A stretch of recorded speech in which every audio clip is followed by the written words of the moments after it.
Hopefully that's working. Maybe not. Edit mic.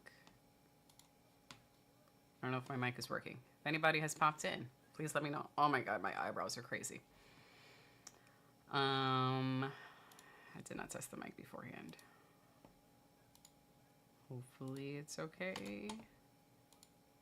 Audio. Hello. Oh, I see the little thingy going. All right. If anyone can't hear me, let me know, please. Let me turn this on. Because, man, I'm looking like a raccoon. Cool. Apologies for the delay and looking like a wild person.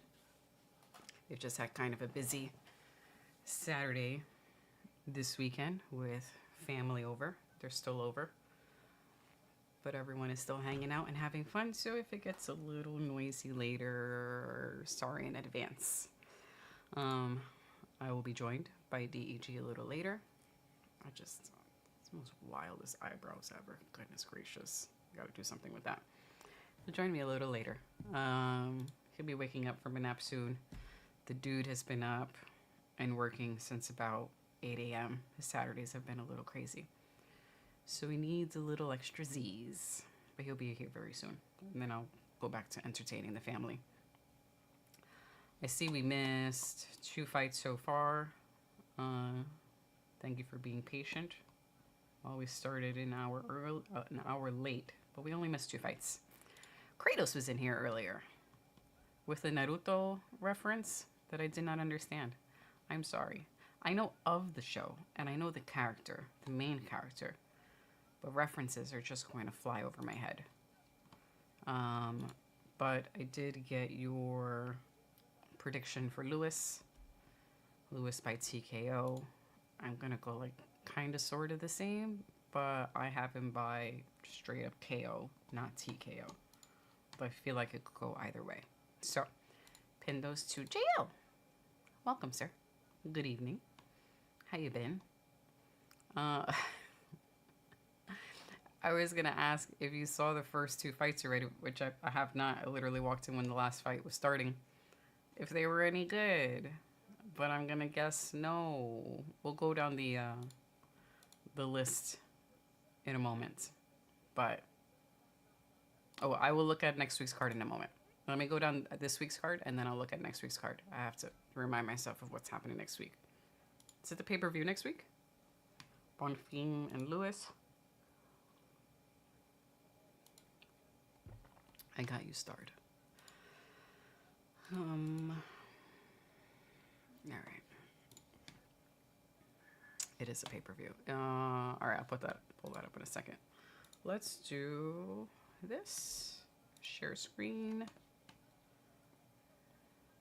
Chrome tab. I want the Google search tab. This one. Yes. And no audio. This is the one I want. All right. Since you asked the question about next week, how do I feel about it? I am excited for it. I'm not excited for. I'm not going to worry about who the fighters are for one moment. Just thinking about the BMF title. I am not excited about having to pay for a premiere event for a pay-per-view because the BMF title is on the line.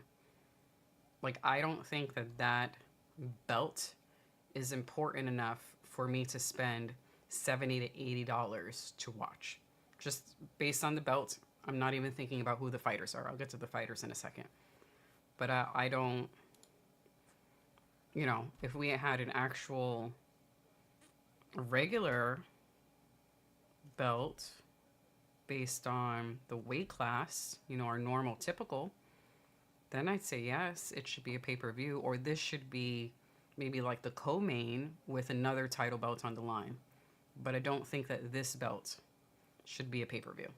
Just thinking about the belt. Thinking about the fighters.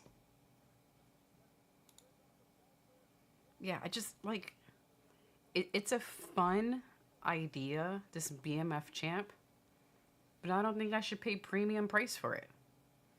It's like it's a plaything. I don't want to have to spend money. We're going to watch it because we love these guys, Max Holloway and Dustin Poirier, but If they were fighting for a regular belt, absolutely. But I think that they should be the co-main event, and there should be another title on the line, a regular title, whatever. But I'm excited for the main event. I think we're going to be sad no matter who wins because someone we like is going to lose. I am excited to see normal size Chase Hooper or jumbo size Chase Hooper. It's just fun seeing that when this guy fights Kopylov. Costa's a good fighter. I enjoy watching Costa. Kevin Holland versus Daniel Rodriguez. I'm excited to see that. Dan Ige, I'm a fan for life. So I'm looking forward to the main card next week, but I stand by my BMF title should not be the main thing for a paid pay-per-view. I don't think that that's worth spending money on. And I won't go too heavy into the other fights. Yeah, we'll go into that next week. But for tonight, I missed the first two. If I go down the line, the next one is going to be Nchekwu versus Walker. Yeah, I don't really care for either fighter, but I'm going to go for Kennedy. That's going to be my choice. So I'm going to type this out as I look down the list. Kennedy and Nchekwu. That's my pick for the next one. Women's flyweight, Lauren Murphy versus Eduarda Mora. I'm going to go for... I'm not really familiar with Eduarda. Do I really have a pick for this one? I really don't. I'm not even going to. I don't have a pick for that. Jake Matthews versus Chitty. I don't have a pick for that one either. Then we have Max Griffin versus Chris Curtis. Oh, this is a little difficult. I think I'm going to go with Max Griffin for our featured prelim. That's my choice. I won't be mad if Curtis wins, though. Tafa versus Tokos. I'm going to go with... Oops, that's not what I want to do. Going with Tafa. Petrino versus Lane. Petrino, just because I like saying his name. I know it's a very well thought out reason for why I'm picking these fighters, because I just like saying their name, but I don't care. Nate Landwehr versus Morgan. I'm going to go with Nate. Calvin Kattar versus Steve Garcia. I'm going to go with Steve Garcia. For our co-main, a dude that DG and I are big fans of, I'm going to go with Thompson. Just as I was talking about Thompson. JL says, Thompson is fighting another no charisma guy who will just hug legs for 3 rounds and then dance around being ranked. Yeah, no fun. No fun. I'm always happy to see Thompson in the ring, so, or in the octagon. So I'm going with Thompson. Let's make sure I spell his name correctly. And then for the main event, I have Lewis. I had wrote that earlier, but I have Lewis. I'm going to say Lewis by KO. Kratos has Lewis by TKO. I'm going to go with KO. I think we're going to get a knockout. I'm hoping for a knockout because we want an exciting time. So, these are my picks. DG could give his opinion when he arrives, but yeah. You were asking my opinion about next week's card. I gave that. For this comment, Jay, you said the main card looks like an average fight night. Are you referring to the pay-per-view? You're referring to next week that it looks like a fight night?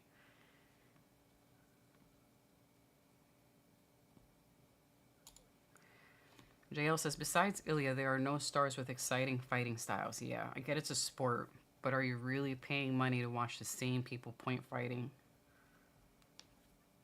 He says, I respect Volk, but the belt feels hollow now. Yeah, I think this is DG was kind of touching on this last week about just how we feel about MMA overall and how it's not as exciting, and we're hoping that 2025 can end with a little bit of a bang, because we like hanging out with you guys and it's fun to chat. But I mean, I think you guys would agree that these fights have been kind of a drag this year. We're 7 months in. UFC has been a drag this year.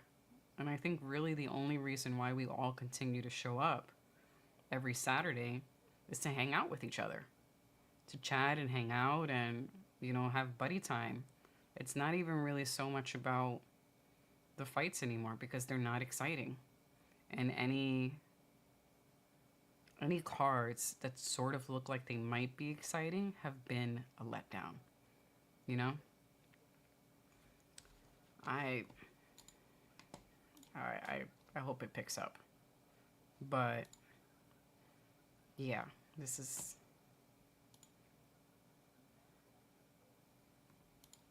no fun. All right, let me not accidentally share the UFC stream because I have done that in the past. Because I'm just so smart sometimes.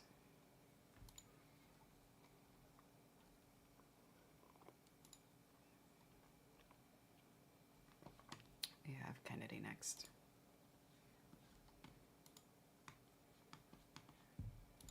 Yeah, same with WWE. UFC and WWE, where I feel like the wind is just kind of out of our sails. We've been watching a lot. Well, DG has been watching, and I've joined him in watching a lot of the old school, like back in the late 90s, early 2000s, mostly like middle to late 90s, early 2000s of WWE, and a lot of those clips. And we've kind of just been going out of order, just picking whatever is next on the recommended list. And it's, I forgot what the name of the YouTube channel is. I think one of them is like One of the Millions or The Millions, and another one, I forgot what it's called, but it has a bunch of random WWE segment clips and fights. And it's just so much more exciting to watch. Like, even the really old fights, the promos are so much more exciting. The ring announcers and the commentators are just so much more exciting to listen to. Like, they're so emotionally invested in the fights, and you feel it. And it makes you excited about the fights. You know, whether it's Jim Ross and Jerry the King Lawler, who are, you know, doing the comments ringside, or if it's JR and Paul Heyman. And there was this one segment where Jim Ross and Paul Heyman were getting into an argument, and it was so hilarious because it felt like they really fucking hated each other in that moment. And at the very end, Jim Ross could only be like, you know what, kiss my ass. And that was like his final say. Like, he didn't know what else to say because he'd probably punch the dude in his face if he said anything else. But it was so heated, and it was so much fun. Or like anytime that Stone Cold Steve Austin is in the ring, and JR is just like, that son of a bitch, I can't believe he did that. He should go to hell. And he's just so emotionally invested in it, and I felt like he's saying all the things that the fans would want to say to Stone Cold if they were there in front of him. It's just so much more fun. You know, not that our current, you know, ringside dudes are bad. I don't think they're bad, but nothing compared to what we had before. So, I don't know. If SummerSlam is happening at the same time as UFC, we'll probably end up having it in the background, as we kind of normally do, you know? I feel like that's a low effort thing for us to do if it's happening in the same hour. We'll just put it up on the side. But, I'm not excited for it. It looks like this match is going to end in the first round. Because Kennedy is in trouble.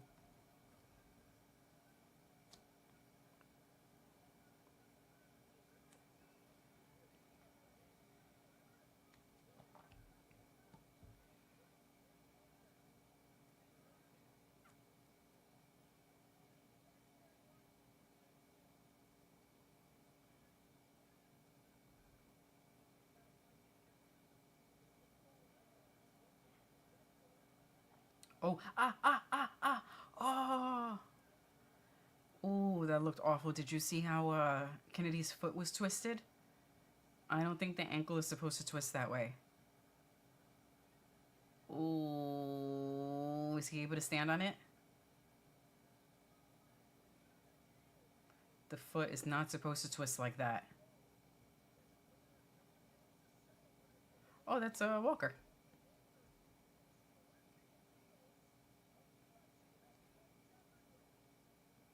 Oh, I kind of wanted to see a replay, but then I kind of don't. His foot was like, ugh. That was a nice move. Oh, his foot was almost twisted completely in the opposite direction. Oh, man. Oh, his toes were facing the wrong way. His toes are facing the wrong way. Oh, they're showing it again. I can't look away. I can't look away. Oh, man. That was...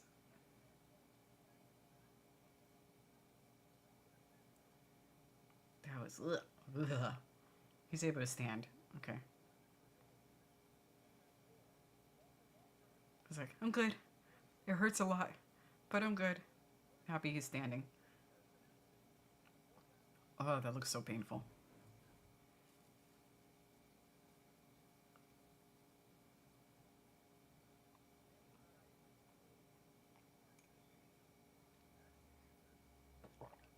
Well, I hope everyone had a good Saturday off last week. It was nice to have just a regular Saturday with the UFC schedule. Don't get too many of those, so it was nice. DG and I went to, we had a date night at Gold's Gym. That's turned into our thing now. Date night at a local or semi-local gym. And it was cool. We did that, his leg. Ugh. Ugh. Like I said, I'm glad he was able to stand. You sound so angry today, Jay. But yeah, we've been doing these date nights or date afternoons, excuse me, where we pop into a local or a semi-local bodybuilder's gym, like a Gold's Gym or a Powerhouse Gym. We did press, but it was mostly for incline press. Let me get it correct. We did incline press. So we did, and if I have anything wrong, he could correct me later, the Smith machine. And it was a nice big gym, so we were able to get side-by-side Smith machines. Like, we were there in the early afternoon, so most people were at work, and it wasn't very busy. So we were able to take advantage of having side-by-side Smith machines. So I would watch DEG do his incline press so that I could learn how to do it and where to place the bar and how to measure it. But the machine that I was using happened to be heavier than it said. Like, I don't know if the settings were wrong on it or whatever, but it just... I think the bar was supposed to be 25 pounds, and it felt way heavier than that. And it wasn't just me being an itty-bitty lady. Like, DEG had trouble on it, and then the guy after me who used it, who was taller than DEG, was, like, struggling with it because you have it set to what you think the weight is, and the weight is probably, like, 10 pounds more than what you think it is.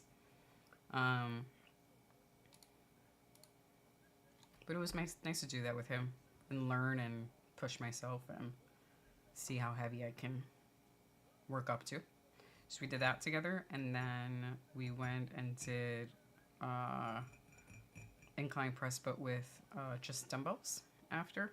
So I have video, I could probably show it to you guys later, on DEG's phone of him attempting, and actually he did like one or two with the, I think it was the 100-pound dumbbells, and he was able to get that done. And then we tried out a couple of other machines before, we finished up, got some food, and met up with family up there. So that's how we spent our Saturday, pushing things because why not? And meeting with family and friends who we don't get to see very often. So it was a really nice Saturday. But let me know what you guys did. Have you ever gone hiking? Yes. I really enjoy hiking. DG is not the outdoorsy type. He allows me to drag him outdoors sometimes. I don't know if he would ever go hiking though. Maybe. But I enjoy hiking. Thing 2 enjoys hiking. We have a place somewhat nearby that's maybe an hour away from New York City called Bear Mountain.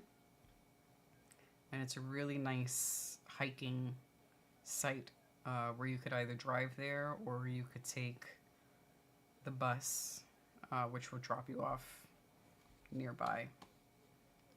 I don't know if I should bring it up. It's a state park, Bear Mountain State Park. So if I pull this up, just because I don't want to do that. J.O.'s asking about hiking.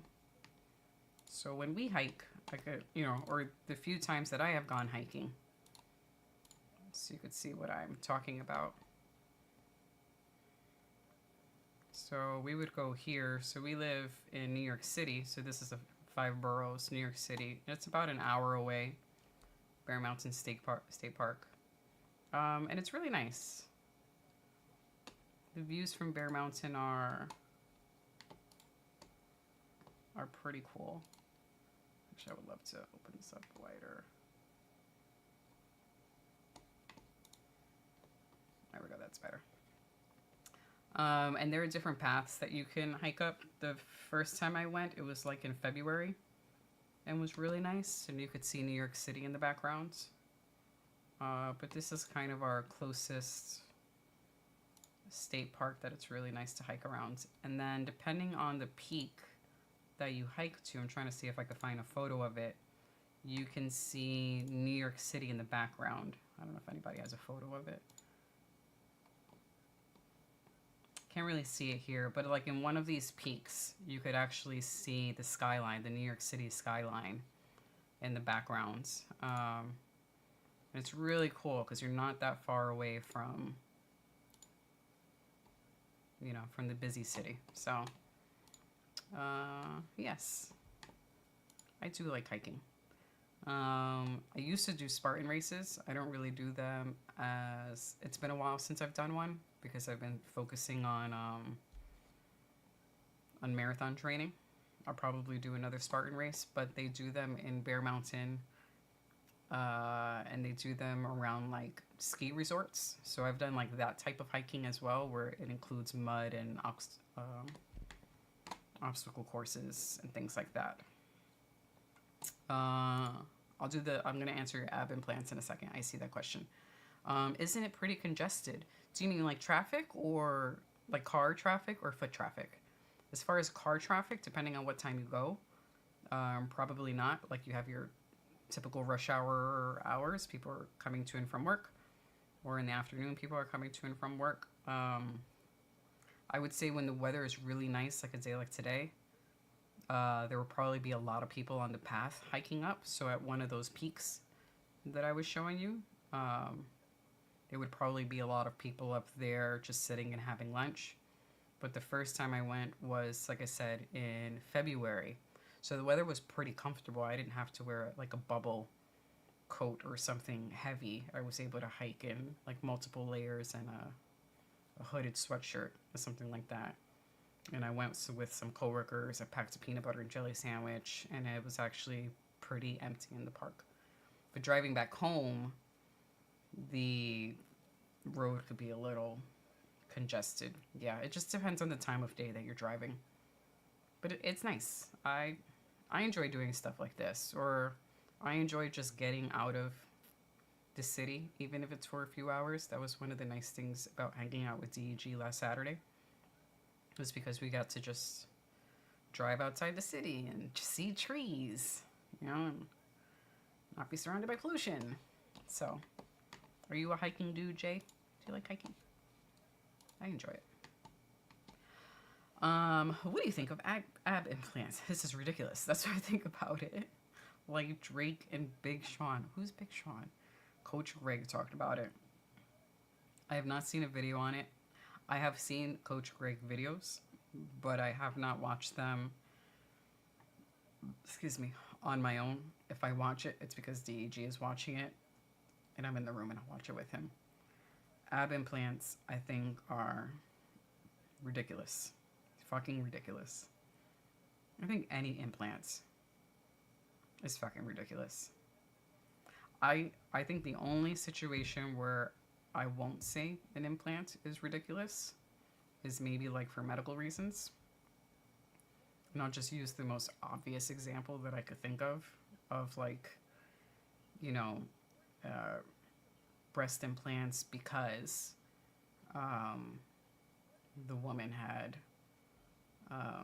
to get one removed for health reasons, you know, like to prevent breast cancer. That's like the most obvious thing I could think of as far as where I would say implants are not ridiculous. Maybe she has one removed and wants to get the implants so that they are even. But implants in general, if it's not for medical purposes, I think it's just ridiculous. But ab implants are ridiculous. And I think the more that DEG and I do, you know, our gym date nights, I think I've become a little more critical of that stuff, where we enjoy critiquing each other on our progress and celebrating each other's progress in the gym. And each time he comes back from the gym, or I come back from the gym, or Thing 2 comes back from the gym, we're analyzing the other person to see, you know, like, ooh, do we see a new cut? Or, oh, look, your quad is a different shape than it was last week. Or, oh, look, now I see separation in the quad muscles. So you see like the little teardrop there, and the other part of the outer part of the quad muscle is starting to stick out a little more, and I see the separation. They're like, we actually enjoy having those types of conversations. So I think the more we go down that path, the more I'm going to find something like this ridiculous. Ab implants. Just, yeah, it's dumb. What do you think about ab implants? Give me your thoughts.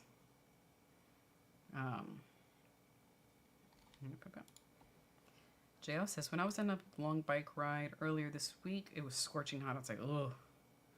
And for some reason, I enjoyed the discomfort. I know it sounds weird. I understand. Yeah, same thing with yesterday's lift. I like the pain as long as it's not getting me injured. I like that. And ab implants are lazy.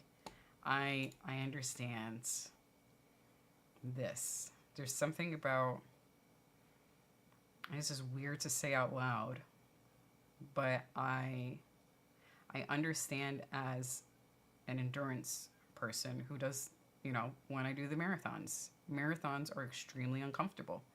So whether it's a long bike ride or a marathon or you're going to the gym, there's just something about suffering for 4 hours that we kind of learn to enjoy, and we enjoy the process, and it feels great after. Like to finish that bike ride or to finish the race or to finish the lift of like, wow, I fucking did that. And that was hard. And I didn't think I could do that, but I didn't die. So can I do it again? And can I do even more? Can I do something even more difficult? And you just get sort of sucked into that, where we enjoy the pain. We enjoy the pain. I went out, I did my long run yesterday. So I do 1 day a week, usually on a Saturday, because that's the day that my schedule allows. I do my long run, which is a run. I consider a long run anything that is 6 miles or a 10K and longer. And that's just my definition of a long run. Someone else might have a completely different definition of a long run. But for me, it's probably about 6 miles or more, or 10 kilometers or more. I have a tiny fly. What, buddy? You cannot have my coffee. Itty bitty bug, where'd you come from? It's like a little gnat. All right, got a tiny gnat in here who wants my coffee. What was I saying? Yeah, so I went on that long run yesterday, and I went outside knowing it was going to be hot and really, really uncomfortable. And then you just choose to do it anyway. Like, that's how I've been managing, or, being able to do more of the heavier lifts, or I think that's just been my mindset in this year's training cycle. It's going to be difficult. It's hot outside. This is going to hurt. Do it. And you just accept it. And you do it.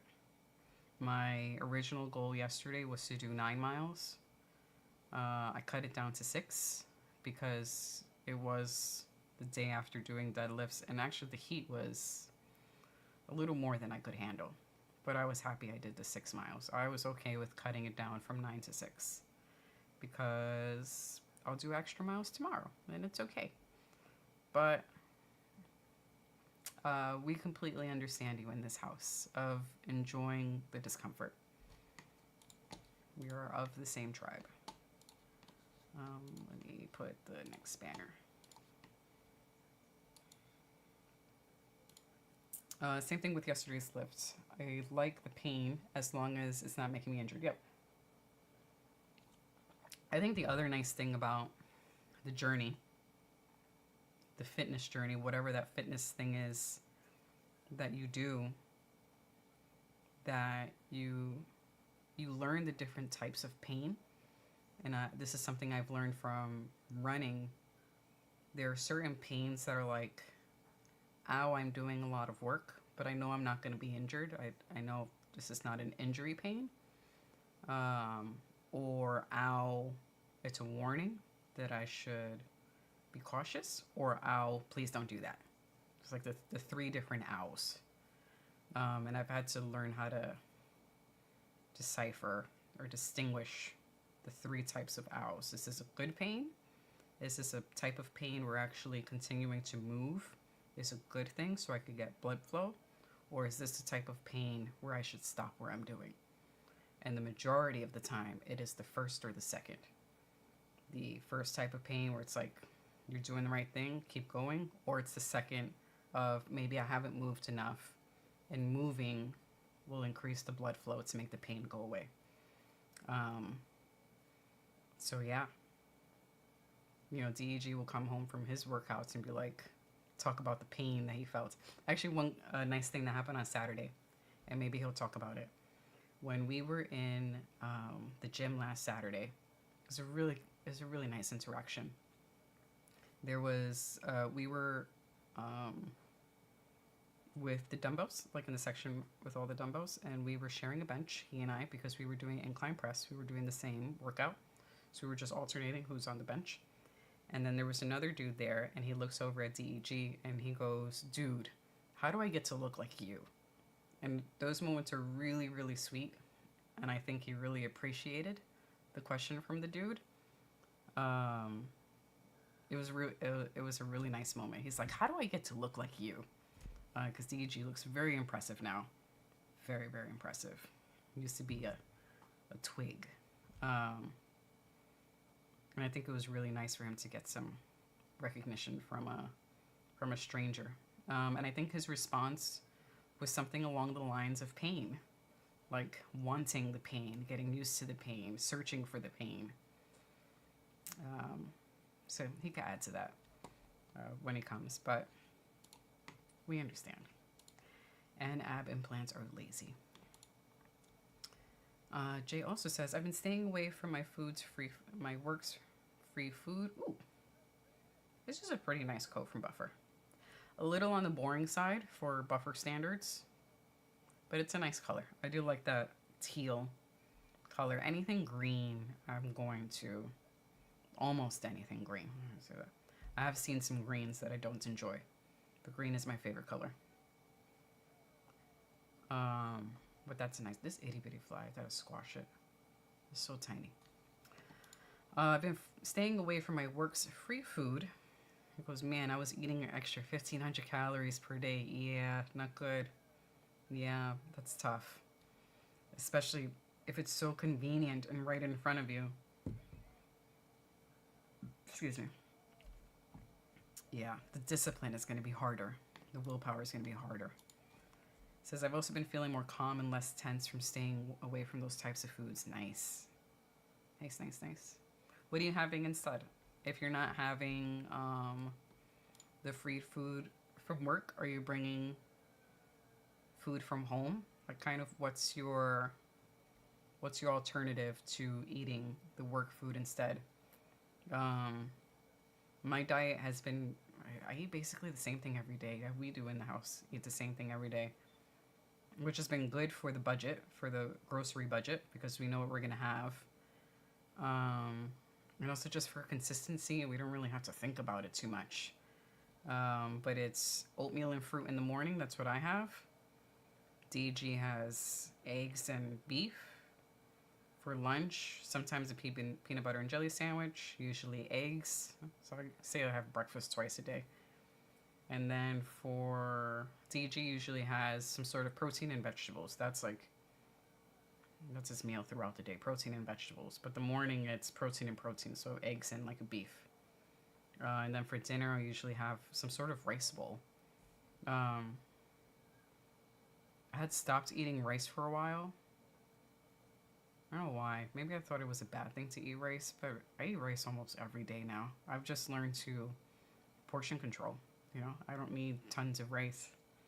I just have a nice rice bowl with rice, maybe eggs. The protein would be like eggs or chicken, a vegetable, and some sort of like sauce or cheese. So I'll have like a whipped cheddar cheese that I sometimes get from work. I have a whipped feta cheese. That one's really good. Or like a everything bagel seasoning. I've learned how to dress it up in a way where it's not boring. We eat a lot of the same thing, a lot of boring foods, but I think we've learned to dress it up in a way that's not super boring. But good discipline. Making the walk. Howdy. Good to see you. Glad you're here. I will be joined by my second half in a bit. He'll be here. He's had a very long day. For lunch or food, you're having home cooked food and frozen food. We also do the frozen food too. We've learned to. I know a lot of people, or I've heard from other people that they tried to avoid the frozen food due to the salt content. And I used to also be like that. But I've learned to find foods that I enjoy. And I'm not as concerned about the salt content because of the running. So I already don't eat a lot of salt just because that's how I was raised. Because my parents have high blood pressure, so we just didn't eat a lot of salt. But I've learned as I do more of the marathon runs that I can afford more salt in my diet than I thought otherwise. So I don't overly salt my food, but I won't necessarily shy away from something. Ooh, watch that upkick. Yeah, she did kick her in the face. I won't necessarily shy away from my food because of the high salt content. I will look at it, but I won't go, oh no, I'm not going to eat this because it has too much salt. I'm okay with consuming more salt. So I'm going to sweat a lot. But of the frozen food, what type of frozen foods do you get? We do a lot of frozen vegetables. We do almost exclusively frozen vegetables because I found that getting fresh veggies, I am keeping my eye on the ladies fighting as I'm talking about food. And they almost headbutt each other. I find that if I buy fresh vegetables, they're more likely to sit in the fridge and go bad. So it turned out to be kind of a waste of money for us to buy fresh veggies, unless it's something we've really enjoyed eating, or, there's an intention for the week. Like sometimes we'll make some salads for, with the dinner. So if that's my intention for the week, then I will buy the vegetables to make it. But for the most part, it's frozen peas, frozen green beans, and frozen broccoli. Those are the three vegetables we always have in the freezer. And it's turned out to be so convenient. Pop it in the microwave, add some salt and pepper, and it tastes great. So, and some other frozen foods that are kind of like convenient for the evenings that Thing 2 and I might not cook. Or maybe we were just like behind on buying groceries. And like at work, there's a frozen lasagna that actually tastes delicious. Pop it in the oven for an hour.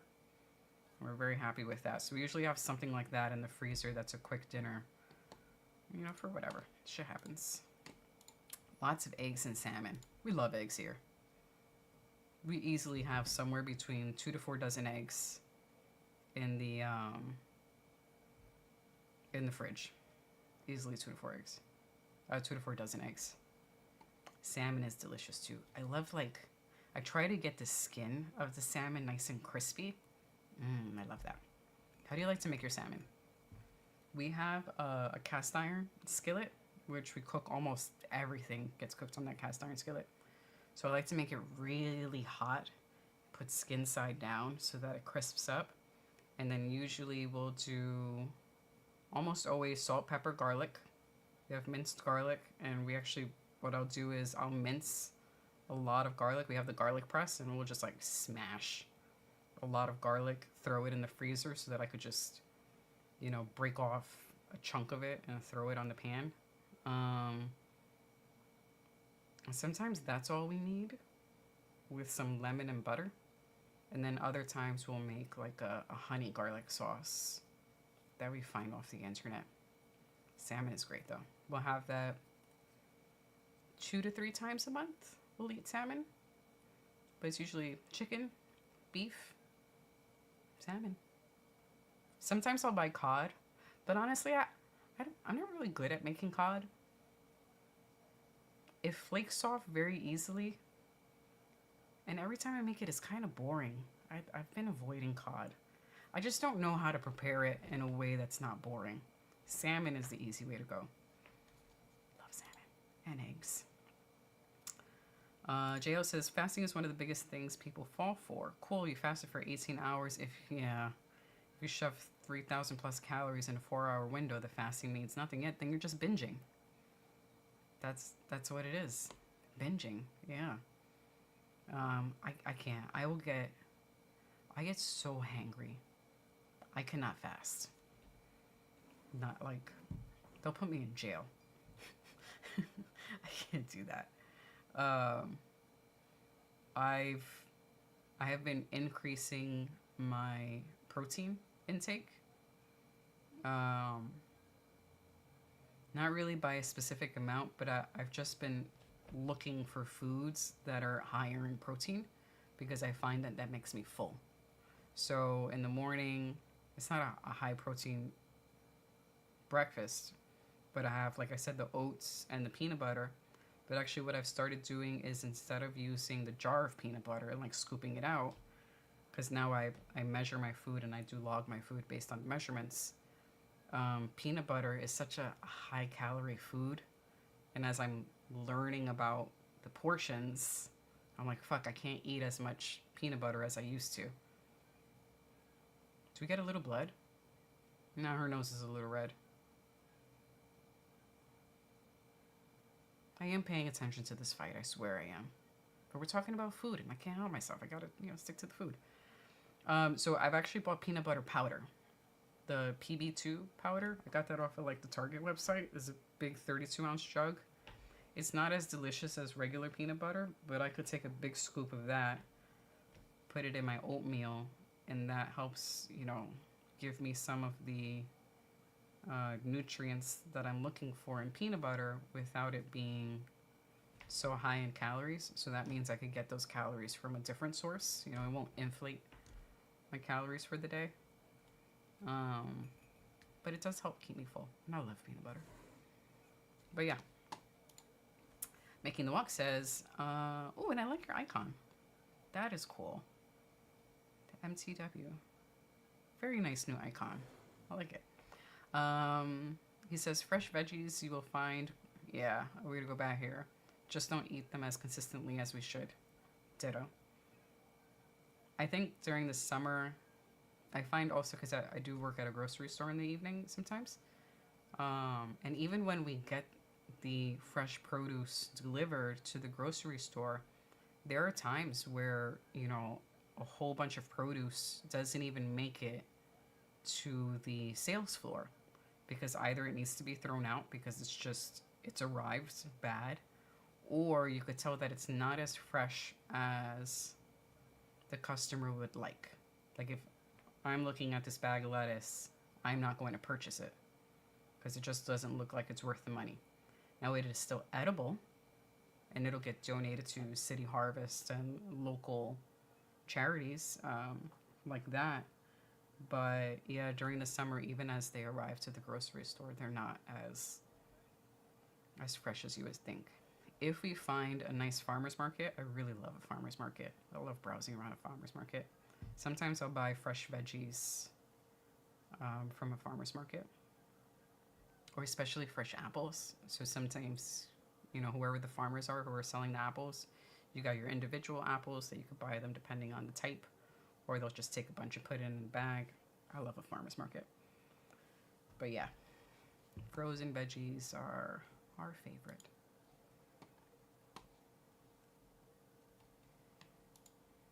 Today's diet consisted of, because we were having a barbecue with the family,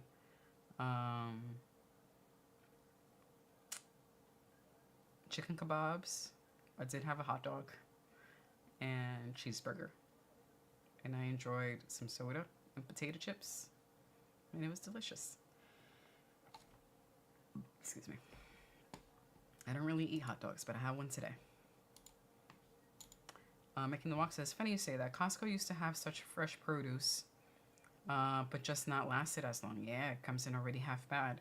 We have great farmers markets down here, but it's a whole event to get there. Understood. Yeah, if they don't, and it depends on if someone can catch it as they're stocking the shelves. If it's a lot to put up, we might not catch the ones that are bad unless it is obviously bad. Like sometimes, for example, a bag of romaine lettuce and it has like the 3 romaine hearts, and you can see like the base of the romaine lettuce is kind of like soggy and has a brown color. Those are easy to spot as you're putting up on the shelf, and you can just grab and be like, no, this has to go to the back. This is not even going to get sold. But there's always a few that kind of slips through the cracks, or doesn't look so bad as you're putting it up, but maybe 24 hours later is looking kind of wrecked. But yeah, we have a small farmer's market that is maybe 2 blocks from our house, but it's only like 3 vendors, so it's not a lot to choose from. But I like to shop there when I can to support, especially when they have the fresh fruit. So there's one vendor that will have fresh peaches. Oh, and they have the donut peaches. You ever had those? The donut peach, or sometimes they call them Saturn peaches.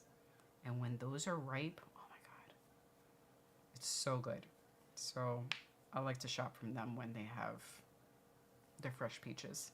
The larger farmers markets are further away, and like you said, it's kind of a big, to do to get to them. But those are fun. Like if we were just driving down the road and saw a farmer's market, I'd be like, let's stop. Please, let's go to the farmer's market. Ooh, yeah. Saturn peaches are those are yummy. I used to not like peaches so much when I was younger. I don't know. I think I was just a silly child. But as an adult, I really like peaches now, and Saturn peaches are the best. I have no idea who to choose for this fight.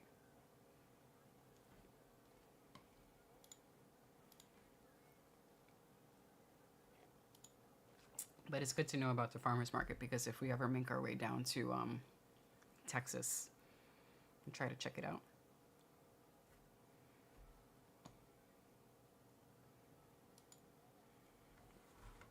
There's this couple of farmers markets in Brooklyn, and Thing 2 and I, when we still lived in Brooklyn, oh, she's got her neck. continue the farmer's market in a moment. She's got her neck. Is she tapping? Oh, no, she doesn't have it. Oh, man, I thought she really had that. That looked tight. No.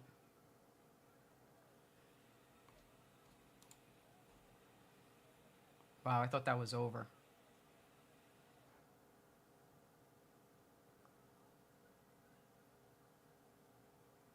No, it's not under the chin. Good knee to the forehead. Oh, some good knees to the forehead. And she's out. Nice. I thought that shit was over. What was I saying? Apples. Back to the food conversation. Welcome to Filthy Casual MMA Watch Party, where we also discuss food half the time, at least when I'm sitting in this chair. But the farmer's market in Brooklyn, sometimes the apples would be like nearly the size of my head. I didn't care how much the apple was. It was just, it's so pretty and huge. And the thing too, and I would usually just buy one and split it, because we'd be so full after eating just one of those apples together. I love a good apple.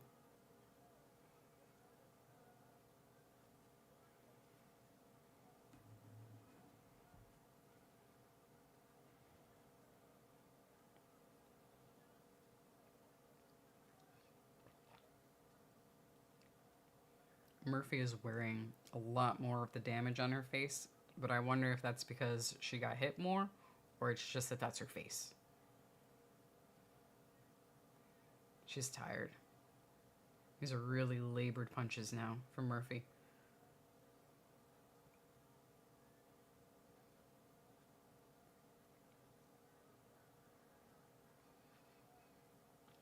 Failed takedown attempt.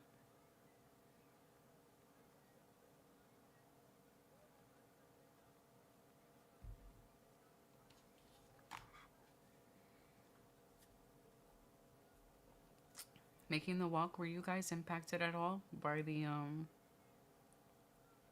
recent weather events in Texas? I don't remember where in Texas it happened, but hopefully you guys are all right.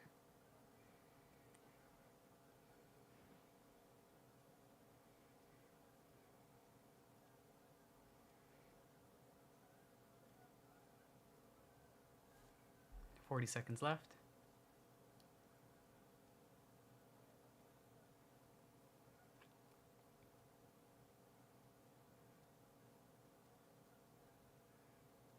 Oh, good right by Mora.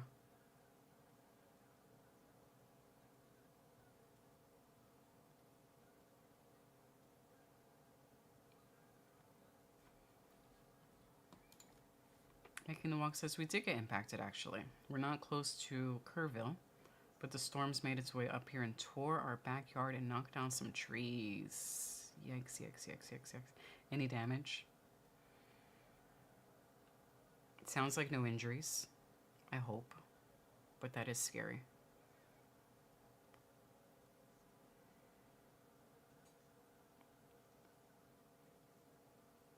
Yeah, one of the things with the storms like that, and we get it sometimes here in New York, and I think sometimes people get surprised when it happens up here, is that when there's such heavy rain and the soil gets so saturated, that's, at least up here, one of the biggest things. I mean, we do get flooding sometimes, but it has to be a really, really big storm for us to get that type of severe flood, as you guys unfortunately went through.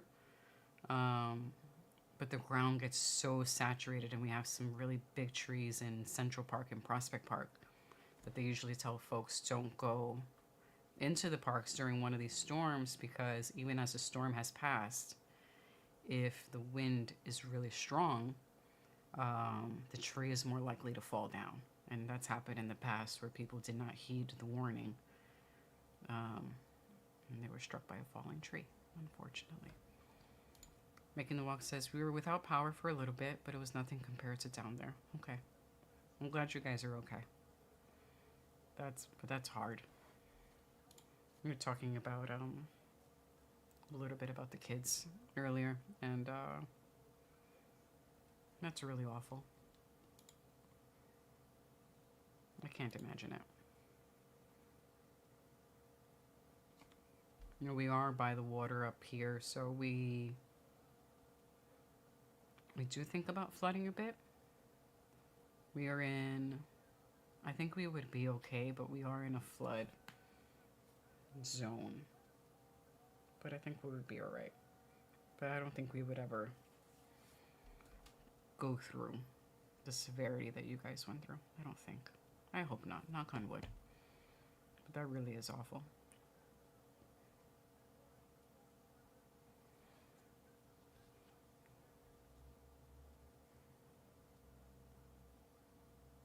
Dismiss.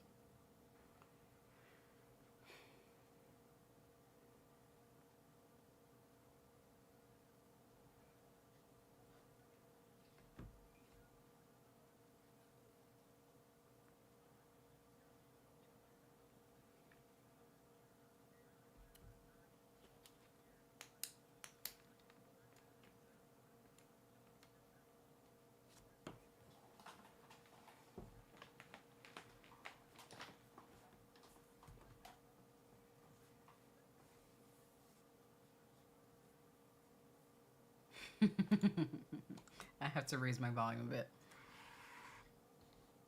I'm so paranoid that YouTube is going to be like, I heard, you know, a couple of words from UFC fighters.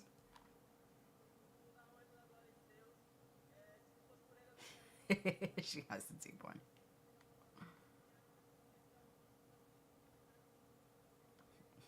You know, I'm not going to unhear that now, right? Every time a Brazilian woman speaks, you'll be like, is this the high pitched one or the low pitched one? Thanks. Excuse me, sorry.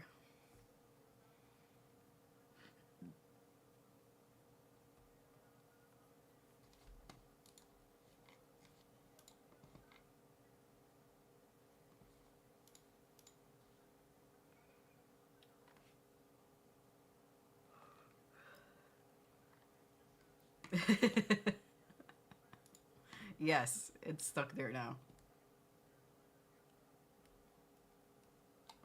Won't be able to unhear it.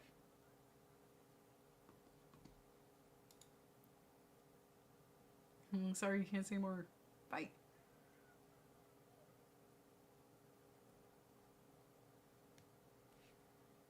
Well, at least this one went the distance.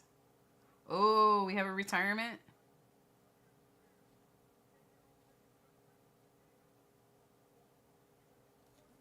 I will raise the volume now.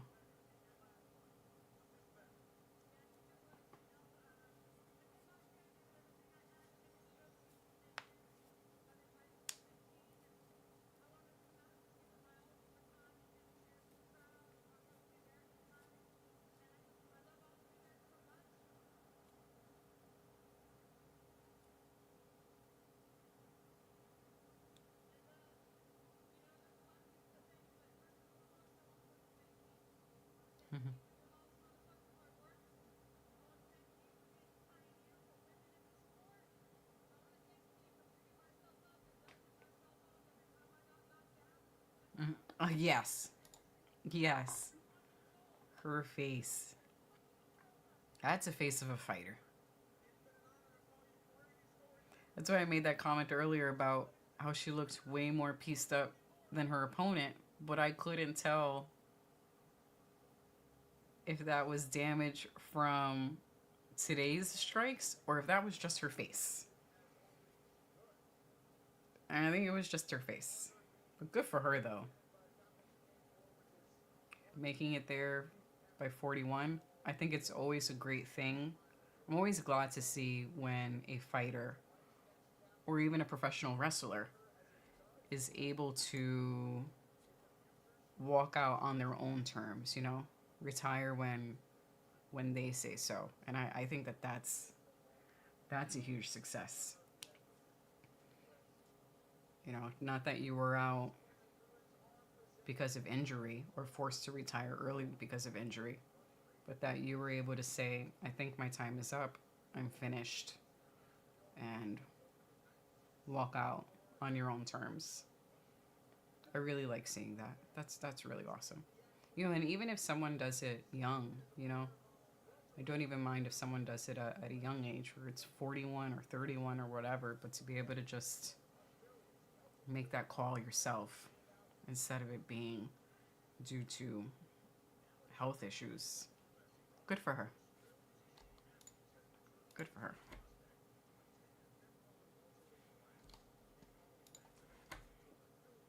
Yeah, kudos to her. She's a former drug addict who turned her life around and fought for about how impressive. Yeah, I thought that, you know, the her thanking herself.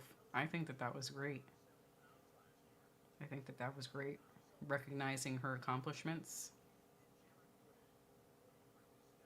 That's awesome.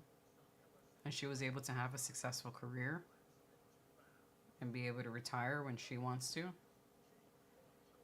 Very impressive. Jay says, the deep voiced Brazilian fought scared. She almost got choked out though. That, like, Lauren almost walked out with a win. That would have been really cool if she almost choked her out. But good for her. And we won't have to sit around a bunch of fake packs because we made it to decision. Whoop. Oh, making the walk. Do you have any picks for today? At least for the fights that are left over. Or if you want to give us your picks at the very least for the main event. We have, I'll show you so far. We have Kratos, who has Lewis by TKO. Oh, I didn't start my own comment. Look at me. I'm such a silly goose. Hold on, let me find my comment because I gave my own picks. JL has Bonfim and Lewis. And here goes... Did I not pick any of the ladies? How silly of me. No, I did. I did not. I didn't. Actually, I didn't have a pick for the ladies' fight. Oh well, doesn't matter. So, yeah. If you have any picks, let me know though.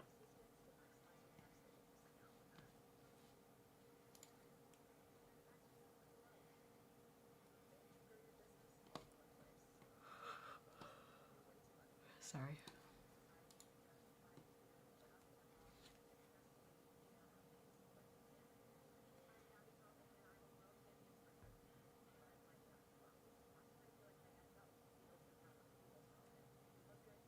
Oh, I didn't do today's Duolingo.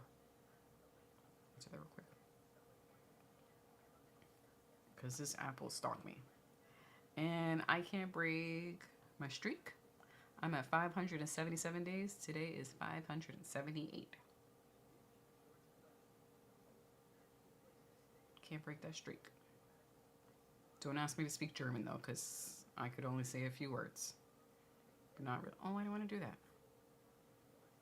I've just been doing, like, if you guys do Duolingo at all, there's a part where it's just words. And I've just been doing that because it only takes about a few minutes to do, just to keep my streak alive. But if I have time before work, or like in between work, then I'll do a much longer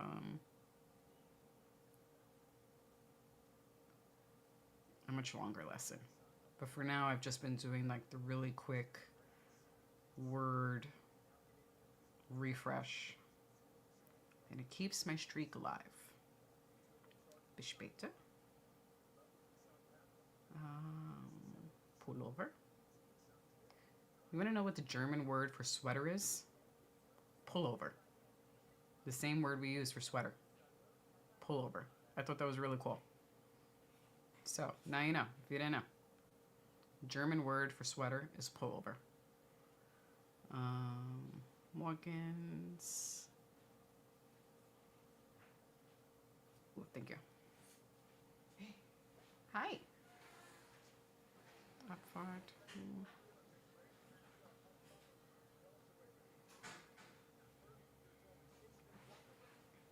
No, that's zusammen. Stornieren. Dun, dun, dun.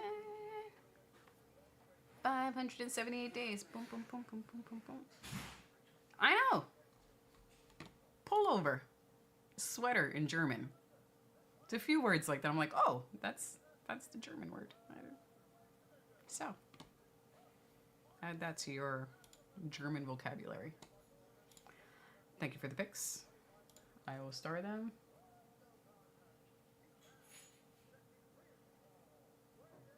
You guys doing all right? Okay.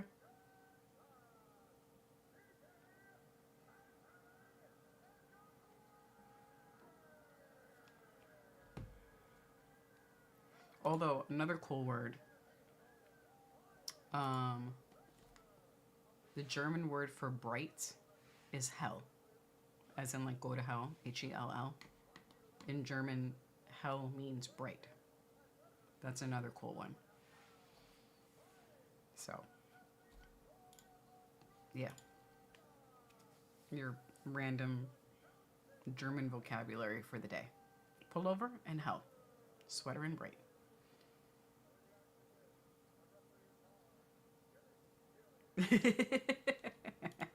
Hell, yeah. Bright. I mean, it kind of makes sense when you think about it. But yeah. So when someone goes, wow, that's really bright, that's really hell.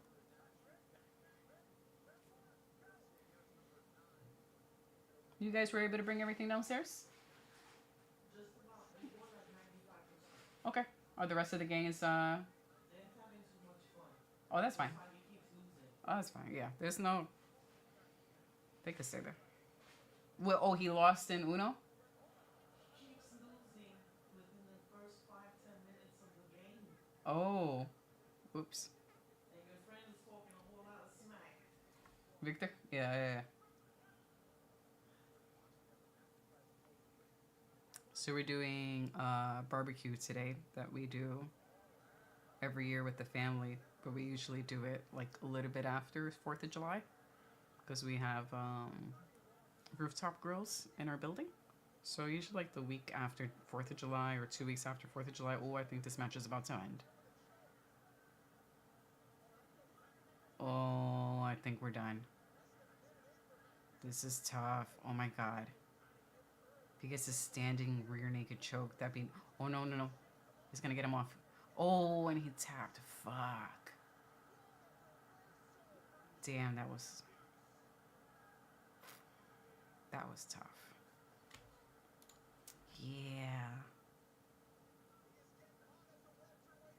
Oh, he has to be so frustrated.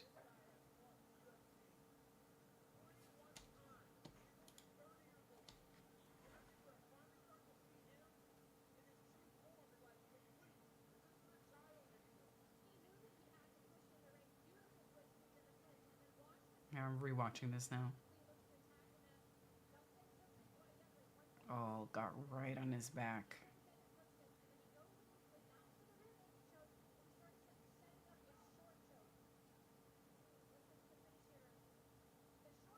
And I think as he was trying to shake him off, it just made it worse. Almost like him shaking, him trying to shake his opponent off just made the choke tighter.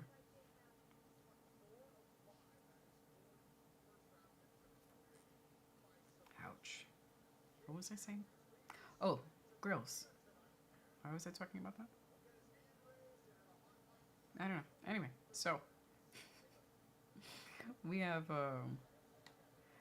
grills in our building, and we usually have a little family thing, and that's our 4th of July, or our 12th of July, as we'll call it.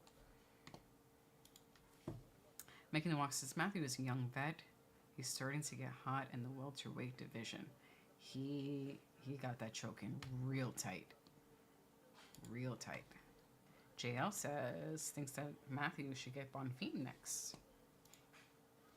Isn't Bonfim fighting tonight? Yes, he is. Against Thompson.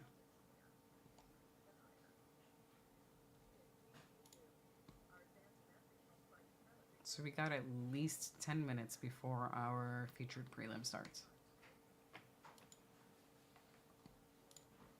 I think I know why I was saying this now. So, a friend of ours likes to bring little board games or card games. So, I know you guys are all familiar with Uno, but he was able to find it's like Uno No Mercy, I think it's called. Uno No Mercy, yes. So, if anyone likes Uno, you should take a look at Uno No Mercy. And the rest of the family is still upstairs playing Uno No Mercy. Actually, not true. One of them just walked in the room. One of them just walked in the room. Most of them are upstairs. Unless I'm not part of the family.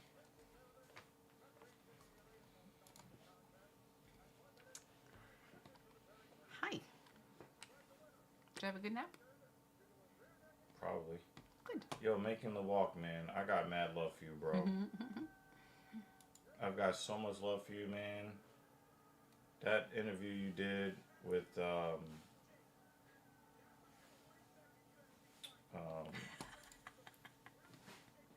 Yeah. It's my first time playing this one. It's fun. Max Griffin. It's fun. That interview you did with Max Griffin, man. It was such a good interview, dude. You know, like the thing I thought, man, when I was watching the interview, be like, yo, if we could ever get Max Griffin on the Filthy Casual MMA watch party, I would introduce him as Max, the ear the taker, Griffin, and then we would like maybe play like I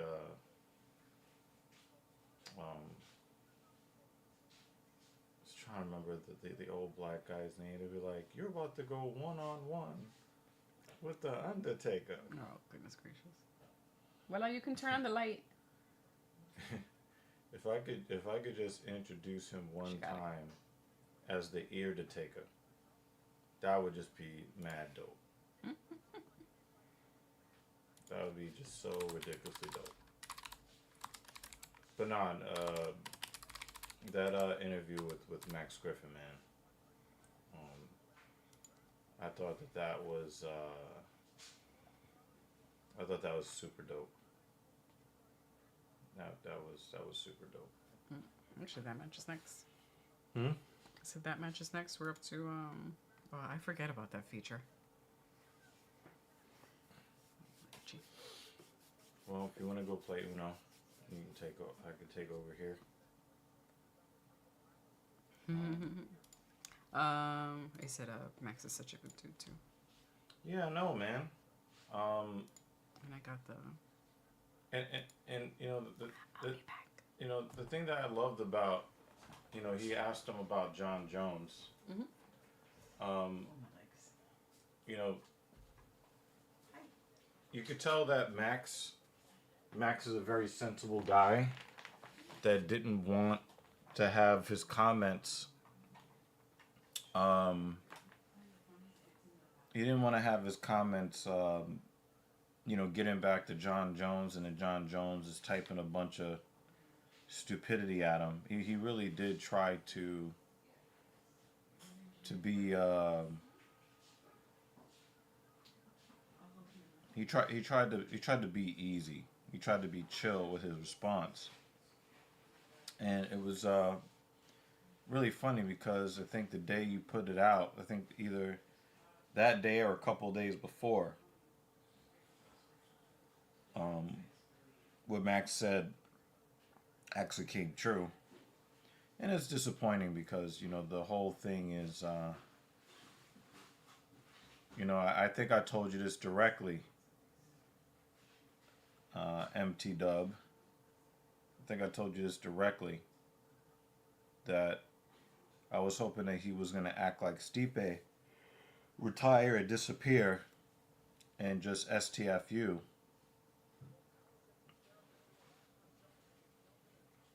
And he didn't do that, which was really predictable. And you know, I had I think I was talking to Mrs. Evil in the car about the video that you made. And I was saying how,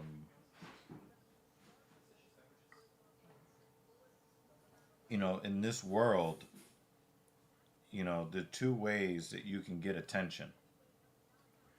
You can get attention in this world from doing positive things. You can get attention in this world for doing negative things. But here's the deal.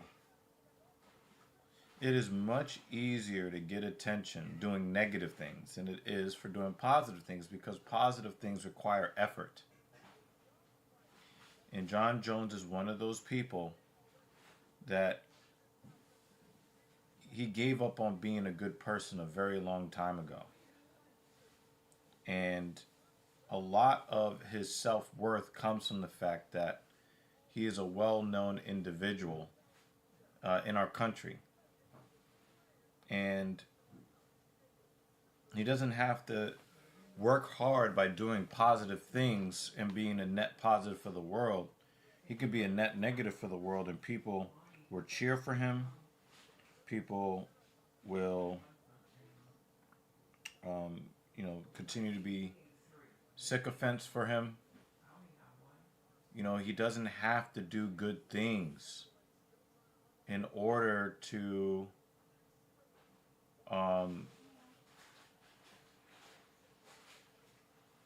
he doesn't have to do good things in order to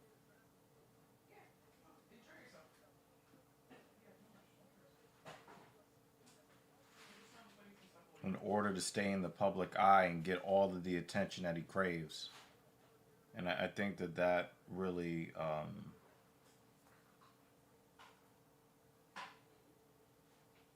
it's a huge disappointment for because I talked to, like I said, I talked to Mrs. Evil about this and really thinking out. Albuquerque puts up with John Jones because he's super famous and super talented. And I think that a lot of people, I sometimes we hear from Dan Jensen that, we separate the person and the fighter, but when he finally does do something that lands him in prison for the rest of his life, people are going to be real quick to demonize him. And they will not recognize the role that they played in getting him to that point in life. When people are constantly getting in trouble, we can't keep playing the same game of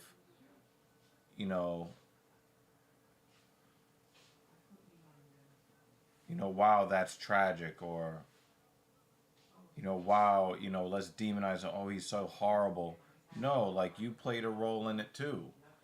If Dana White made John Jones pay real consequences for the crimes that he's already committed against society, maybe he had a chance at being reformed. But the only thing that he's learned in the last 15 years is that as long as you are talented and you're really good at something, you can harm as many people as you want, and you don't have to do anything to benefit society at all. And people will allow you to get away with anything. The next time he, crashes a vehicle under the influence and it actually takes somebody's life, they're going to be the first in line calling him a scumbag. And the thing is, it's not just that Dana White is complicit. MMA fans in general are complicit. I remember the very first time I saw John Jones fight. He was fighting Daniel Cormier. Mrs. Evil and I, went to a Buffalo Wild Wings to go watch the fight. And I thought it was open and shut case that everybody would be rooting for Daniel Cormier because he's a good and decent person. And everybody was booing they were booing Cormier, and I couldn't understand why they were booing the good guy, and the guy that's always cheating and doing drugs and committing crimes. They like it was almost like they got horny at the sight of John Jones. And I just couldn't understand it. I couldn't understand it.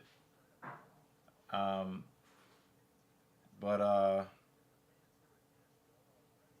all of those same people will act like, they were holding John accountable all this time, when, the next time he harms a woman, maybe she doesn't live through it.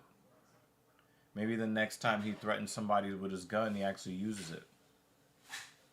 And then everybody will act like they had all of this, good, moral character, and they didn't, like they're, So yeah, Dana definitely does have some complicity in it, but I don't think that he only has complicity in it because John Jones remained profitable. Well, he's only profitable because people kept throwing their money at him. John Jones would act like Dana White would act like, he was doing the right thing, and getting rid of him if he wasn't a draw. But the fact that he's a draw, and what is a draw? A person that has the support of the people. Well, the guy who is not a good guy has the support of the people. That's what it boils down to. So yeah, we can blame Dana White, but Dana White is just going where the dollars are. I mean, how many times have we seen him get on his knees in front of Donald Trump when we're supposed to be paying $80 to watch professional fighting? Right? But, the next crime that John Jones commits that takes somebody's life, people are going to act like they didn't post comments like this. They're going to act like all along they knew he wasn't a good guy and all this other stuff. They're going to act like, but only after he commits a major crime that takes somebody's life. Because he's already committed a bunch of major crimes. But John Jones is an example of a person who understands that it's much easier to get attention doing bad things and being a negative for society than it is to do good things and being a plus for society. And as long as he's getting attention, he doesn't care how he gets it.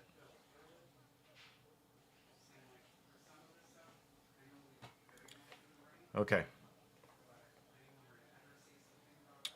If having a woman left behind in a hit and run so drugged up she peed herself is not a wake-up call with no UFC backing is nothing. Well, I mean, the thing is, this is not the first time a woman has been involved in a hit and run involving John Jones. This is not the first time.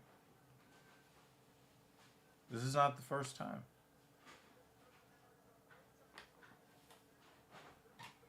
More or not, John Jones proudly snitched on his brothers who work for cheap.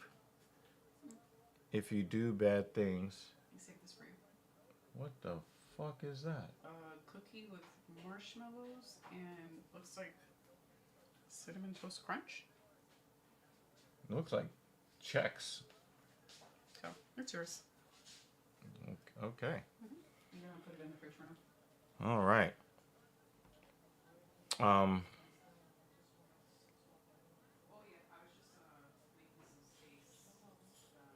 I mean, yeah, for me, I understand both sides of the don't snitch thing. Obviously it's bad if you don't snitch because then you keep other criminals outside harming people.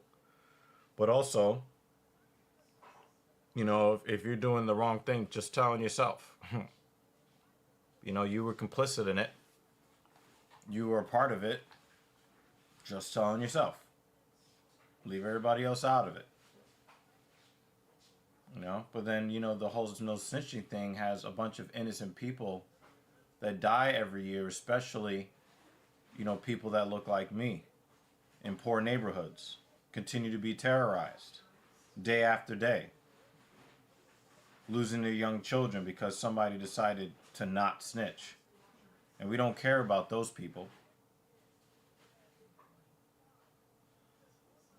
And I'm telling you, as soon as um, people as soon as John Jones takes somebody's life, that's when everybody's gonna act like they didn't support him that whole time, and he's a POS and all of that.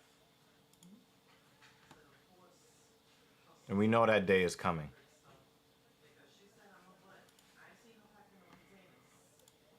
Yeah.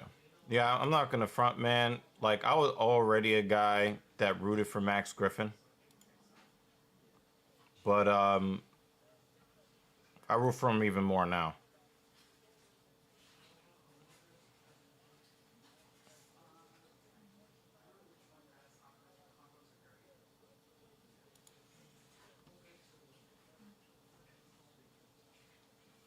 Yeah.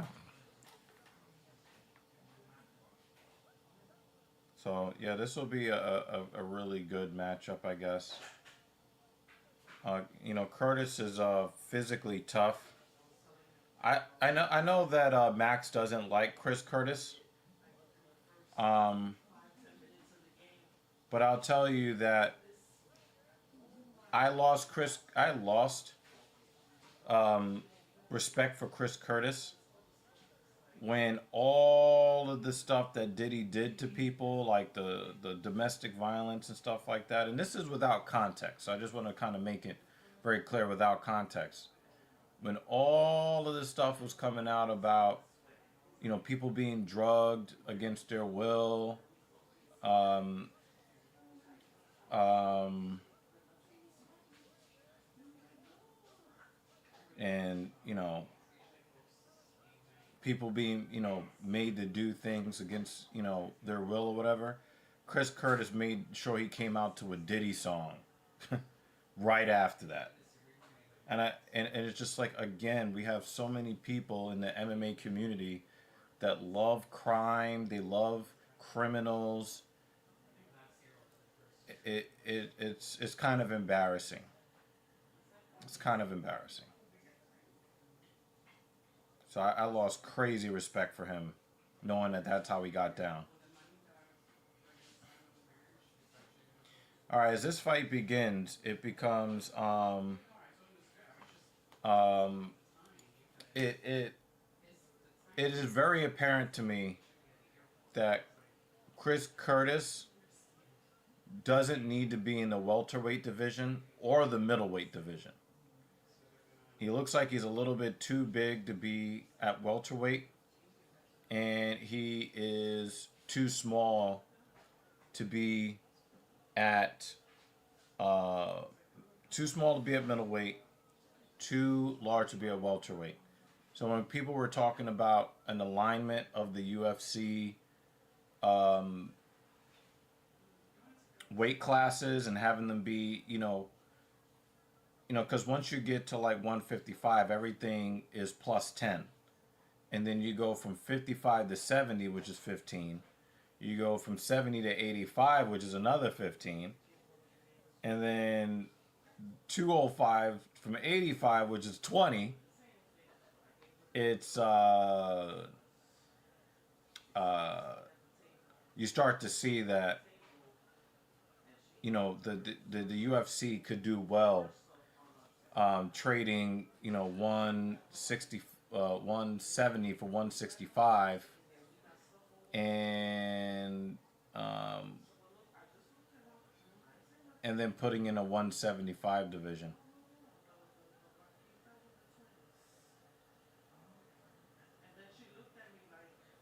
Was that a real Victor Henry or what? Curtis walking out to Christian's WWE theme was funny as hell. He also lost in 3 minutes. That's funny.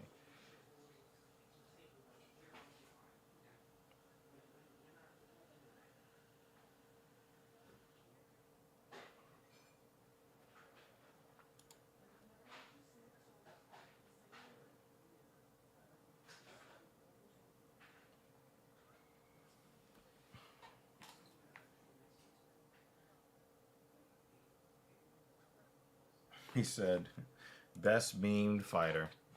Yeah, I mean, Victor Henry will never win a UFC championship, but he's a champion here on the Filthy Casual MMA Watch Party.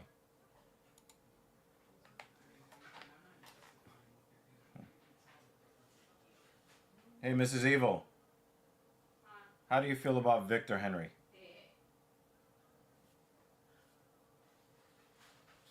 Well, I'm here to protect your Victor Henrys.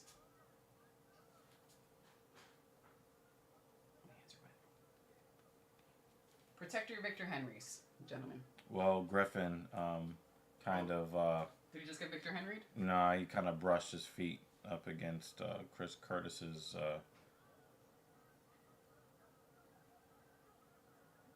Or he's complaining of an eye poke? Yeah, that's what he's claiming. But it doesn't seem like Max Griffin had an open hand, so I would like to see the replay. Yeah. Probably show that in between if it gets that far. I think trying to wrestle with Curtis against the side of the cage is a mistake.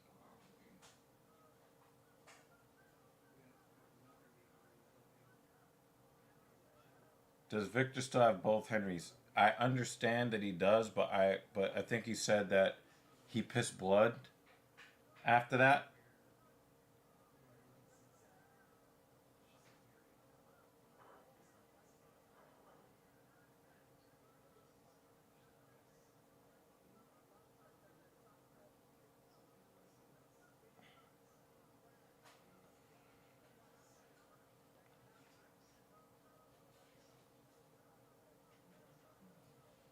Yeah, I didn't see any open hand there. So Chris Curtis was just maybe caught a knuckle in the eye, but there was no eye poke there.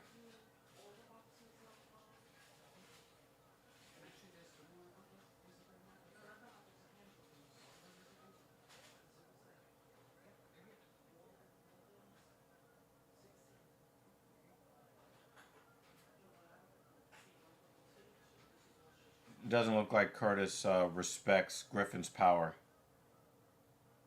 But he should be protecting that ear because he's got a pretty big cauliflower ear there. You said clash of heads. Okay. Curtis is a worse version of Jared Cannonier. I would probably have to ask you this, Dave Banner. Are all black men the same to you?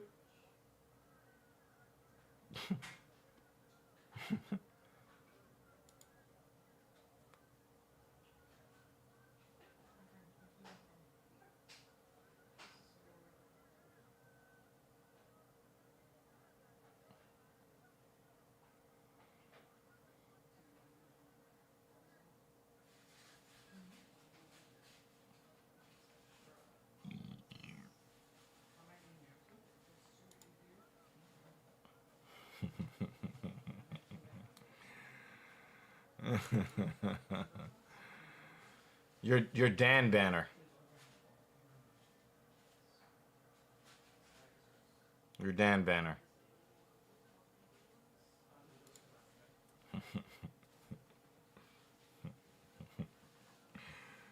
Oh man.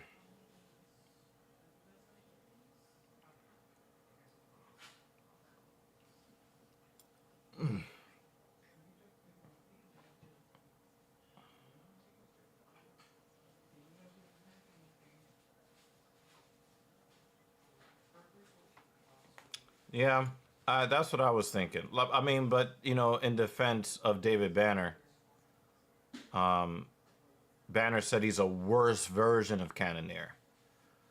But I think Cannonier is a more skilled fighter than Chris Curtis. You know, Chris Curtis is a little bit more of like a brawler. I think Jared Cannonier, he's got some brawler to him, but he's much more of a technical fighter.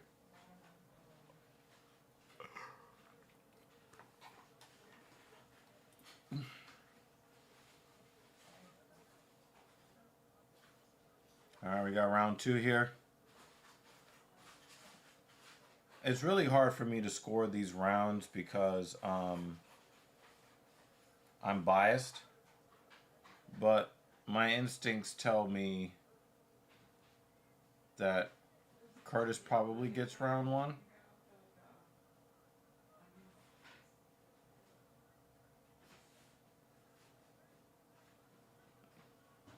You know, Curtis definitely controlled the cage.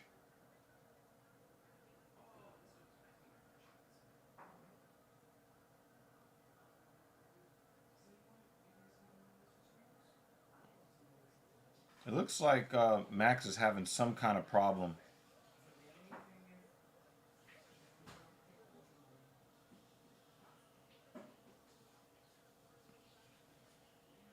And I can't tell if it is a problem with a shot that he took from Curtis.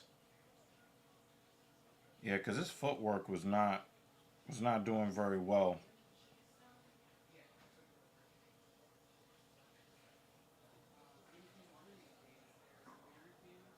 Nice little combo from Max there. Most people think Max Griffin got round one. But I thought that Chris Curtis controlled the cage. And I think that there is a huge power discrepancy between the two of them. And Max is fighting like he knows it. So he's trying to stay... he's trying to stay away from the big Chris Curtis shot. But,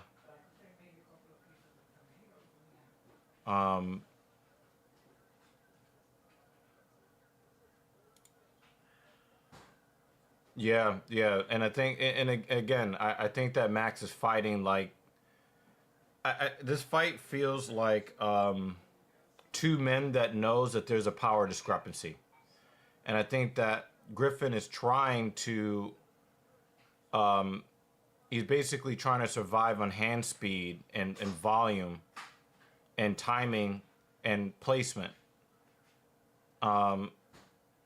So he's trying to see everything that's coming at him. And I think that he is afraid of... and also he's fighting off of his back foot a lot, which is going to take away a lot of your own power. So if you can't establish that the guy should respect your power right off the bat, and he's walking you down, it's going to be real difficult for you to throw anything at him that that's going to affect him or force you to respect him. So that's that's a rough one. And it looks like, Max, if he's going to win, he's going to have to win on guile. Sonic boom.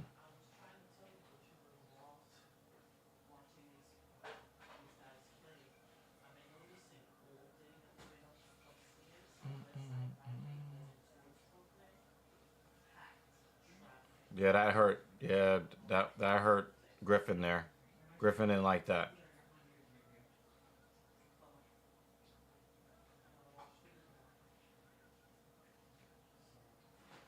Oh, man, no, Griffin, come on, man.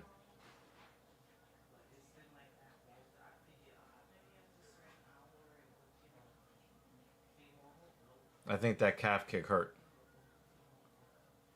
He tried to stomp out that after the calf kick, he tried to stomp it out.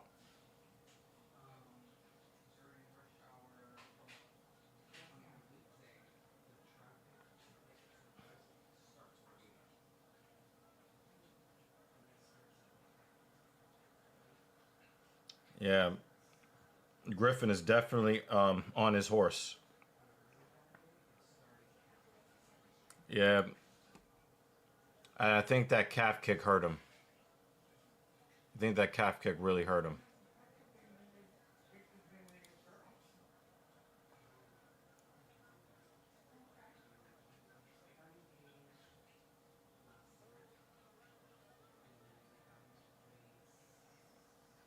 Yeah. Disappointing.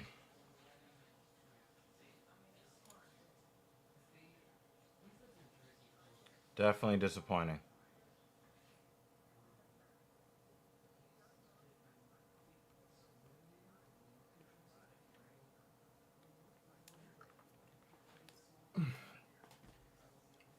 Very disappointing. Actually, I wish I had you up here, MT.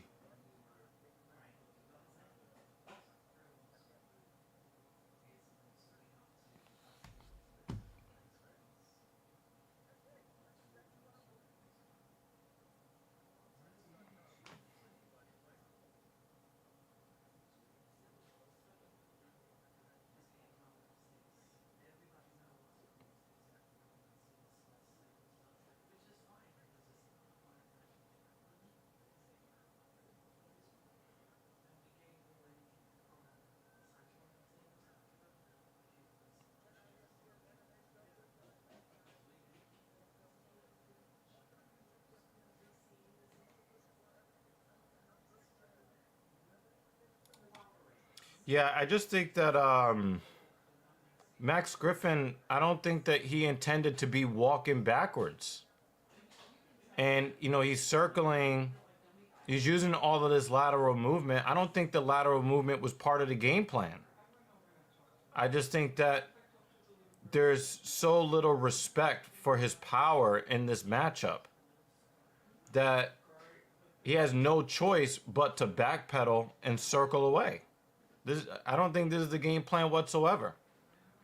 I think that if, you were talking to Max and Max was sitting in the car and you asked him what the game plan was, he would not tell you that this was like backing and then circling. This is not what he would tell you. So, this is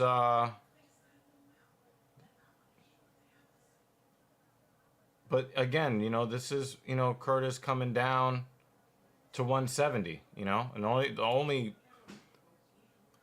only rational thing that I could say that could help is that, Curtis suffers from the weight cut a little bit more, and, the oxygen tank takes a hit in these last 3.5 minutes, and he slows down. We know that Max can fight at 170.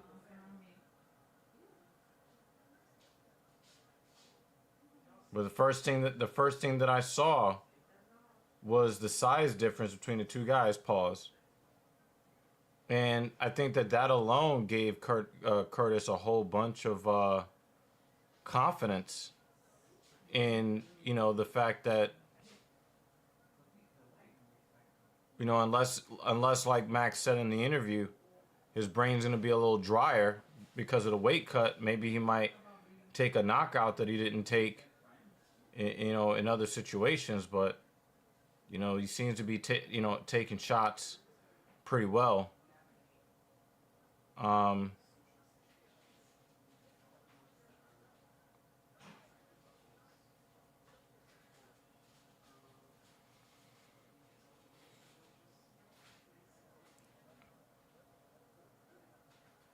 Max looks like he's trying to find some sort of rhythm to slow down Curtis. He's also mixing up his shots pretty well. I like what Griffin is doing, mixing up his shots. That was a nasty dig to the body from Curtis. Griffin needs to be first in every exchange. He was not first there.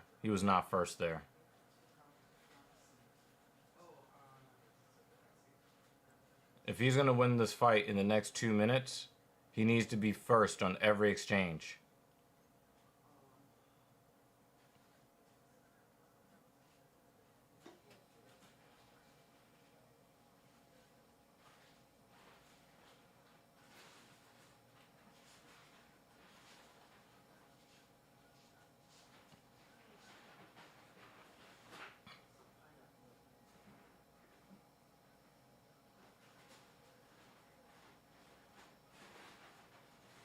Yep, you take away Griffin's power if you're walking him down.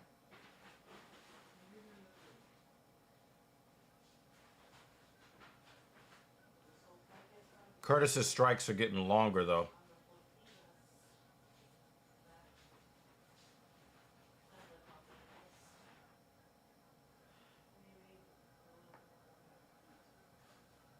Yeah, Griffin is wearing it right now.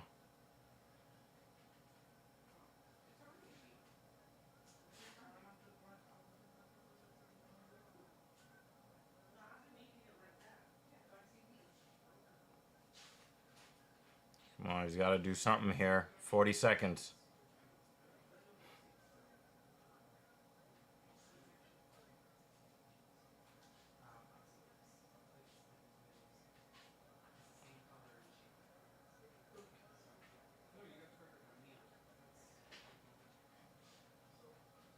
Nice kick to the body.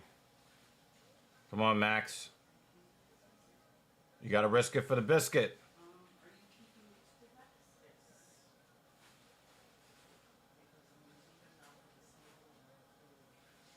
5 seconds.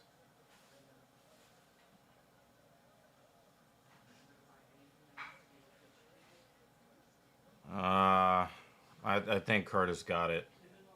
Even though he didn't really perform all that well. I don't think that Curtis performed all that well. And I think, who said this?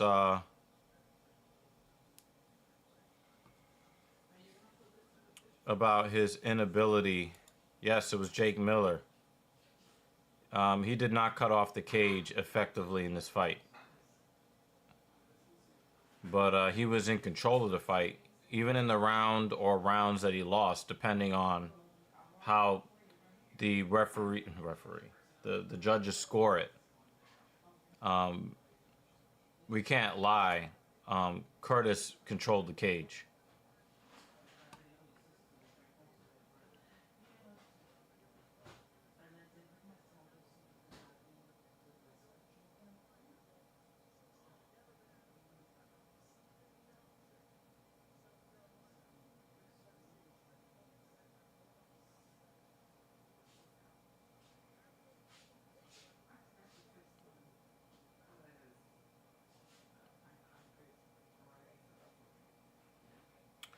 Oh, also Dub, hit me up on Discord, man.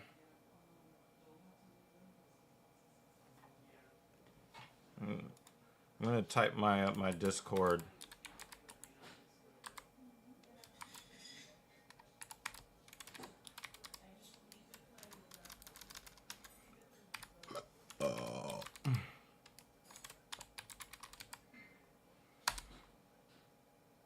Yeah, hit me up on Discord, MT Dub.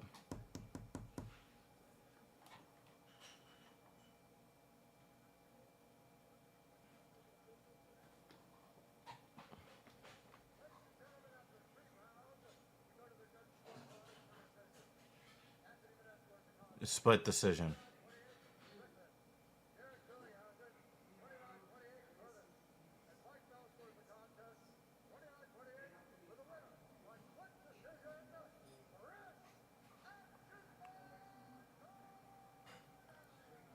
Yeah, I was hoping we could have gotten just one more judge to give one more round.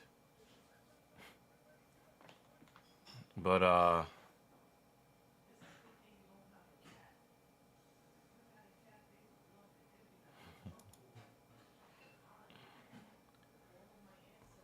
yeah, I've been talking to a lot of people lately about how not compelling the UFC product has been.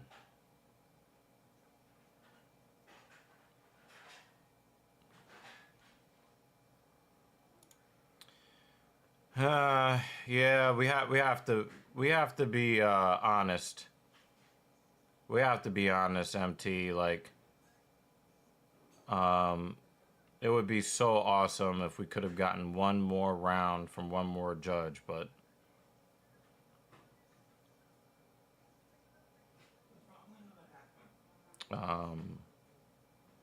Curtis controlled the cage. And he had Max Griffin on the back foot the entire time. But I think a lot of that comes from the fact that Chris Curtis is just a larger human being. And he never respected the power coming back at him. So when you don't have to respect the power coming back at you, you know, you could just walk him down, and he forced Max Griffin to get on his hobby horse. That's just how the fight was lost. And you know, it doesn't even matter if Max Griffin is a better fighter than him. The power discrepancy was the great equalizer. And I think that changed a lot.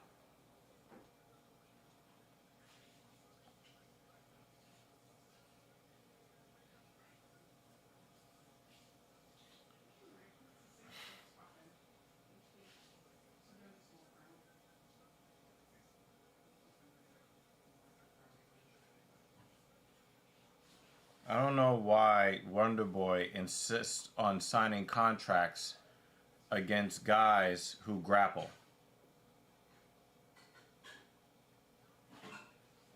I don't understand why he. I don't know. This might be his last fight, and it'll be sad because if I was forced to pick a fighter who was my favorite of all time, it would be Wonder Boy Thompson.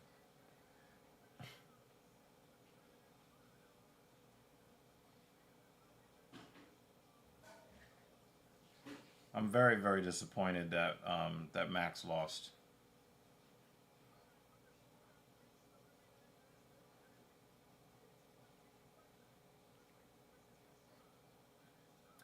Teddy Long. That was the dude that I was thinking of. Teddy Long. You're gonna go one-on-one with the Undertaker.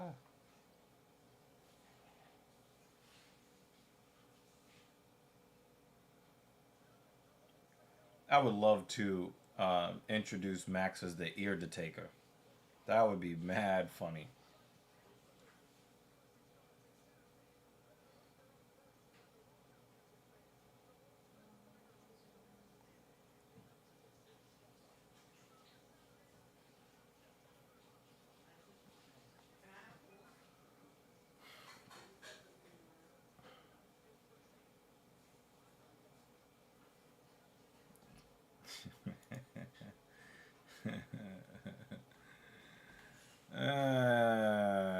What up, man? What up, Breezy?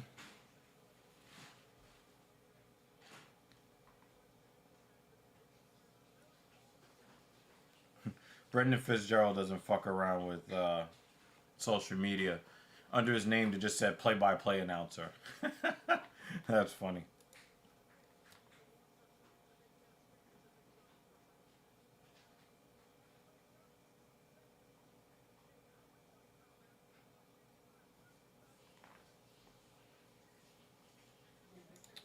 Yeah, man, what's goody?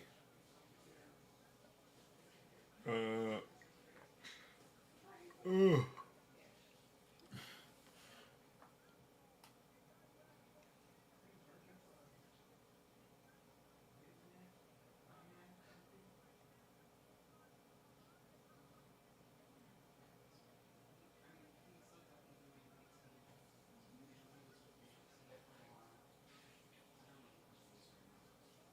Good to see everybody stopping by today. I wonder what happened to Dan. Where is Dan?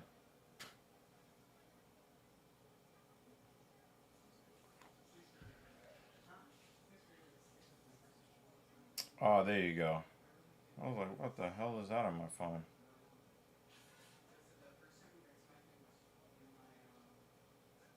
All right.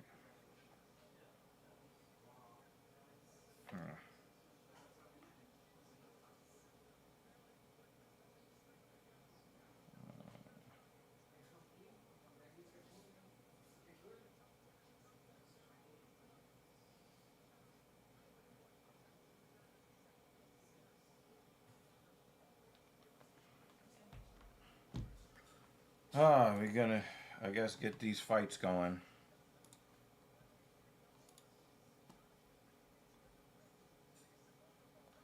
So Vitor Petrino goes from 205 to heavyweight.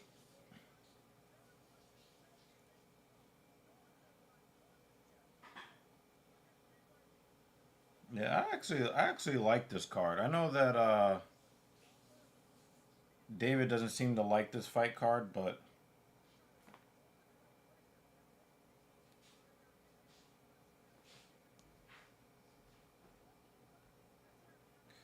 uh, uh, Derrick Lewis said he's not going to do the "my balls is hot" anymore because his kids get offended by it.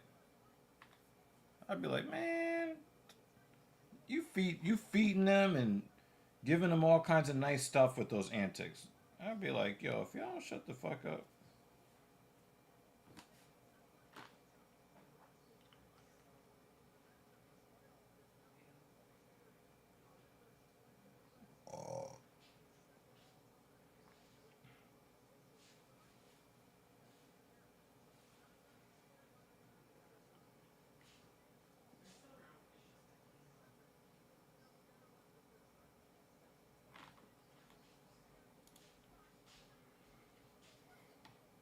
Yeah, that's pretty interesting.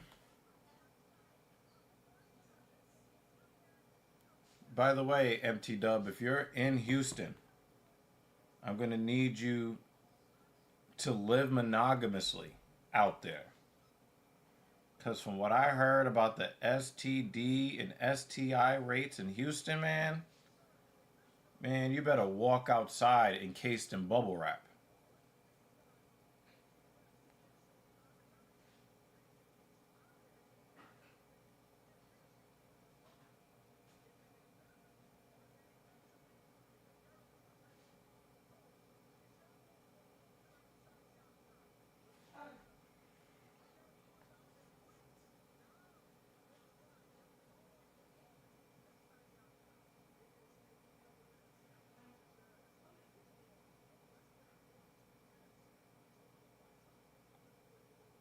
I heard they passing out high fives in Houston. Like they're high fives.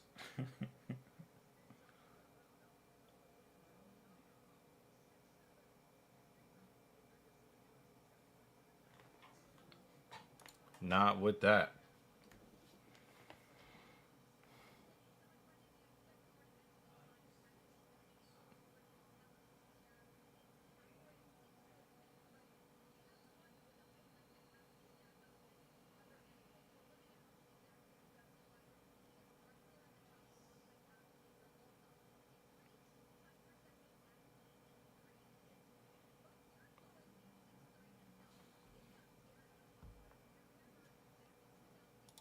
Yeah, hell yeah, man. Like, you can't. Man, listen. You don't need that kind of drama in your life.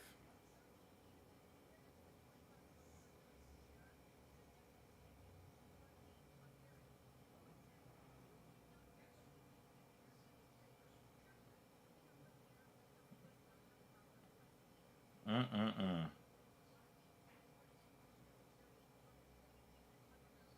Mm-mm-mm. I ain't touching nothing in. I don't even want to stand peeing up in Atlanta because something will travel up my pee stream and infect me. I don't want to go to Atlanta. I don't want to go to Houston.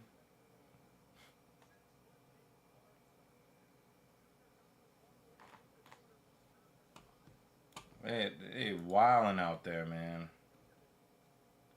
And then come to find out that chicks get mad at dudes for wanting to use condoms. Well, I have a soft, well, I have a hard spot for Charlie Arnault, and I can't explain it. I'm gonna just leave it at that.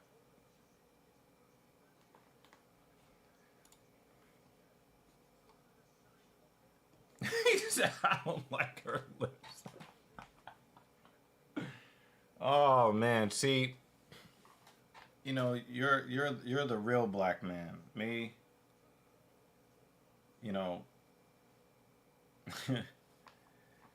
yo, if you see her, Breeze, I don't know. Maybe you don't like white women like that, but He said he doesn't like her lips. Yo. Yo.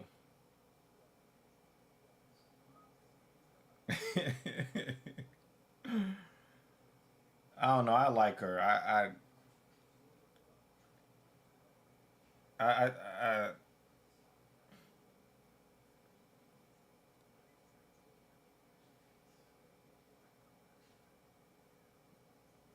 oh, I think Breeze thought that Charlie was a man. That's why.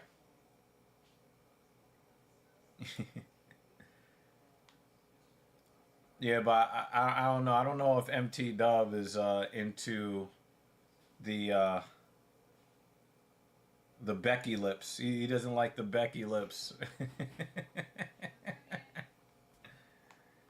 He don't like Becky lips.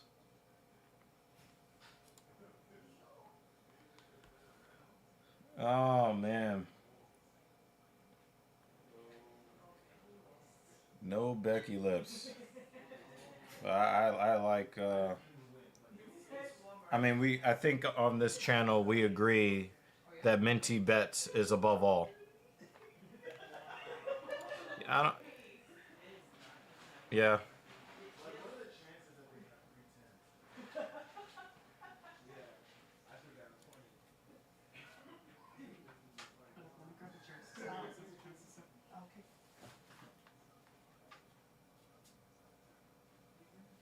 Or you want me to just grab this chair?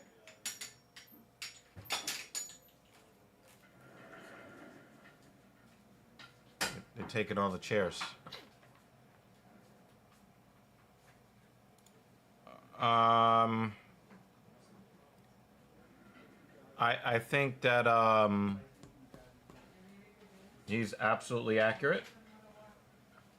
I mean, for those that don't know what JL is talking about, Coach Greg, we're talking about guys that get the male equivalent of BBLs. And, you know, that would be having the adipose tissue removed from around the rectus abdominis muscles. And there are also some people that will just go out and get abdominal implants to make it look like they have the six pack. But what people don't understand, and you know, again, you know, the guys that would get involved in these types of surgeries, they have the same mental folly that the women do. You know, we don't just love women with big round asses because they have big round asses. It's it's the genetic gifts that you have that make your whole body voluptuous as a woman. It is not just the size, it is the shape. It is the entire shape of you. And in the modern day, it also goes to show how much you train in the gym. Well, likewise with the men, like just walking out here with six pack abs that you didn't earn, it defeats the purpose. And when you look at the photo of Drake, you know, one of his pecs looks completely melted. Like we women like guys who have six pack abs because it shows the discipline and the hard work that you put in to get it. It's about the discipline and the hard work. It's not necessarily just about the appearance of your abdominal complex. And everybody wants to take a shortcut. They want to do Ozempic. They want to do surgeries. How about you get in the gym and do the work? What is so wrong about doing the work? There's nothing wrong with doing the work. But just like we were talking about earlier with John Jones, it's much easier to take shortcuts than to do the right thing. And it doesn't matter how good your surgeon is. Everybody's always going to be able to tell that your abs don't match your chest, and for you girls, your ass don't match your legs. Everybody wants everything to be, oh, that's diabolical.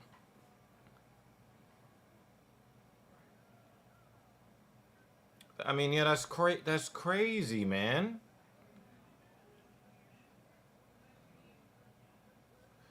Nananshi Studio, what's up? Good to see you again. But yeah, like, dude, we don't believe you. You need more people. So, the thing is that men keep telling women that we don't want to see BBLs.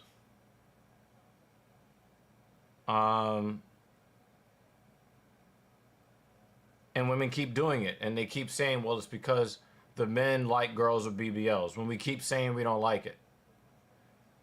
We'll see if the women, keep, if they hold the line and say, hey, we don't want guys with ab surgeries.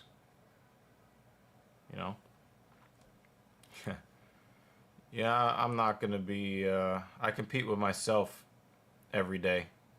I compete with myself every day. So I'm actually on a small, cut. I just got under 200 pounds. Obviously, I'd like to be over 200 pounds, but my numbers, my hypertrophy numbers are going up in the gym. Just not having the same appetite during the summer. So, wow, Tuckus got him right to the ground.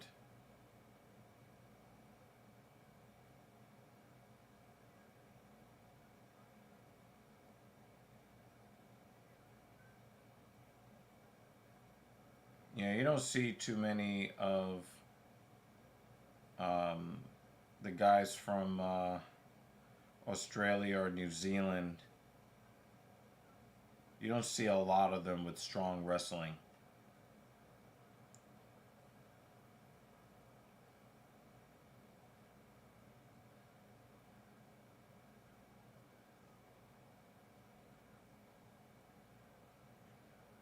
Wow, he got back to his feet.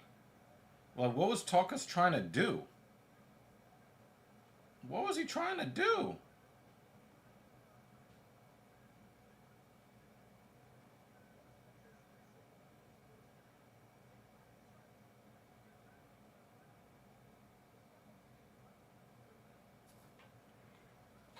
I mean, yeah, I mean, that's true, but it's like, does Tuckus actually know what he wants to do? And he lets him right back up again.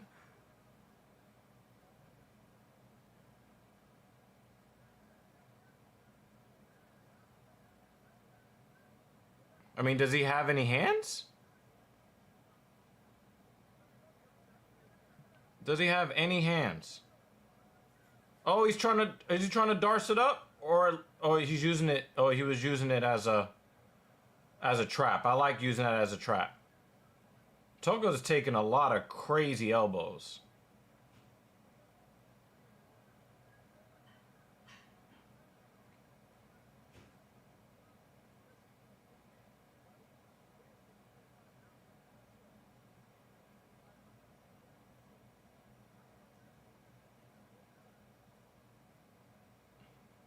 I don't like Tafa going to his hips.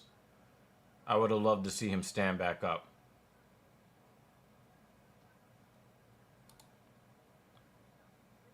Yeah, it looked like he was trying to go for that for a darce.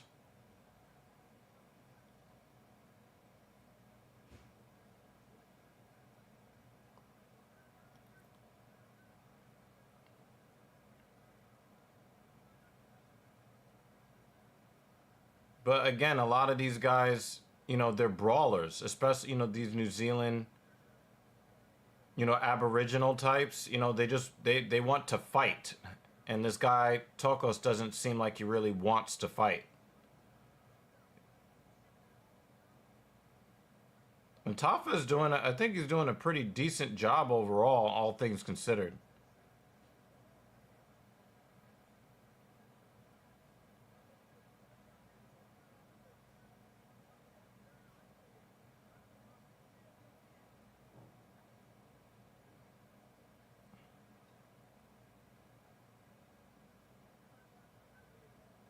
Yeah, he snuck out. He snuck out of that head and arm attempt right there. He was definitely trying to set up that head and arm attempt. But now he's got that high. He's got that high mount.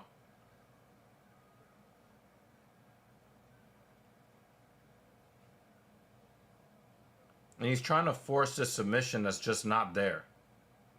That's what I'm trying to figure out. What's up with this Tokos guy? Like, dude, the submission is not there. And do you have any hands? Do you know how to strike? And you gave up the position and ended up on the bottom.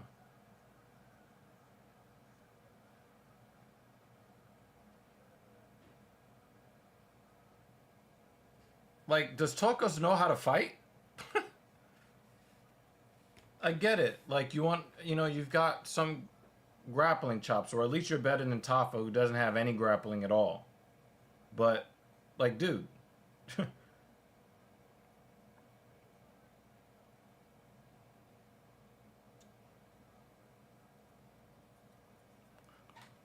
At what point is Tokos gonna fight?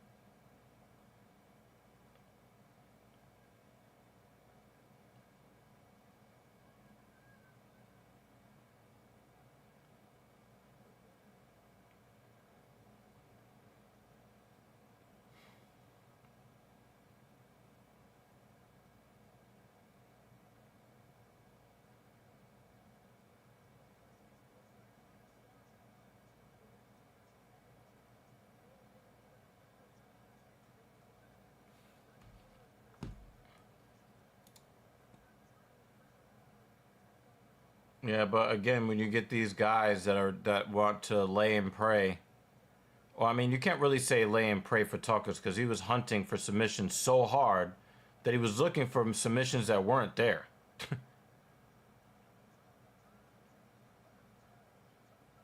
Tokos is in a lot of trouble. He's in a lot of trouble. He's in a he's in a lot of trouble.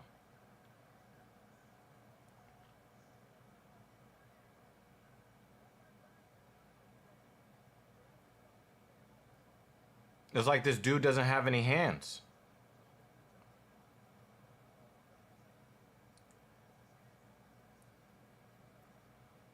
He has to put you on the ground because he doesn't know how to fight. And I'm convinced that Tokos doesn't know how to fight.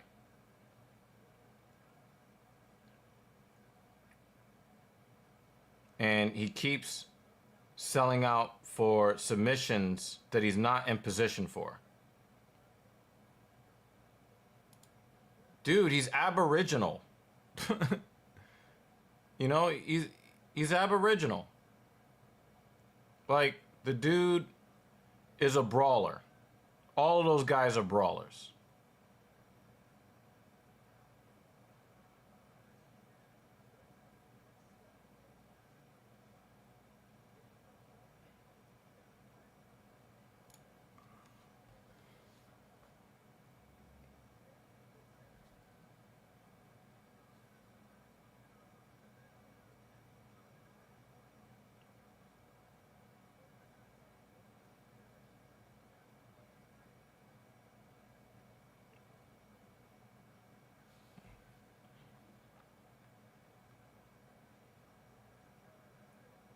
This looks like a 3/4 mount. Hopefully Tafa didn't gas out here, because he was controlling it in the first minute. It looked like we were getting close to a finish in his favor.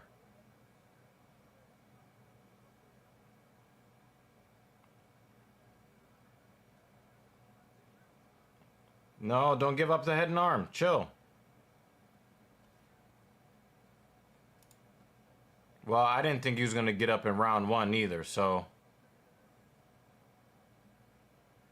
Stranger things have happened.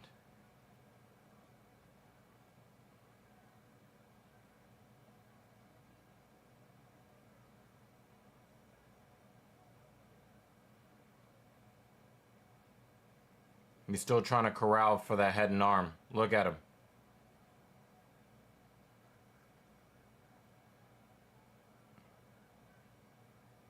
Tafa does a decent job of getting back to his... Well, at least he did in the first round. He did a good job of getting back to his feet. He's avoiding these strikes here. He's avoiding those strikes pretty good.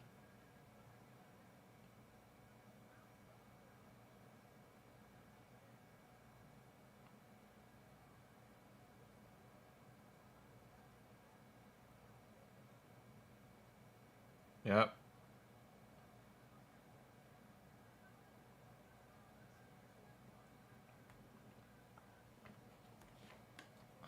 It would really suck if Tokus wins this fight.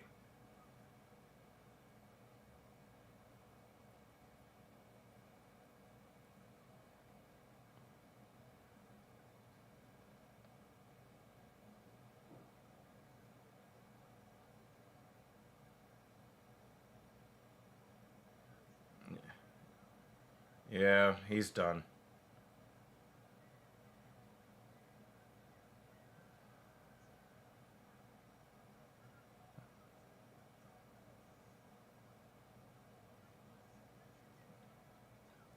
This fight is another example of why people are not liking MMA anymore.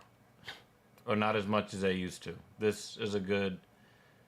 I mean, yeah, he was hunting for the finish, and that's cool, but... people don't want to see everybody laying on the fucking ground. That's just not what people want to see.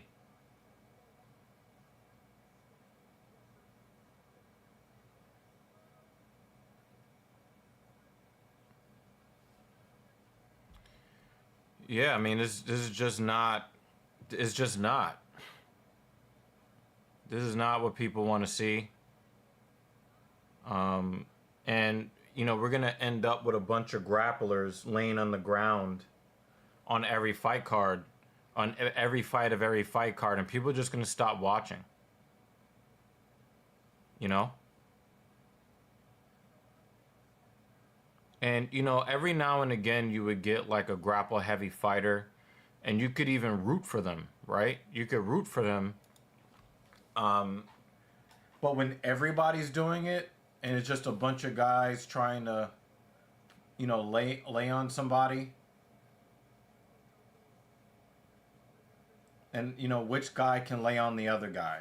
I just don't, you know, there's a reason why, like, the sport, and maybe that's the real reason why Dana White is not doing his job anymore.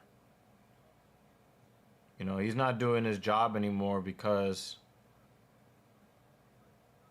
I think that he sees the writing on the wall that, you know, MMA has basically reached its inertia point.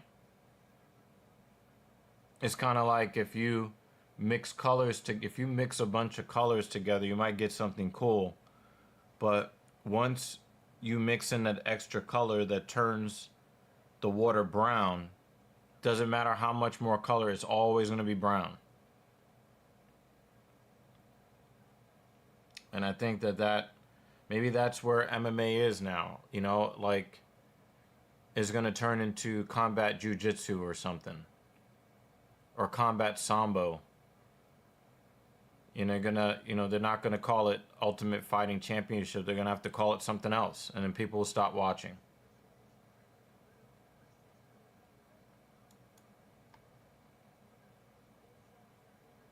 Yeah, like who the fuck who wants this, you know?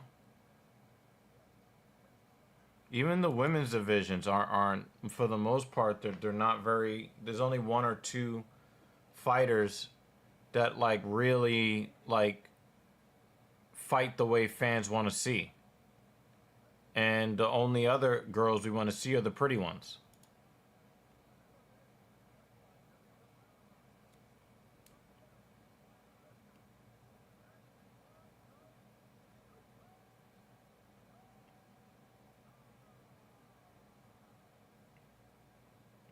Yeah, that was I don't want to hear him talk at all. Like the dude, like when it's called the Ultimate Fighting Championship and your guy that won doesn't know how to fight, that's a problem. Tuco Takas does not know how to fight.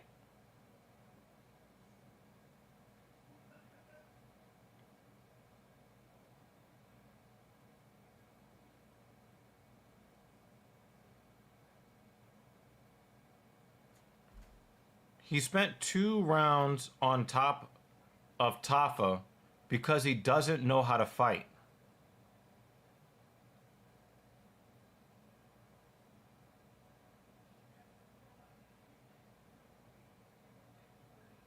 He has no hands.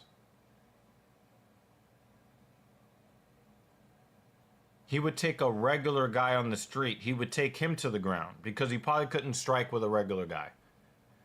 Untrained. And this is not what the fans want to see. The fans never wanted to see this.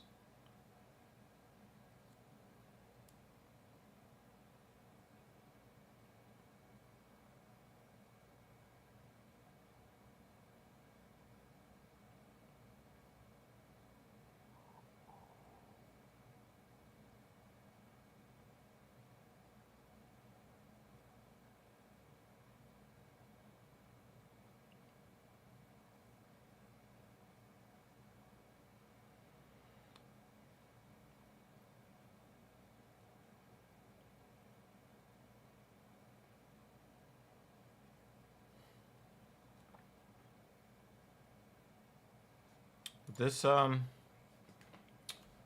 that explains my feelings on that last fight. And you know, Tafa, I mean, you can kind of partially blame him too because he had dude in a lot of trouble. I don't know. I don't know, man. Give me a quick moment.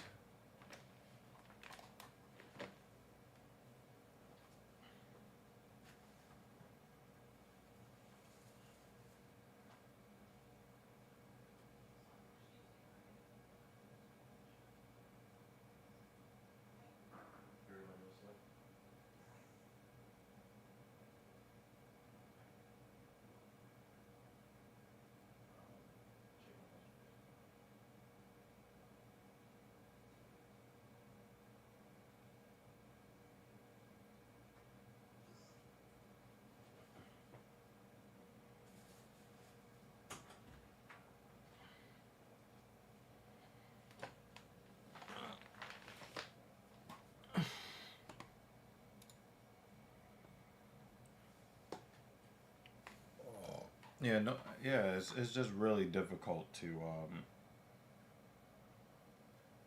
you see a guy that is throwing his hands and the other guy doesn't know how to fight and then he just, I have to grab you because I don't know how to fight. Well, this is the UFC. The F stands for fighting. And half the guys in the UFC don't want to fight.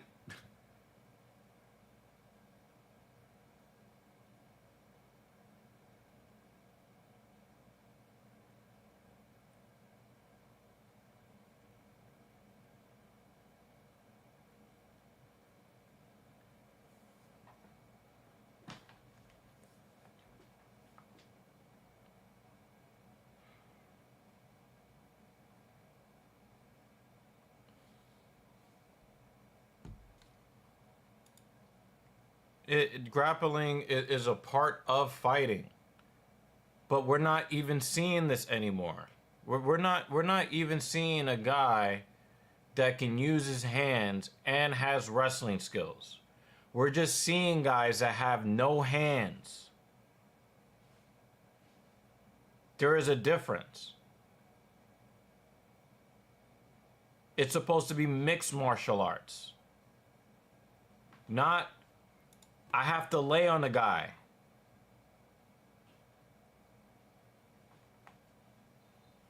If you look at Tokas as an example, it's very clear that he doesn't know how to fight. That's a problem in the UFC. Daniel Cormier was a wrestler that knew how to fight. John Jones, a wrestler that knows how to fight.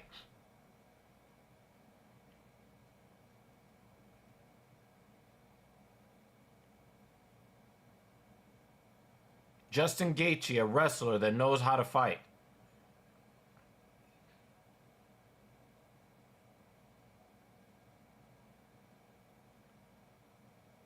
We got a bunch of guys in the UFC that are do anything to avoid fighting.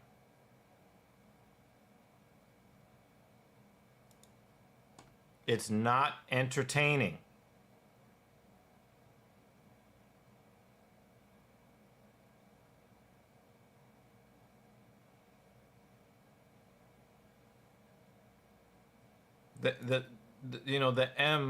The first M in MMA is mixed. Everybody is now laying on people. It's not mixed.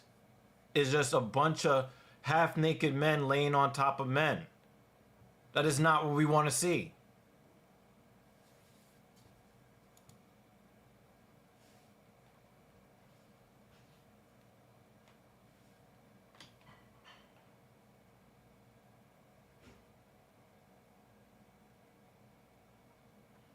Shout out to Ben Askren.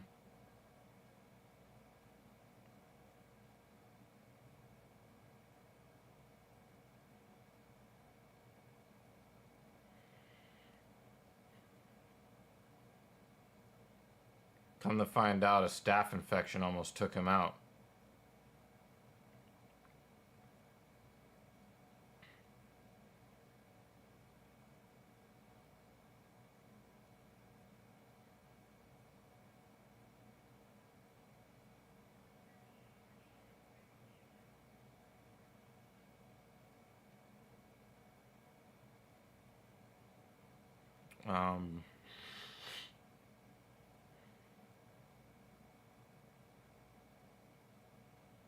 An unchecked staph infection. You know, I was talking to Mrs. Evil about this in the car, and I do think that it's something that's worth at least talking about, because I know that everybody is happy that Ben was able to get a double lung transplant, and I'm happy that he will continue to be among us and still, you know, give whatever he has to give to the sport of wrestling. But I cannot help but ask myself about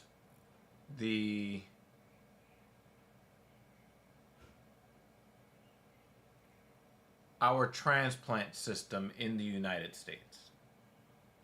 You know, he got sick and almost immediately was able to get a double lung transplant. And we know that there are people who wait on lists for long periods of time waiting for a donor, which, if we are, you know, being honest with ourselves, they're waiting for somebody else to have something really bad happen to them. So, you know, that part sucks too. But you have all of these people that wait so long, and somebody's able to step right in front of them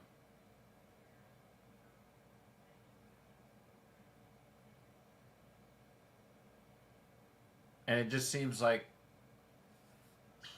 It's always somebody who's famous. And it's like,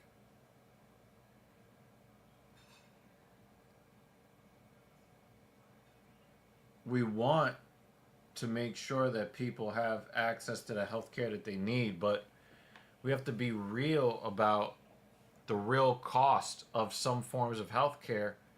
And in this case, we're talking about life-saving organ transplants.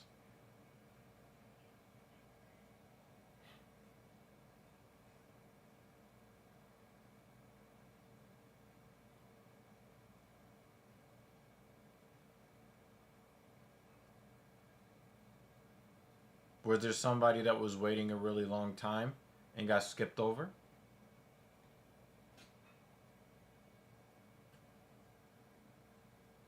We have to ask that question. You know, did somebody need the transplant more than Ben did, but they couldn't get an exact match? That's an issue too.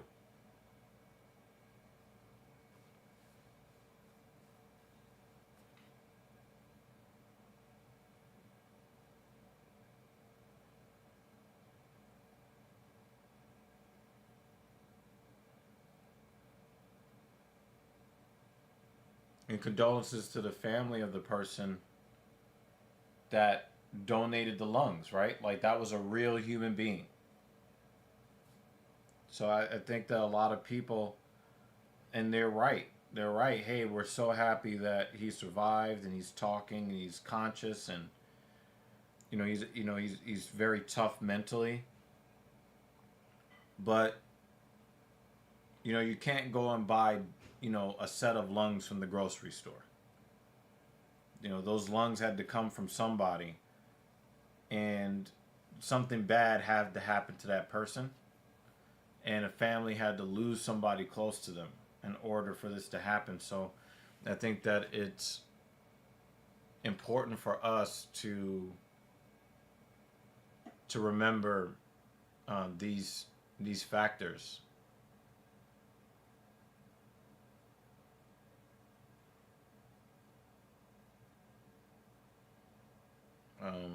But man, staph infections, y'all. We hear about them all the time. Wrestling, BJJ, MMA studios. But staph can really mess you up bad.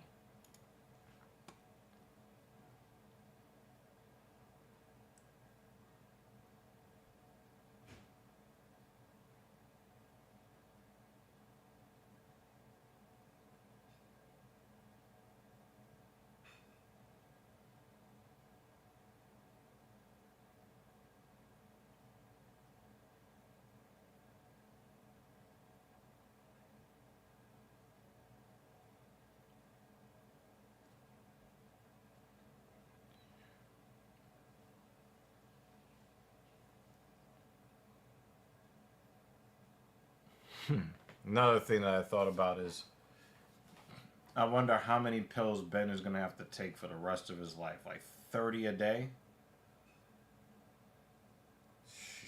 Jeez. She's Louise.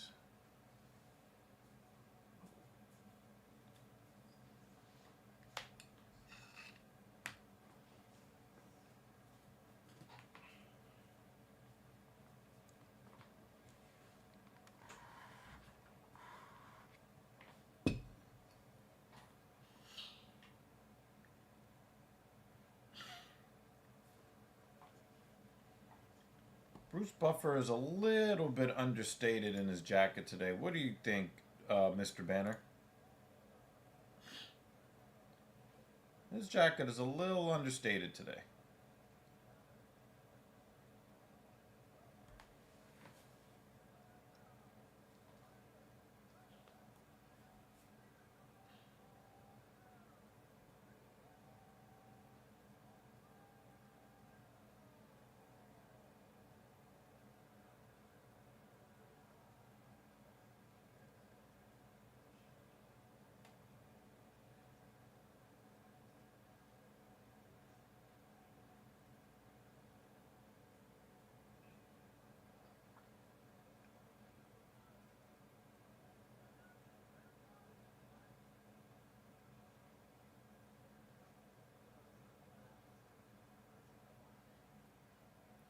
So Petrino is coming up from 205.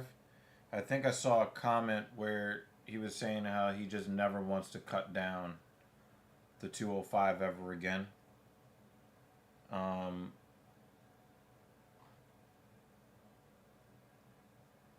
He looks like a guy that probably does not want to probably does not want to be cutting weight for any reason.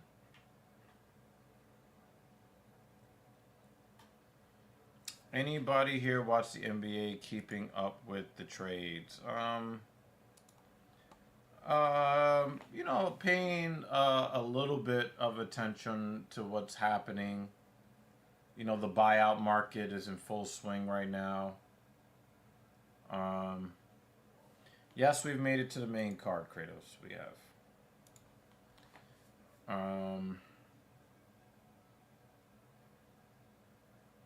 Oh, wow. Nice move by Petrino. Nice move. I mean, going below 10% is crazy. I think for the guys that are cutting weight, it's the water loss that's the problem more than the body fat.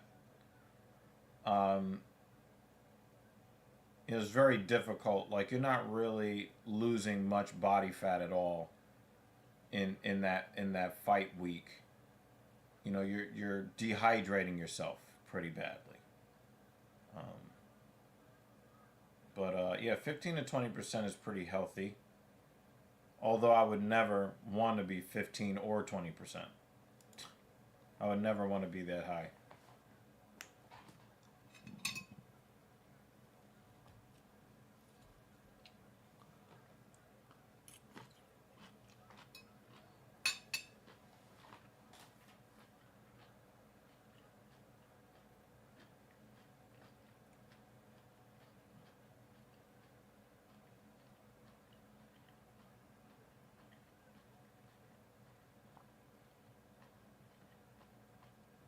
Petrino's got to do something here. You've got to mount. You've got to mount here, guy.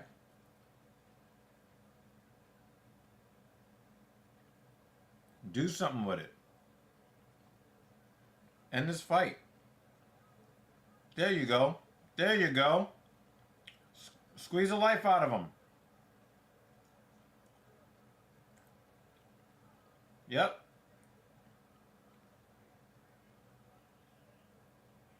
Yeah, my percentage is somewhere between 10 and 12%.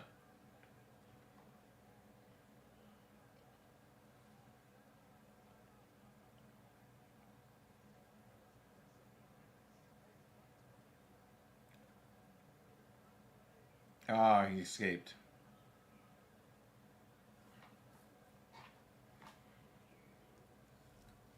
Lane escaped.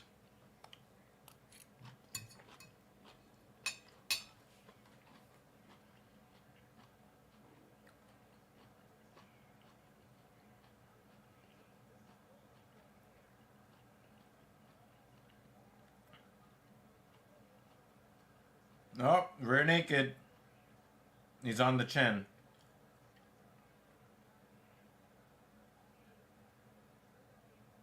He's on the chin. He's got that big bushy beard too. Oh, he's squeezing it.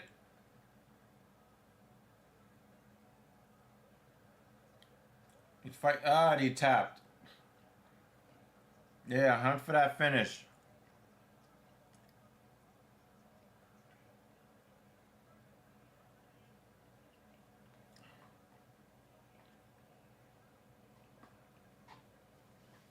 I don't know. Austin Lane might end up losing his job after that one.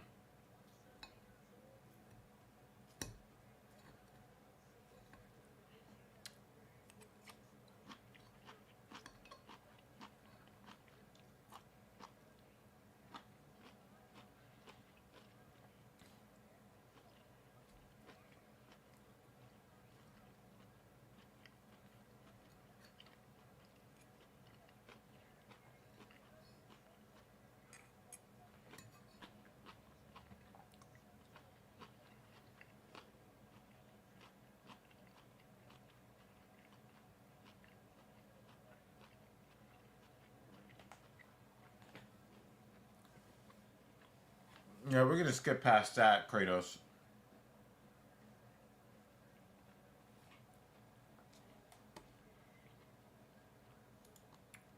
Um, just some green beans and some chicken. I'll probably get like a protein shake in as well.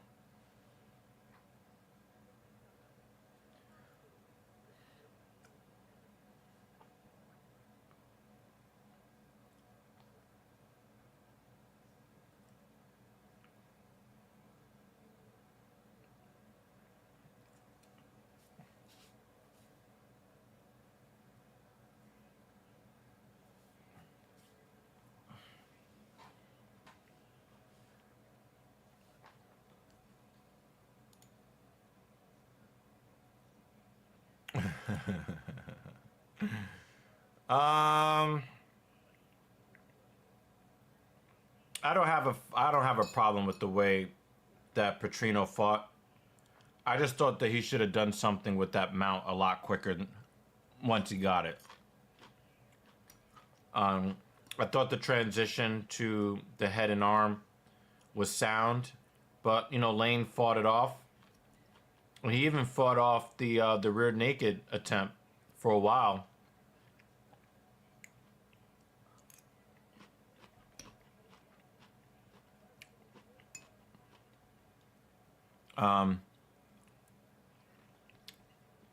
He got that squeeze put on him.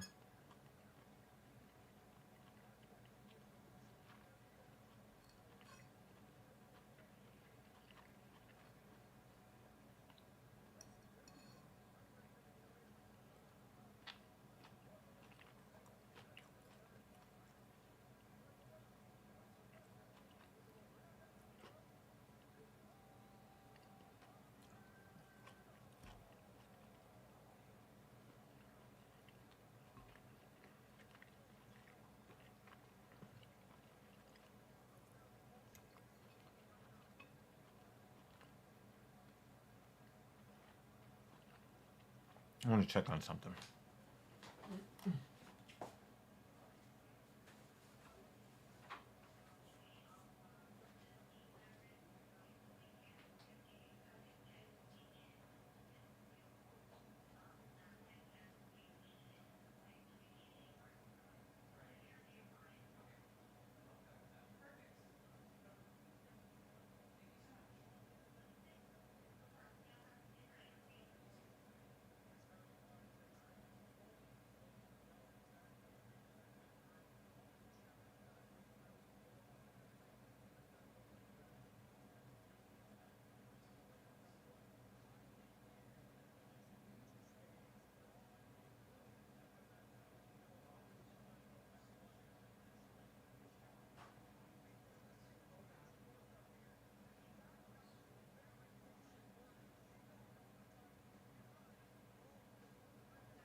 I forgot that I could do this. Check that out, guys. Yeah, you're always gonna want to ask that question when a guy goes from 205 to heavyweight, and actually looks like he belongs when he gets there. Wow, this is good. We lost like 10 pounds? I think I'm down to 199. But,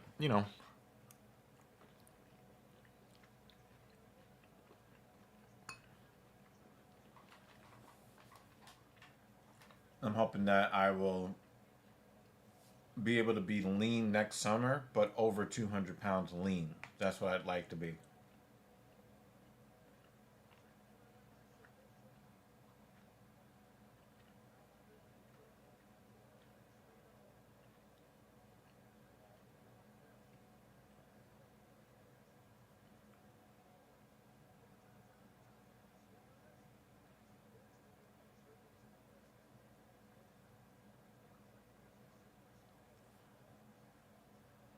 Oh, 15 pounds. That's nice. Rollins got injured, huh? Wow. How did that happen?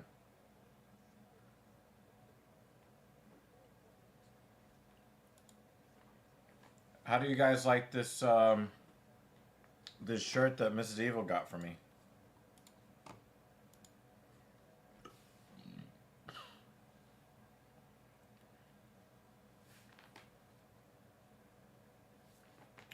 Um, how bad? How bad is the knee injury?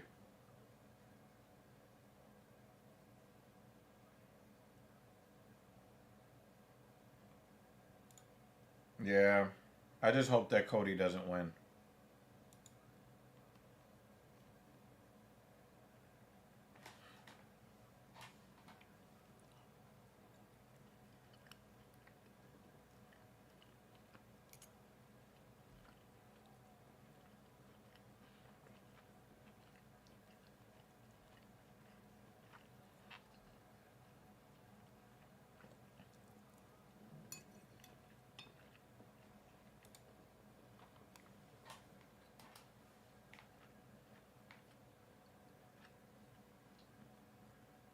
They didn't even get a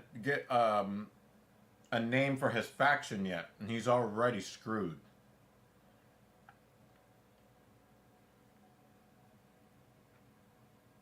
He's turning into Roman Reigns.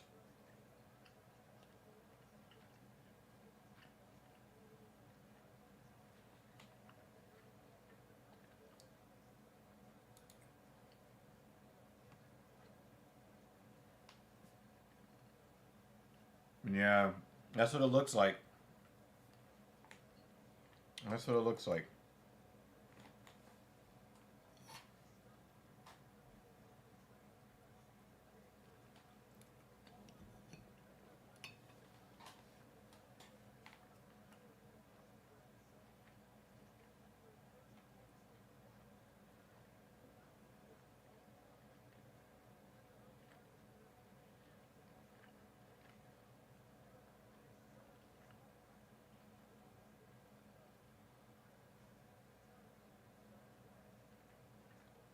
We knew that was gonna happen, Kratos. Come on, man.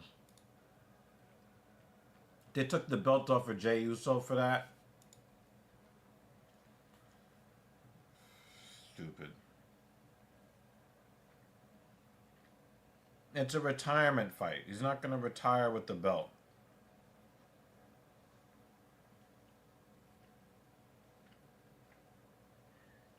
You know, I thought Gunther was boring too, but the more like I see him, I'm like,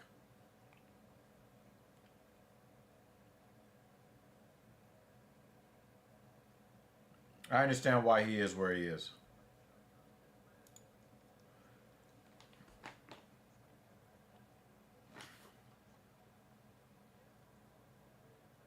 You know, once you are plugged into that Saudi money, you know, you'll do anything.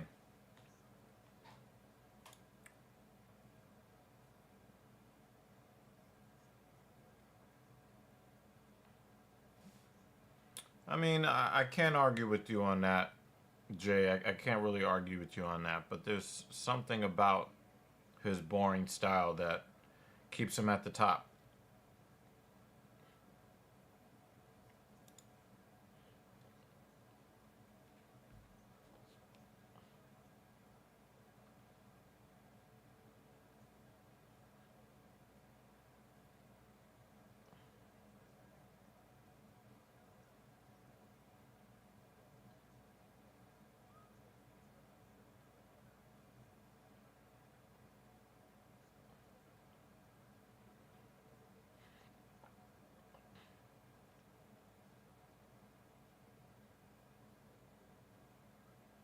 Yeah, I don't care about that at all, JL. I'm not even putting that on the screen. I don't care about that at all.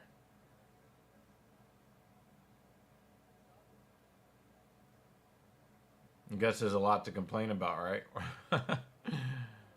Ugh.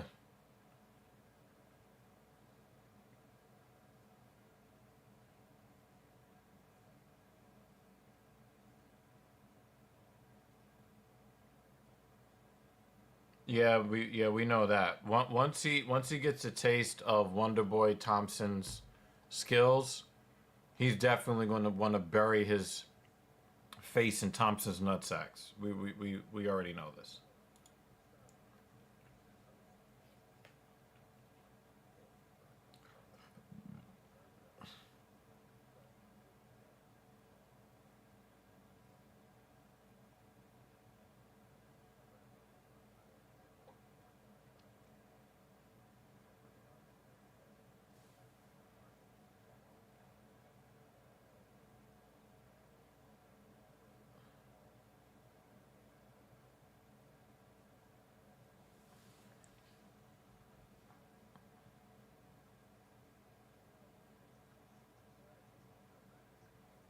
Well, LA Knight is hopefully getting the main event push that he deserved a long time ago. Hopefully, he's finally getting that.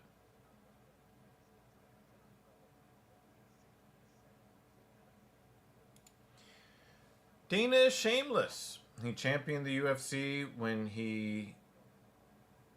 the boxing MFs wanted to keep him out, but now he's promoting a fight where the combined purse is $147 million between the main event. And he always keeps talking about how, boxing is dying and, the fighters should not be getting paid what they're getting paid and blah, blah, blah. And then once he got a chance to get something out of it, all of a sudden all that talk is gone.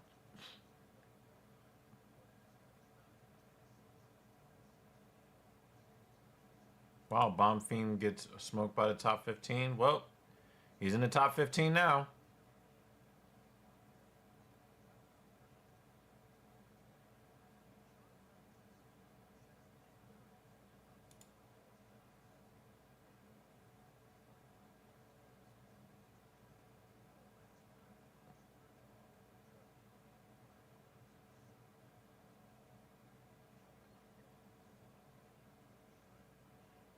Our favorite Aryan, Nate Landwehr, goes against Morgan Charrier, the last pirate. Okay.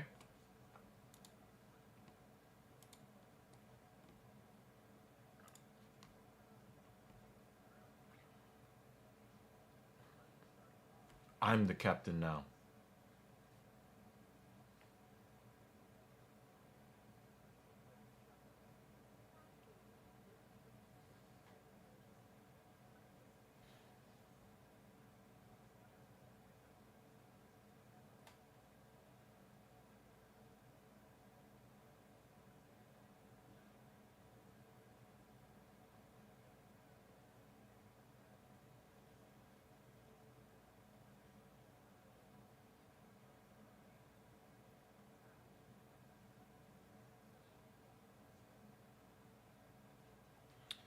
Yeah, it's I'm just looking at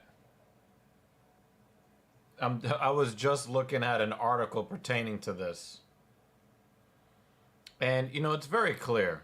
You know, um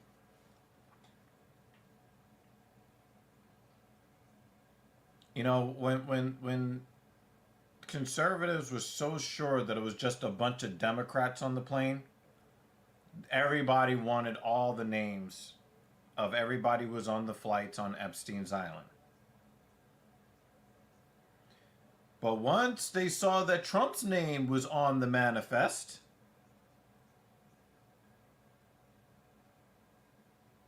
seated right next to Bill Clinton and Prince Harry or Prince Andrew.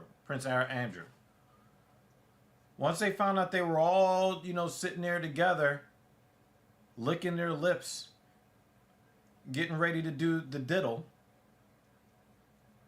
now all of a sudden, why are we still talking about this? So, I mean, you were so gung ho, you ran part of your campaign was about, I'm going to release the Epstein's list, knowing that you were never going to release the Epstein's list because you're on the list.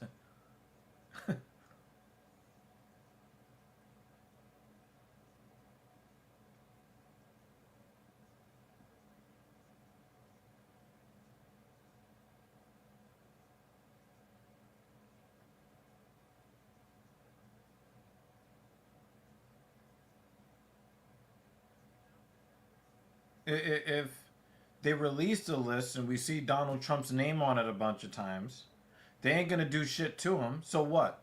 Human trafficking is now okay? Is that now considered to be okay now? You know, your favorite politician is on the list. And I don't care which side of the aisle you're on, your favorite politician's on the list.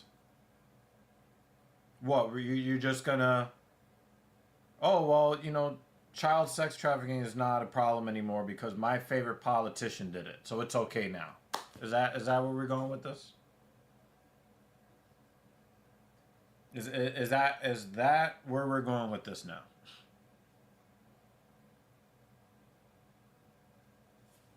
And this is why I don't like politics or anybody that's in it. The left wing and the right wing are on the same bird. And that bird flies to Epstein's Island.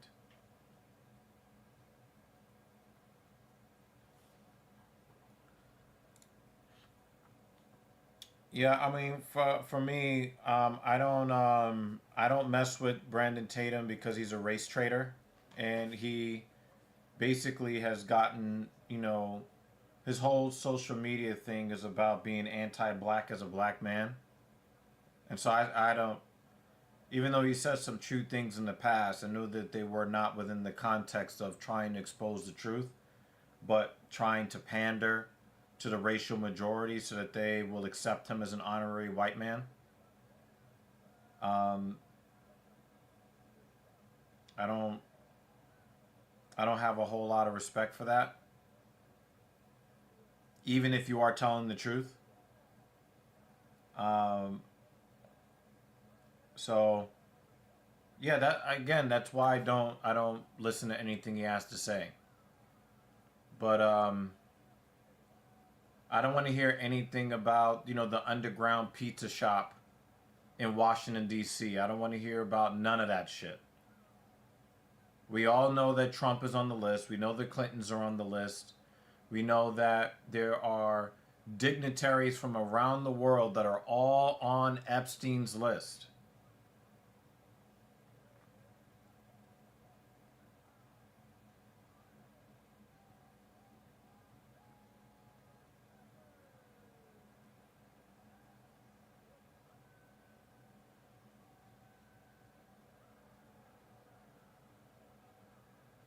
And yes, you know, black people can be, you know, racially biased even towards their own. I've been a victim of it plenty of times myself. But wake me up when black people have enslaved the whites for 400 years. Wake me up when that happens.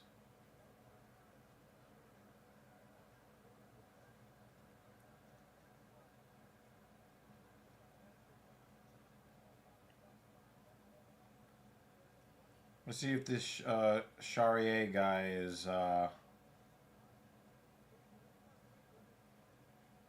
as good as the fight packs make him out to be.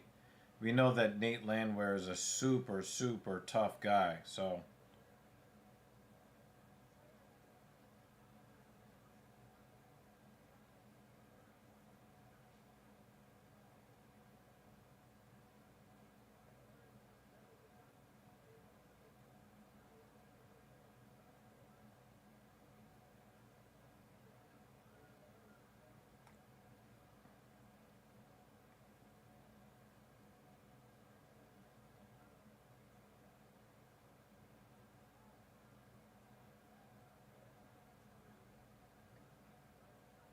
Nate's got a little redness around the nose. Oh, his nose is bothering him. Yeah, he keeps pawing at that nose.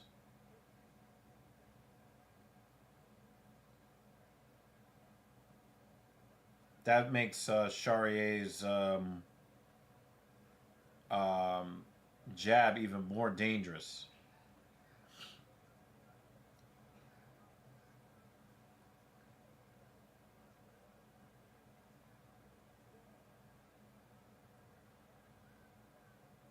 Wow, that was a nice combo from like several different angles.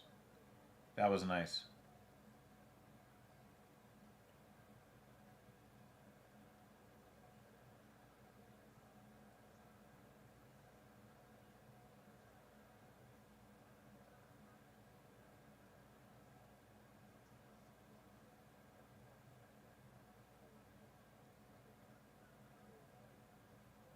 Oh, nice overhand left hook.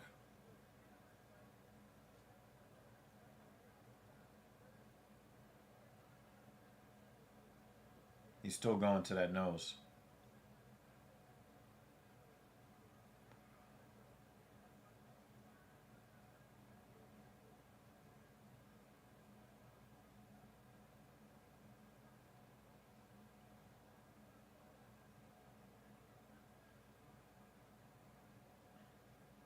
He's sneaky. His shots get in real sneaky.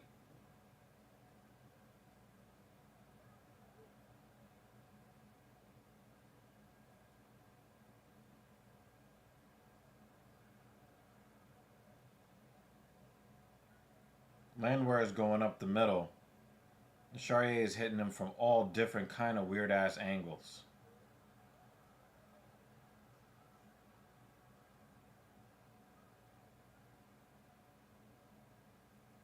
That jab is working. And that calf kick too.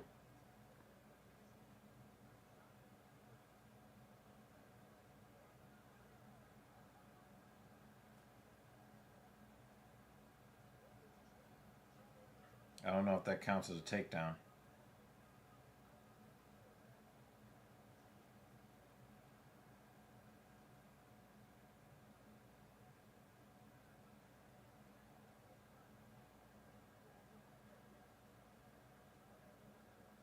He's got him off balance. He almost grabbed the fence. Landwehr, don't grab the fence, man.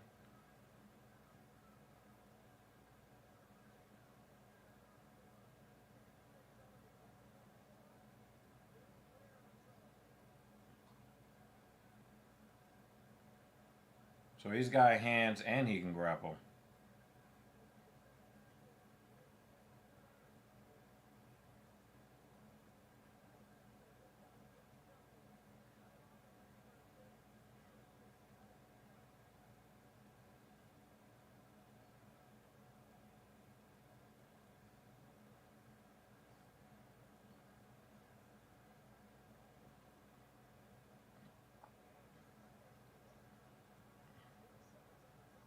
He almost gave up his neck there.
Landwehr is starting to break through.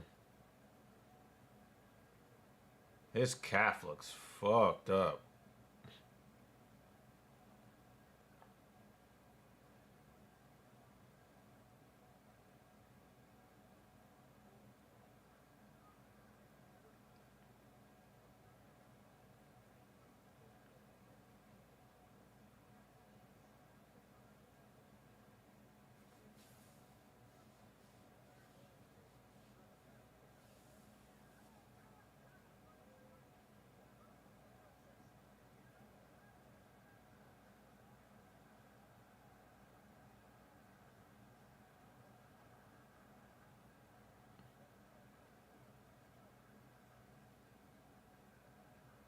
Landwehr tried to take his head off. That was way too emotional.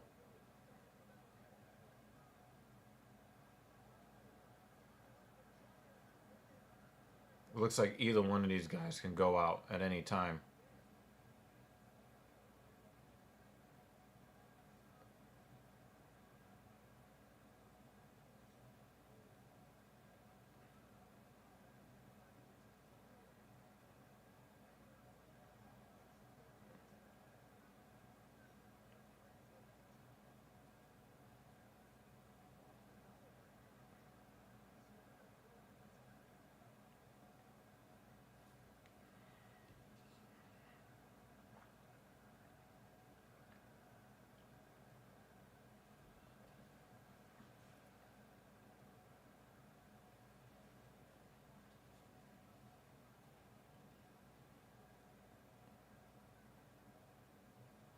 Landwehr's jab is really working right now. It definitely has slowed Charrier down. Not necessarily his gas tank, but he's definitely got him thinking in the cage more. Before, Charrier was just reacting. And now he's just reacting. He's reacting to everything that Landwehr is throwing at him, rather than just kind of flowing like he was in round one.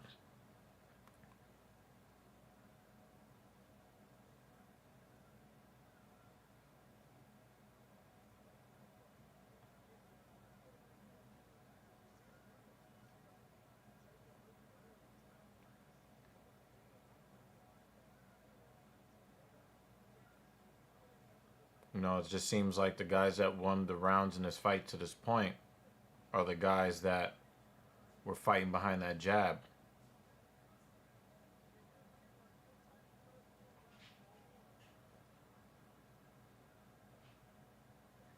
And I think for a fighter like Charrier, who's got like a lot of, style, a lot of different skills, fighting a bulldozer like Landwehr is a really good test.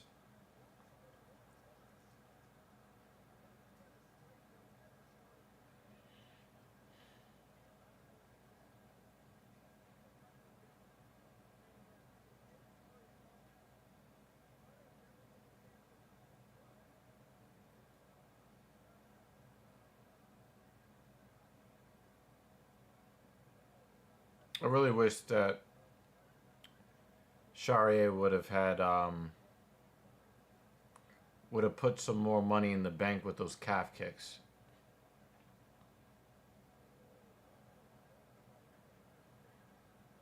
It looks like he's looking for big power shots now, and he's getting beat on volume.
Nope, I didn't.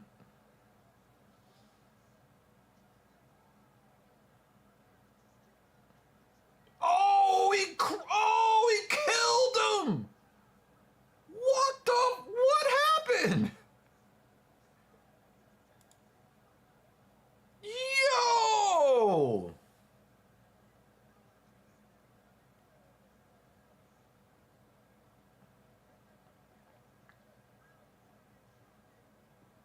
Damn. And Nate was yelling at him at the end of the second round.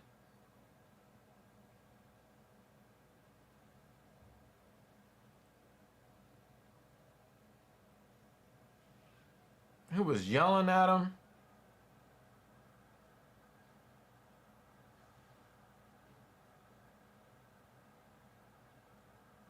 He was just swinging for the fences.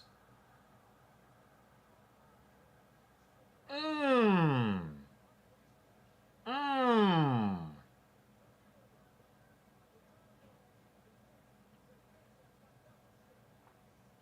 Damn.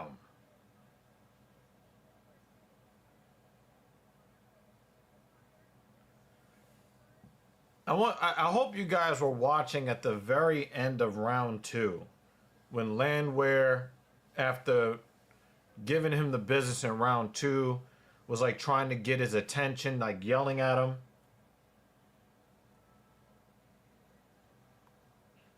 And then he just started swinging for the fences. Goodness. I don't know anything about this. Yeah, that, wow.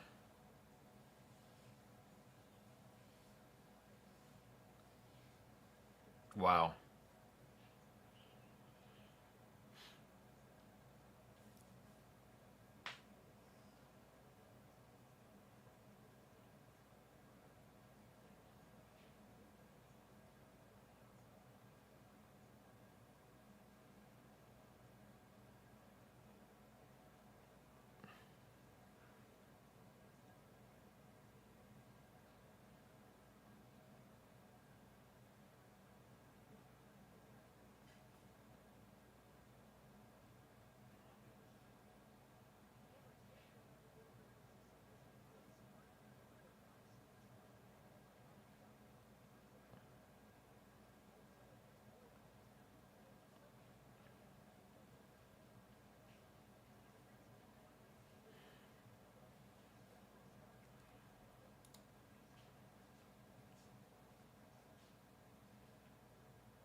All right, we got you, Banner.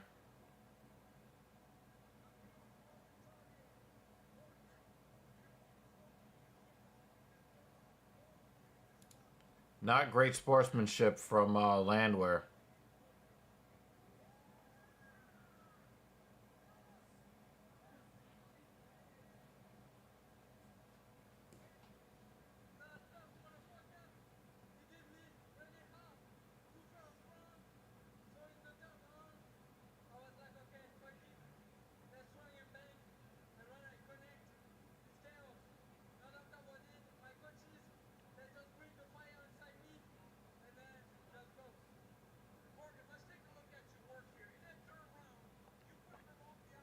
Yeah, that was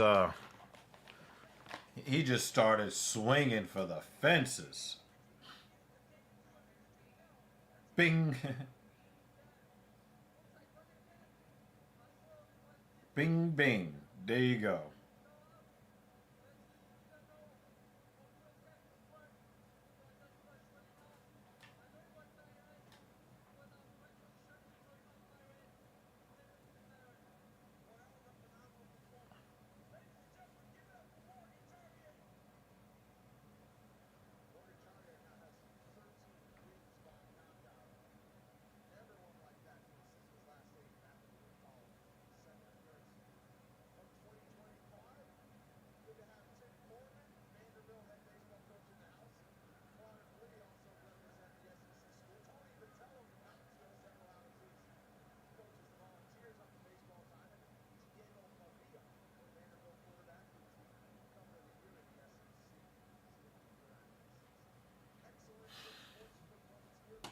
That was entertaining. Two guys that didn't have a problem fighting. Who knew? Who knew that two guys could get in the cage and actually throw these? Who knew?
Yeah, it kind of sucks if those are your choices for Fighter of the Year.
Is it like I think of Calvin Cater, I just think about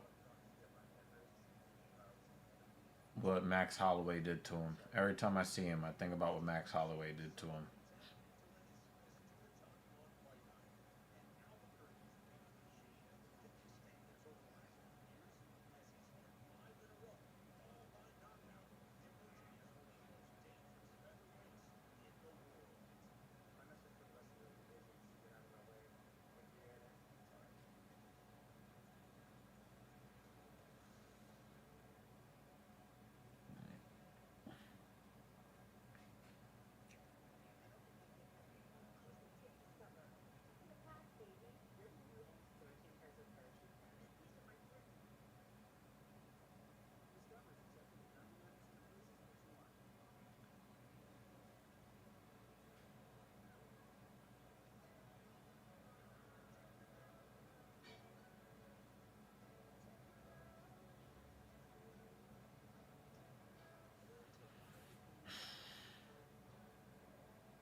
My first impression is that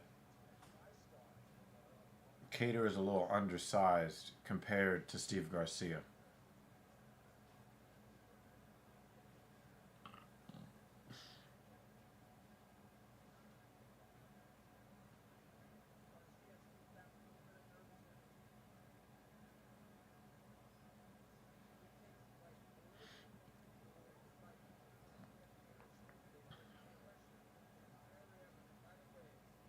Garcia looks like a lightweight compared to Cater's featherweight.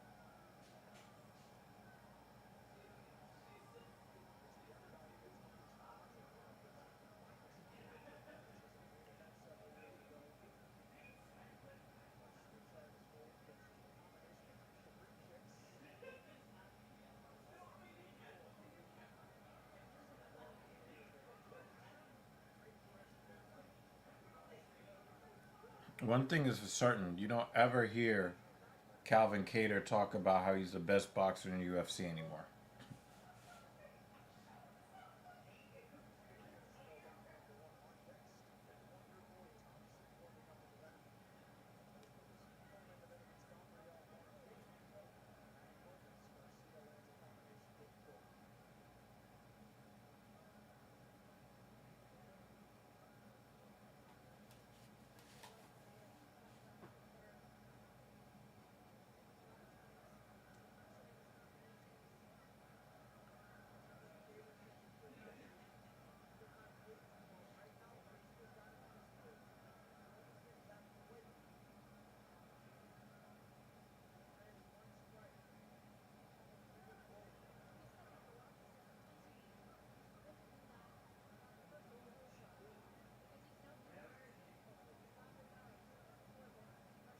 There's always that fear that I have watching Cater in the cage. I just cannot see past the damage that he took from Max Holloway. Game is going. I'll be back. I'm gonna call Uber for her.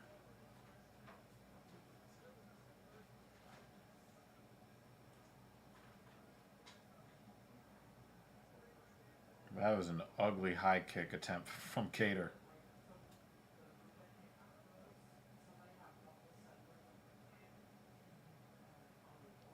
I mean, he got hit over 400 times in that fight. And so I pretty much. Vex is back in the United States. Wow.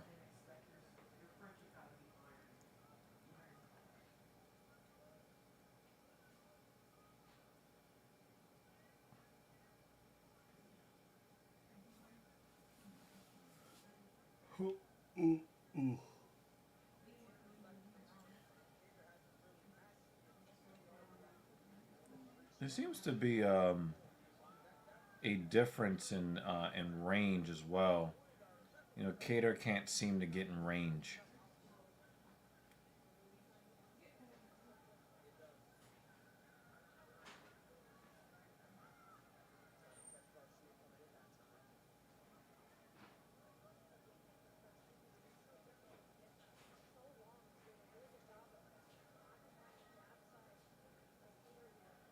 It just seems like Garcia does not belong at featherweight. That's what it looks like to me.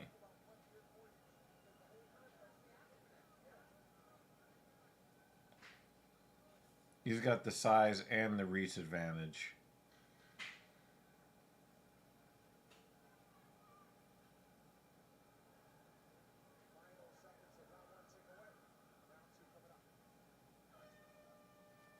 And again, I know that I know it seems like I'm kind of harping on this, but I just don't think that Calvin Kattar is the same fighter that he was before he fought Max Holloway. His hands are not as fast. His footwork is still pretty decent, but his hands are not as fast. The confidence is not there. And it seems like all the shots affect him.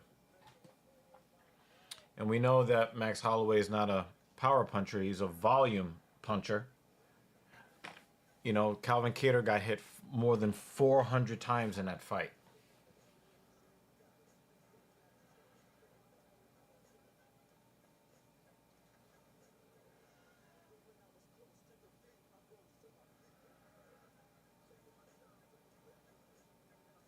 So, I just, I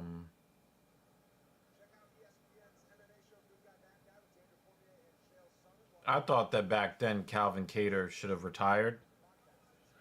And I haven't seen anything that makes me see otherwise.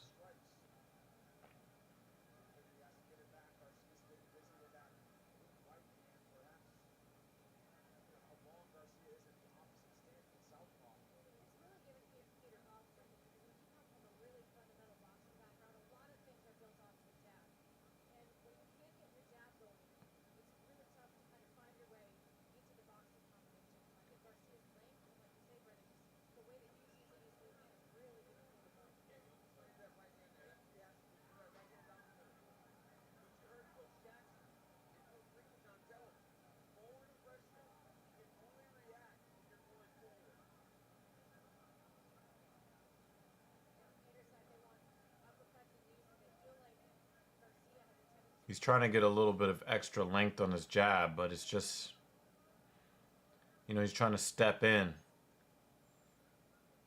But there's a clear power discrepancy here. And no matter what Kattar wants to do to stand his ground, he's forced to back up.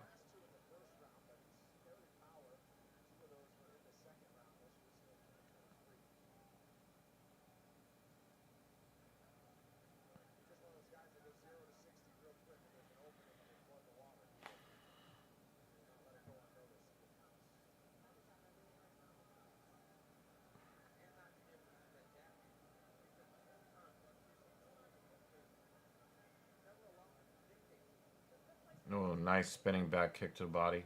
Oh, left hand, Garcia.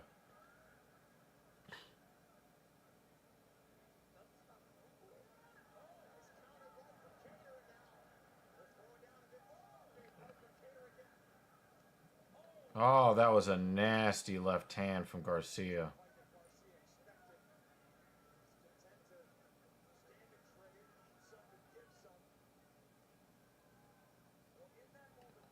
It looks like Kattar is finally able to put a couple of shots in on his opponent.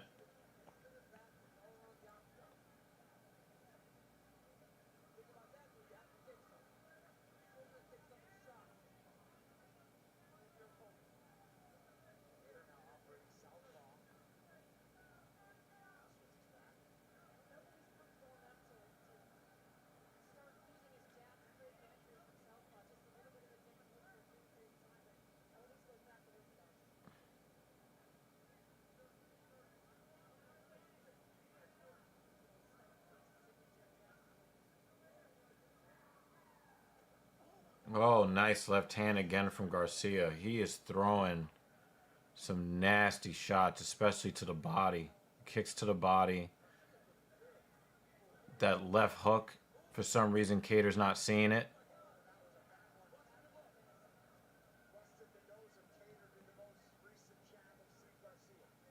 Yep. Yep. Yeah, Cater's nose. A nice pawing at it. He can't stop pawing at it. Yeah, he's in a lot of trouble. And for whatever reason, Cater is not seeing that left hand.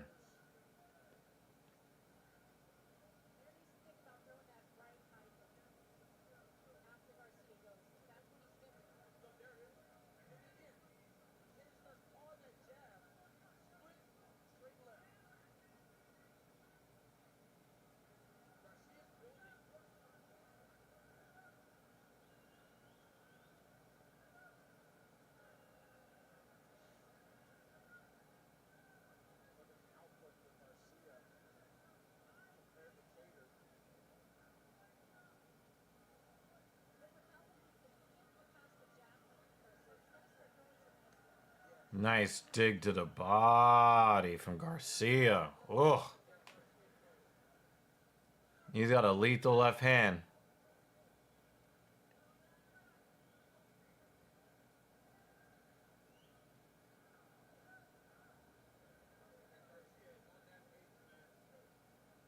He is starting to stick his fingers out towards the eyes of Cater, though.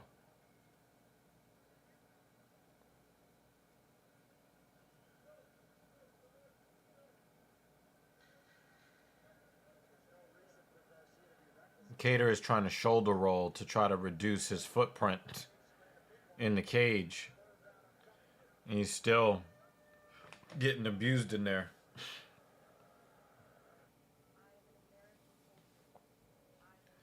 Still getting abused in there.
I think Calvin Cater... Well, I've been saying this for a few years now, but Calvin Cater needs to retire.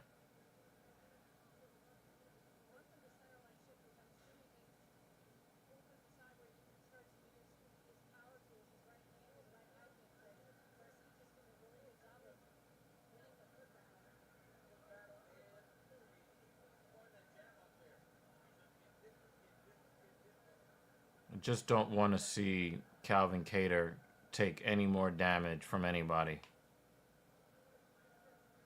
Don't want to see it.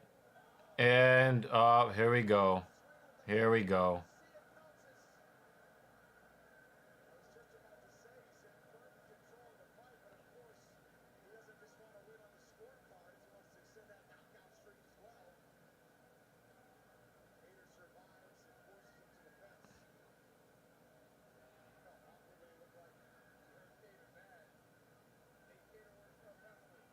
And here's the beginning of the end here. Nope, there's the left hand. Another dig to the body.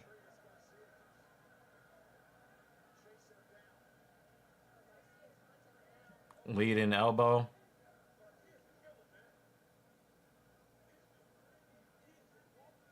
He really wants to put him out with that left hand.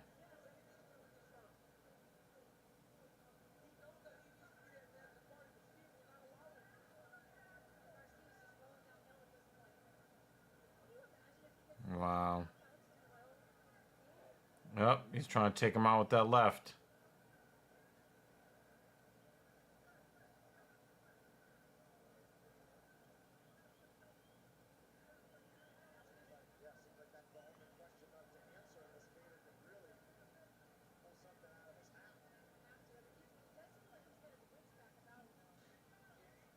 I mean, how many times have we seen Calvin Kattar on the wrong end of a complete bludgeoning?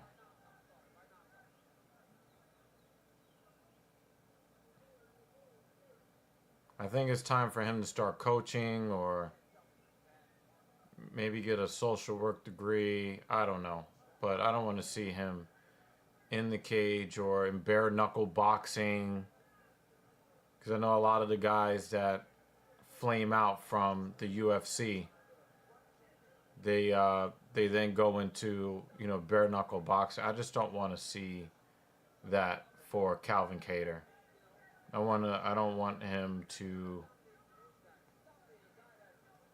live his life with brain damage for a couple of dollars. I just don't want to see it.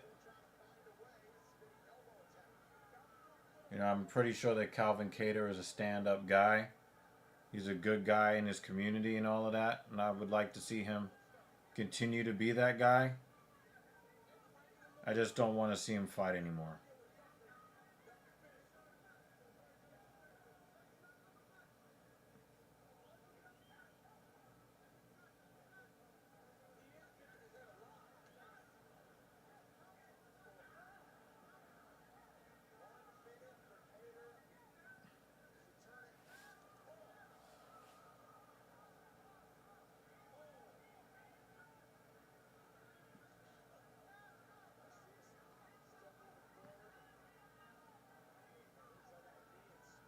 I mean, who's absorbing more strikes in the last 5 years than Calvin Kattar?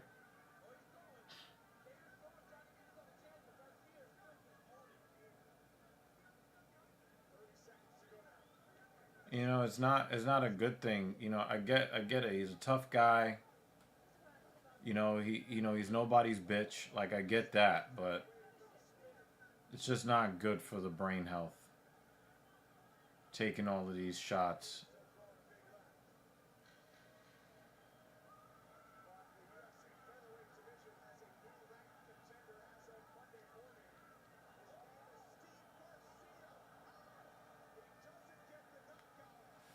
Yeah.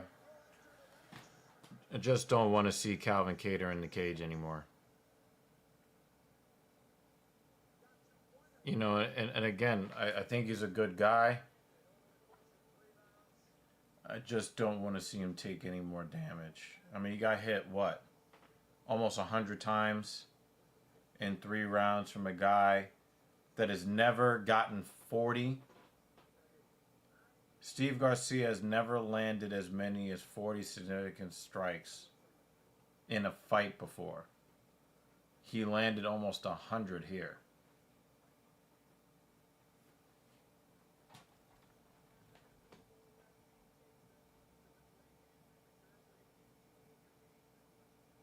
Just don't want to see him fight anymore.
Calvin Kattar's gonna go and try to take more fights.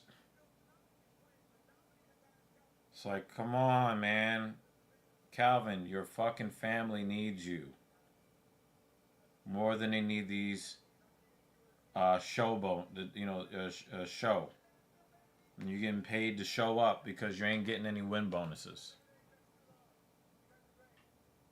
Your family needs you more than the money, Calvin.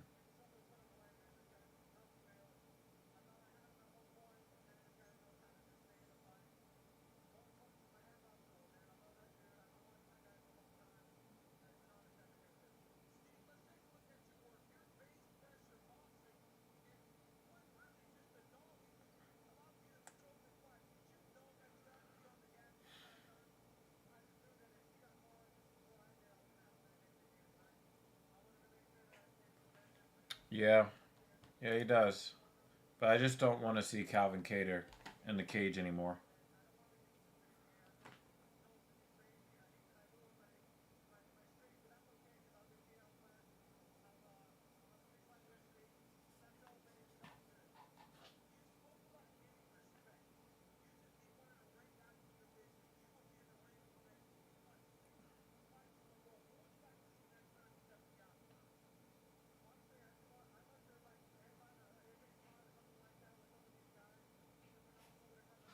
Yep, Thompson is up next.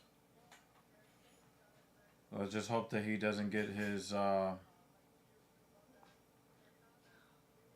He doesn't get a nose in the scrotum.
All right, so while they're doing this, I'm gonna take a short piss break. I'll be back in a couple of minutes while they're doing all this weird shit in the.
All right, so we got the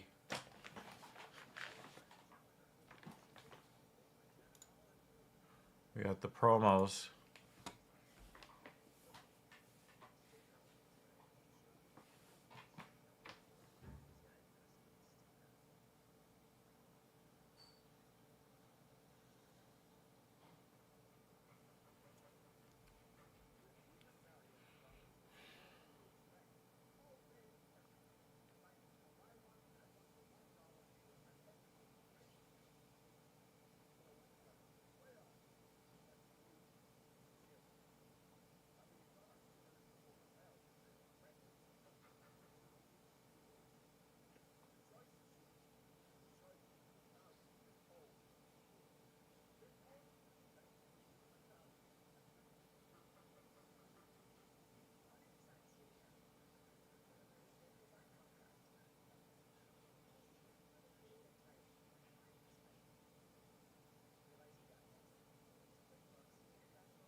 The timing is impeccable.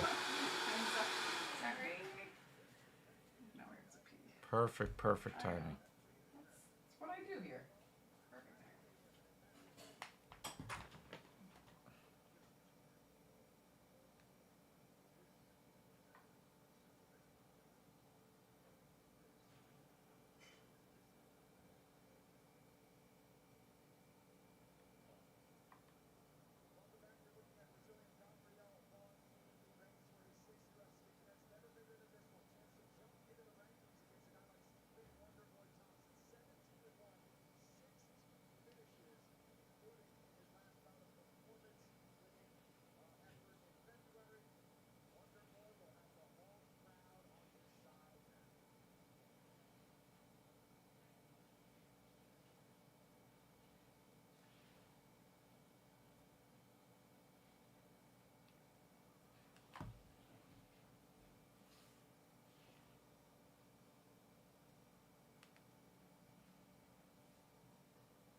You know, one of the things that I find is very interesting is that the UFC had, you know, was showing everybody's um, everybody's Twitter comments in the corner. Mm-hmm. But Dana White is such a cocksucker Okay. Oh boy. that now that it looks like Donald Trump and Elon Musk are not on the same side, now they're not putting the Twitter there. They're doing something called Threads. Oh, that's Instagram. That's Facebook. Yeah. So it's just sucking off a different millionaire, whatever, rich white man. Okay. Well, It's so like gratuitous too, you know, like Like the Hi guys.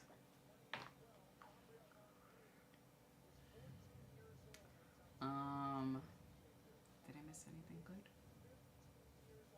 there. I mean, I like the way the shirt is on. there are some. There's some interesting things that happen. Mm-hmm. We had a couple of guys, do the "Hey, let me lay on you" thing. Yeah.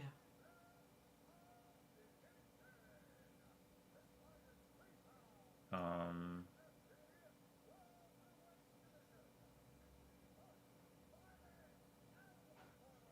I just don't want to see my boy Wonder Boy get bludgeoned.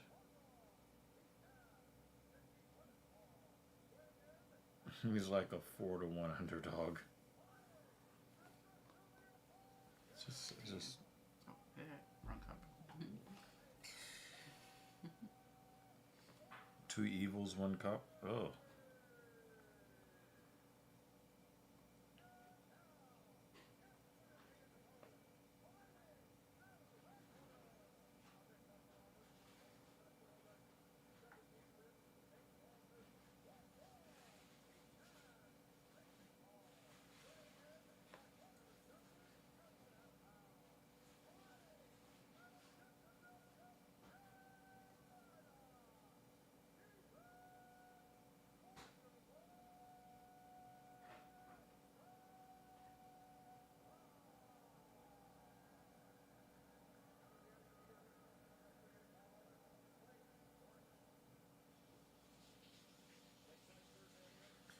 Let's hope he could turn back the clock, but I don't have a whole lot of hope.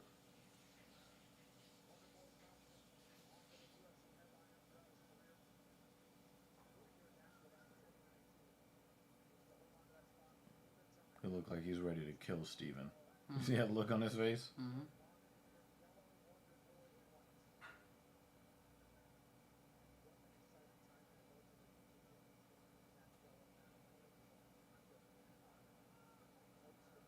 Notice he doesn't bounce as much coming out of the gate as he normally does. Mm-hmm.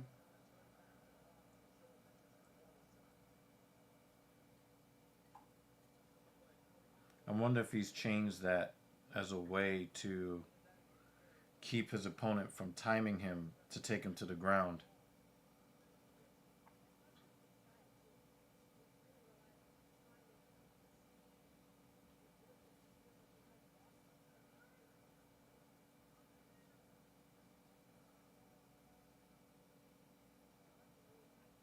You can see a little more of the aging on Thompson. Yeah. Possibly. Yeah. You can see it. Still looks great. Yeah. Just noticed some. And you can see it more in his hair. Mm-hmm. But he doesn't have that crazy hop. Mm-hmm. But I don't know if that's a function of his aging or if that's just a function of him changing up his fighting style because of all of the nut sniffers Mm-hmm. that are in the UFC.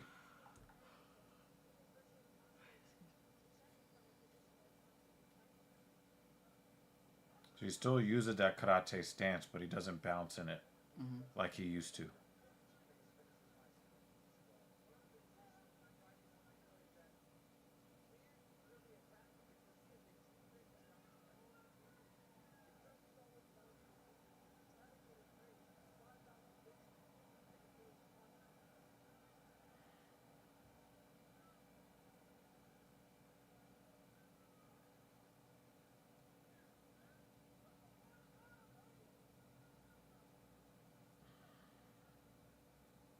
I wonder if he's trying to draw a reaction out of Steven. Mm-hmm. She's gotten a little bit more antsy. Those kicks are still fast as hell. Mm-hmm. Oh, right to his nutsack. First thing you did, go right for his testicles. And there we go.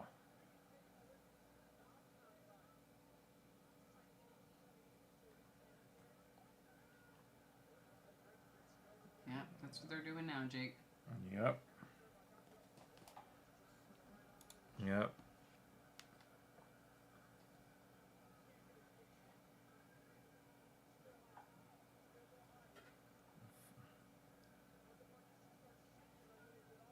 I wouldn't say that Bonfim is a crotch sniffer. He's really more of a submission artist. So I give him a lot more credit. I just don't understand why Steven insists on fighting these guys.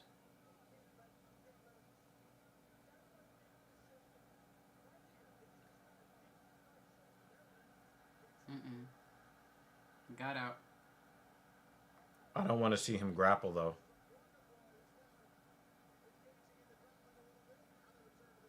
I really wish that he would have separated.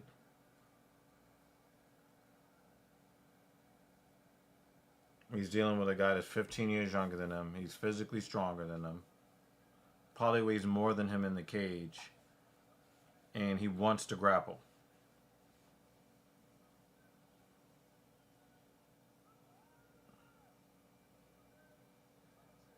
Yeah, you gotta separate, man.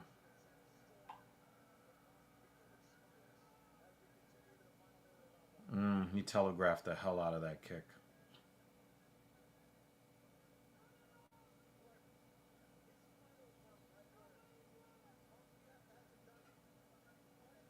I wonder if Thompson is going to be like really the last karate practitioner in the UFC. I really do think it's just going to be a bunch of guys sniffing each other's penises. And the fans are going to just stop watching. Yeah. Oh, yeah, yep. He's in trouble.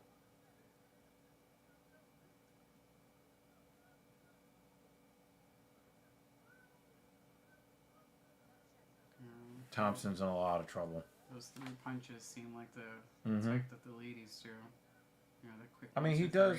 3. He does like to blitz his opponent every now and again, but that seemed to be more of almost like a desperation than anything. Yeah, I mean when the ladies blitz like that, it's like there's no target. They're just blitzing to back the person up. No, but I've seen him knock people the fuck out doing that.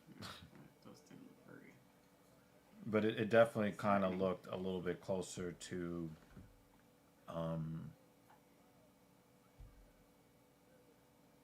desperation. Mm-hmm.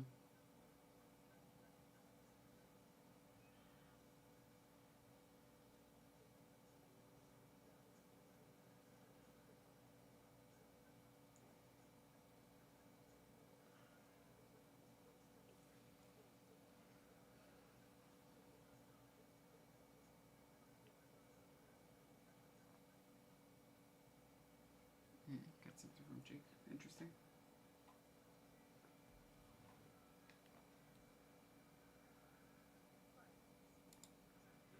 I think it's just going to be. I really do believe, Jake, that that it's basically consolidating into a bunch of guys sniffing each other's crotches.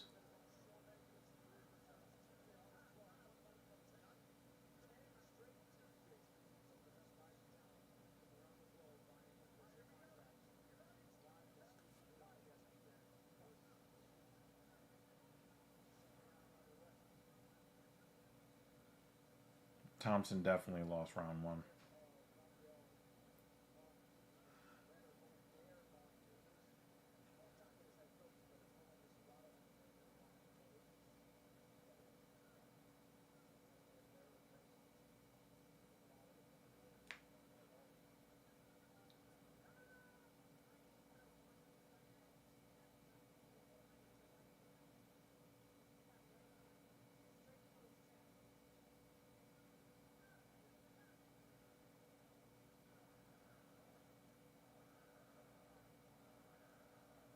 It looks like he wants to maybe get that kick, that opposite side high kick, Mm-hmm. either to the either high or to the body. Mm. And we got some more crotch sniffing.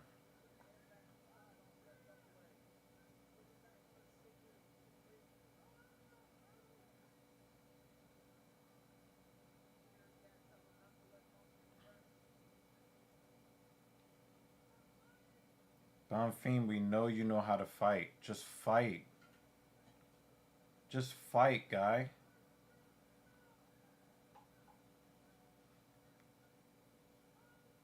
And we know Bonfim's got hands. Use them. Mm.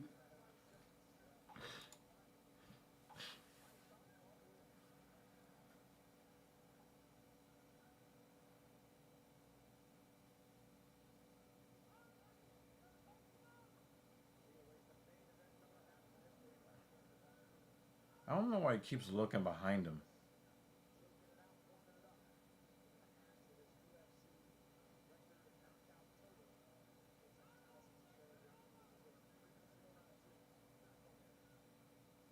Nice kick to the body there. Oh, then he went high.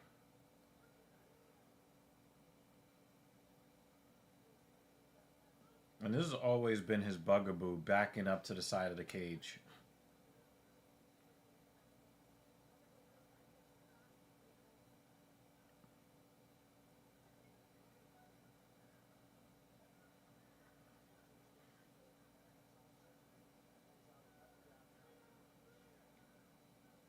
It seems like every time he lands a jab, Bonfim just gets annoyed. Oh, man. He just gets annoyed. Right for his nutsack. Taking another deep whiff. I just don't understand it. Like, Bonfim, you've got the skills to fight, guy. And you just keep going back to this. Just fight him. You can do it.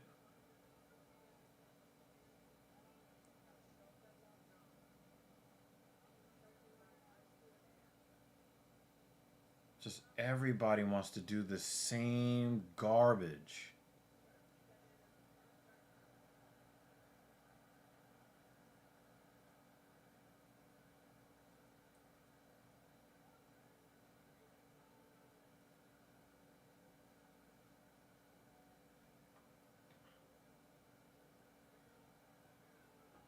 It's like, stop. Just fight, guy.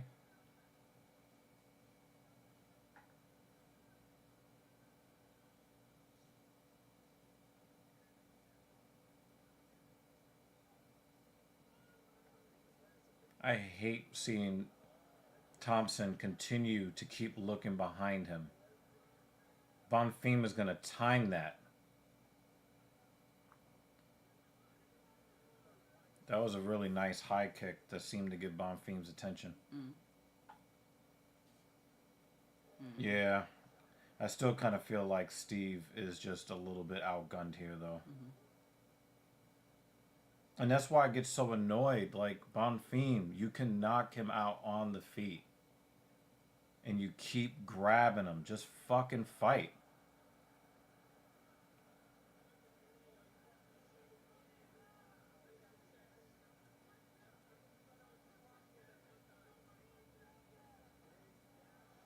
Oh, wow. Uh-oh. Only 10 seconds left. Oh, he's gonna get saved by the bell. No, he's going to get saved by the crotch.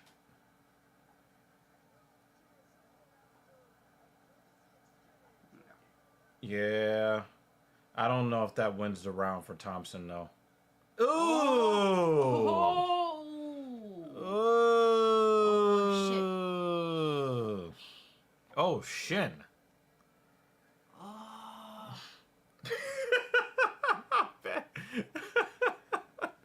Yo, Banner, you're such a dick, man. Can I see it again? Can I see it again? When did that happen? Oh, they went shin to shin. They went shin to shin. He could have broken his leg there. Oh. Because we that's how that's not exactly how it happened, but Yeah. Anderson Silva broke his leg. And what's his face? Yeah, he has a broken contusion, yeah.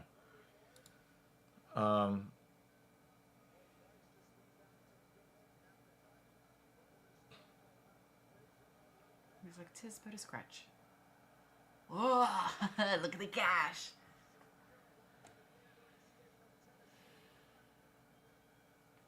Thompson almost if Thompson had like another 40 seconds, first thing he does is go for his fucking crotch. Why, Bonfim? Like, I know, dude, you almost got knocked out in round 2. But, like, guy, stop. Oh man. Ugh! He's kicking it. He's kicking it. Ow. Oh, douchebag. Such a douche. Oh, look at it.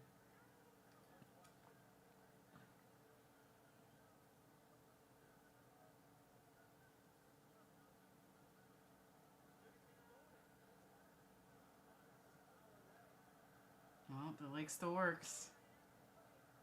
For how long? Who knows?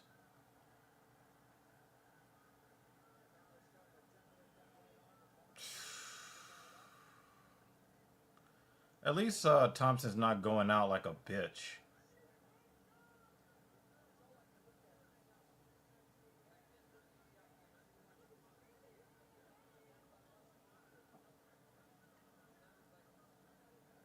I think that leg is starting to bother him a little bit. Right for his nutsacks again. He just can't. Like, Bonfim, just fight, man. Just fight. And now you're starting to see guys who actually know how to fight doing this shit. I mean, it feels like it's turned into boxing at this point. It's not. It's the opposite of it. No, but I mean, like, the reasons why we really stopped watching boxing is because it was less boxing and just a lot of hugging. At least for me. Oh, that'd be for you. You know, for me, it was the corruption. But I was at an age I wasn't paying attention to that stuff. Yeah. I didn't know anything about it, just from someone who enjoyed. You wanted to see watching punching, boxing, and then you wanted to see, oh. and every 2 seconds they were just hugging each other. I didn't like follow the sport in the way that way. I just wanted to see people get fucked up. The same way I enjoy watching people get fucked up here. Yeah. Yeah, but it's. But it was just dudes hugging each other every 2 seconds, Yeah. and then waiting for the ref to separate them, so that they could hug again and separate and hug again, and like MMA feels like it's going down that route. So Yeah. Yep. It definitely does feel like that. Definitely. And the thing is, we know that Gabriel Bonfim knows how to fight. And it's like you have a great opportunity to show what you can do. Oh!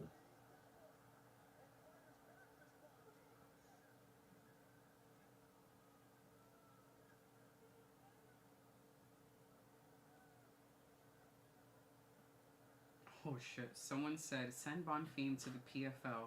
This guy is the pinnacle of shit. With the shit emoji. Yeah, I mean, but the thing is, people want to see fights. They don't want to see this.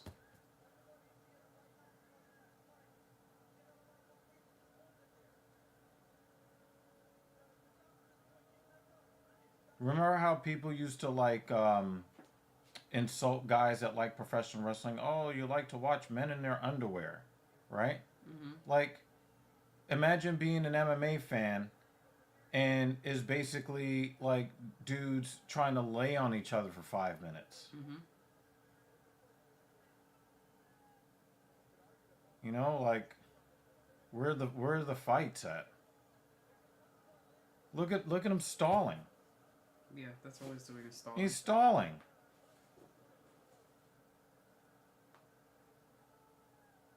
And it looks like the referee is just gonna let this go to the end so he can run around the cage like he did something.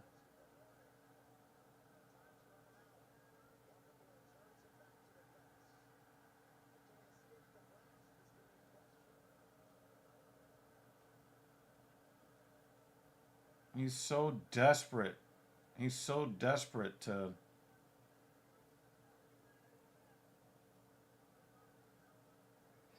Someone said Bonfim was just hugging Wonder Boy. If I'm a judge, I won't give him the round. There are some comments coming up about I mean, just the...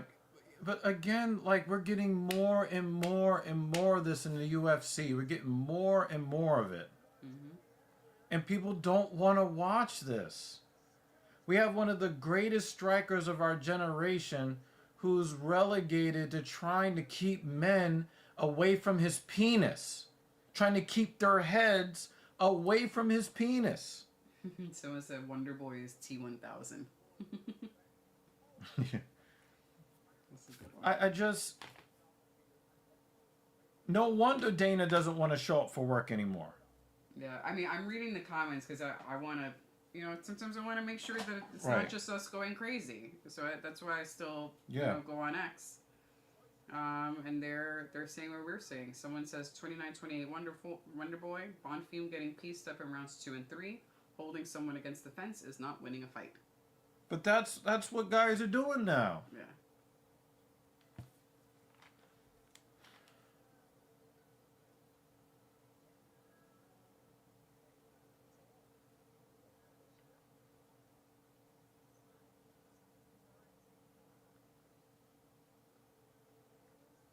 He said this motherfucker is just holding on to him for dear life. Yeah.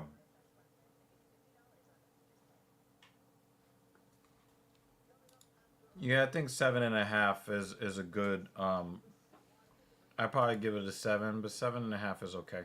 I'd agree. I like the color. I just think that for It's a little muted. The style is muted. a little muted. It's a little on the boring side. But the color is great. I'm spoiled and I like something flashy on let's hear now. I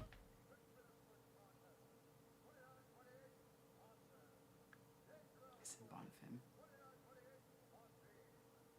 Oh, he said something.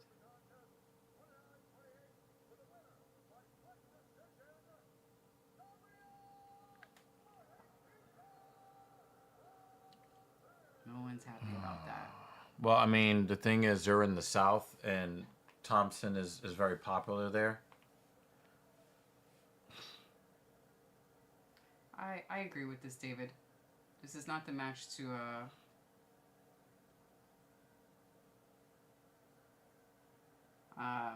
this is not the card to show off your flashiest attire.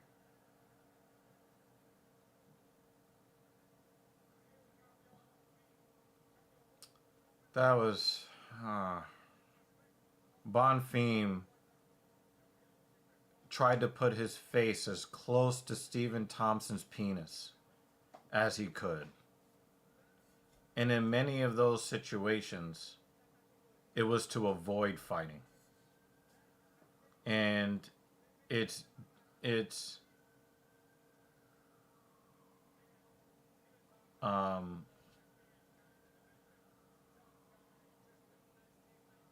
it's disappointing because we know that Gabriel Bonfim has real skill.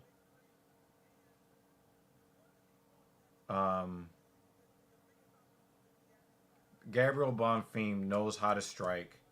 He knows how to fight. But when faced with adversity, he wanted to put his face as close to Stephen Thompson's penis as he possibly could. Mm. And it's a recurring theme, and I feel like it's starting to get to the point where I'm a broken record. Mm-hmm. It's happening way too often.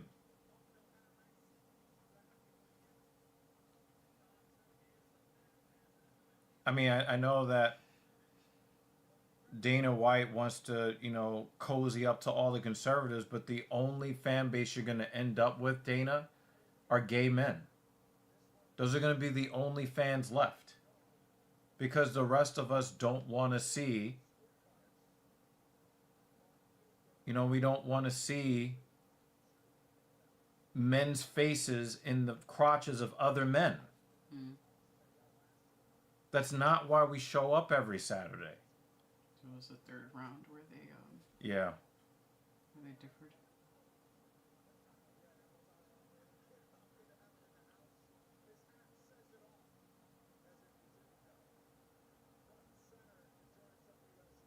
He looks terrible.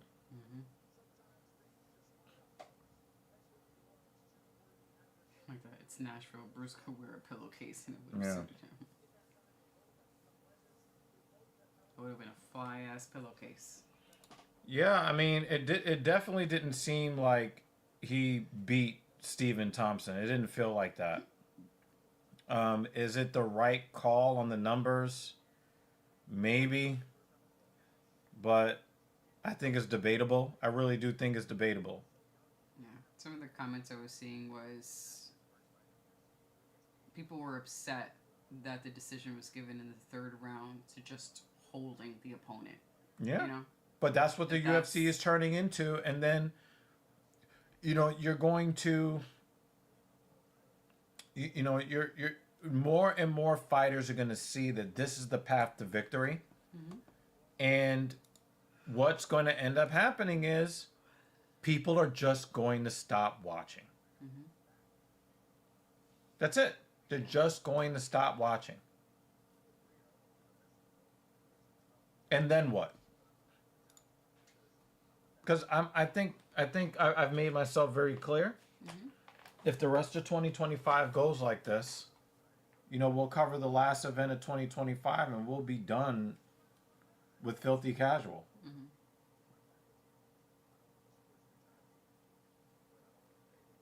Like we've done how many episodes? 171?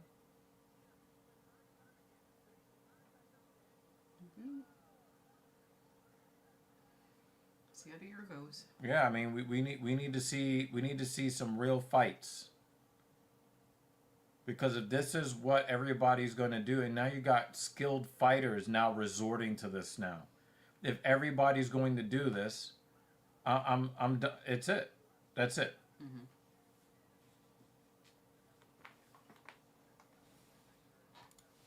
Yeah, I agree with this.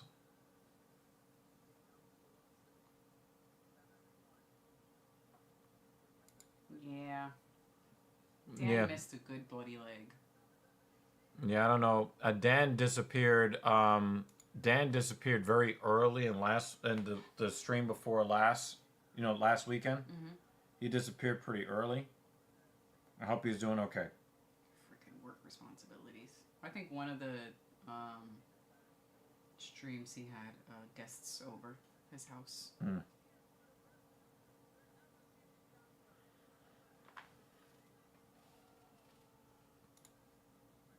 Yeah. Yep.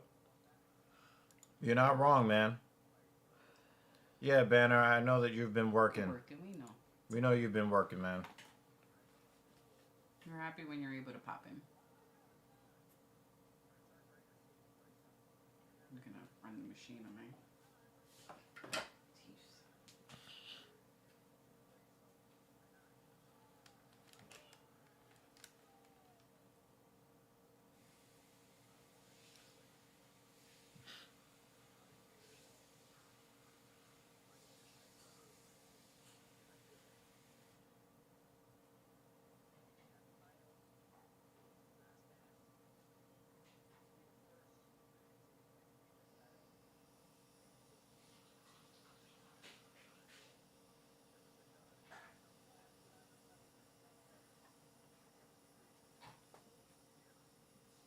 I really hope the UFC turns this around.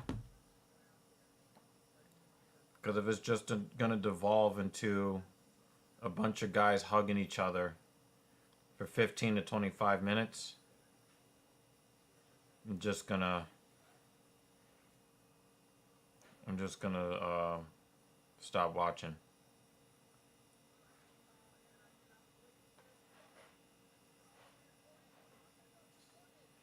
Jay, just ignore it. Just ignore that, man. Just ignore it.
All right, man.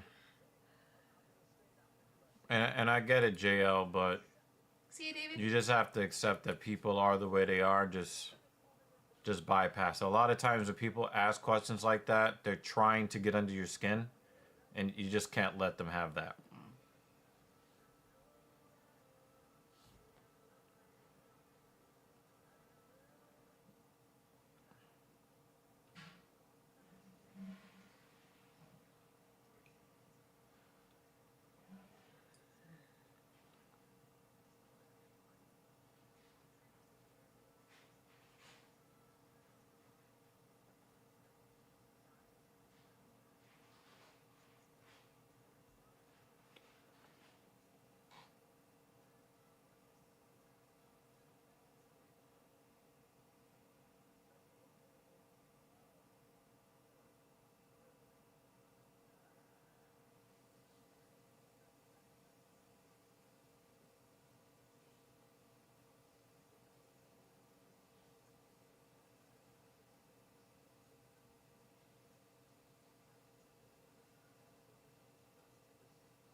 Oh shit.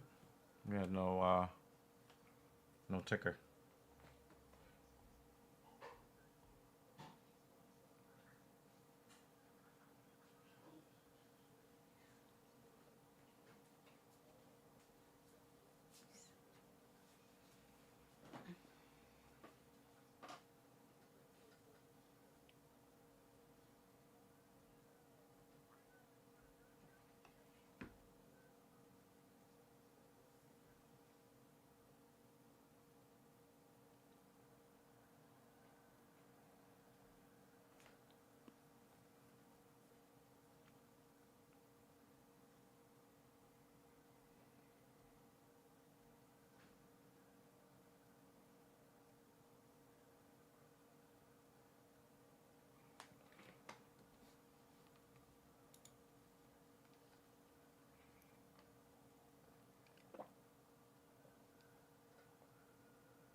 You survived today.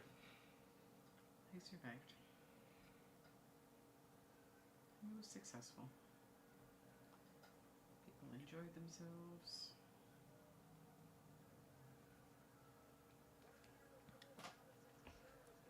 I'm glad for the crew who came. It was nice to see everybody. Mm-hmm. We played some board games and card games.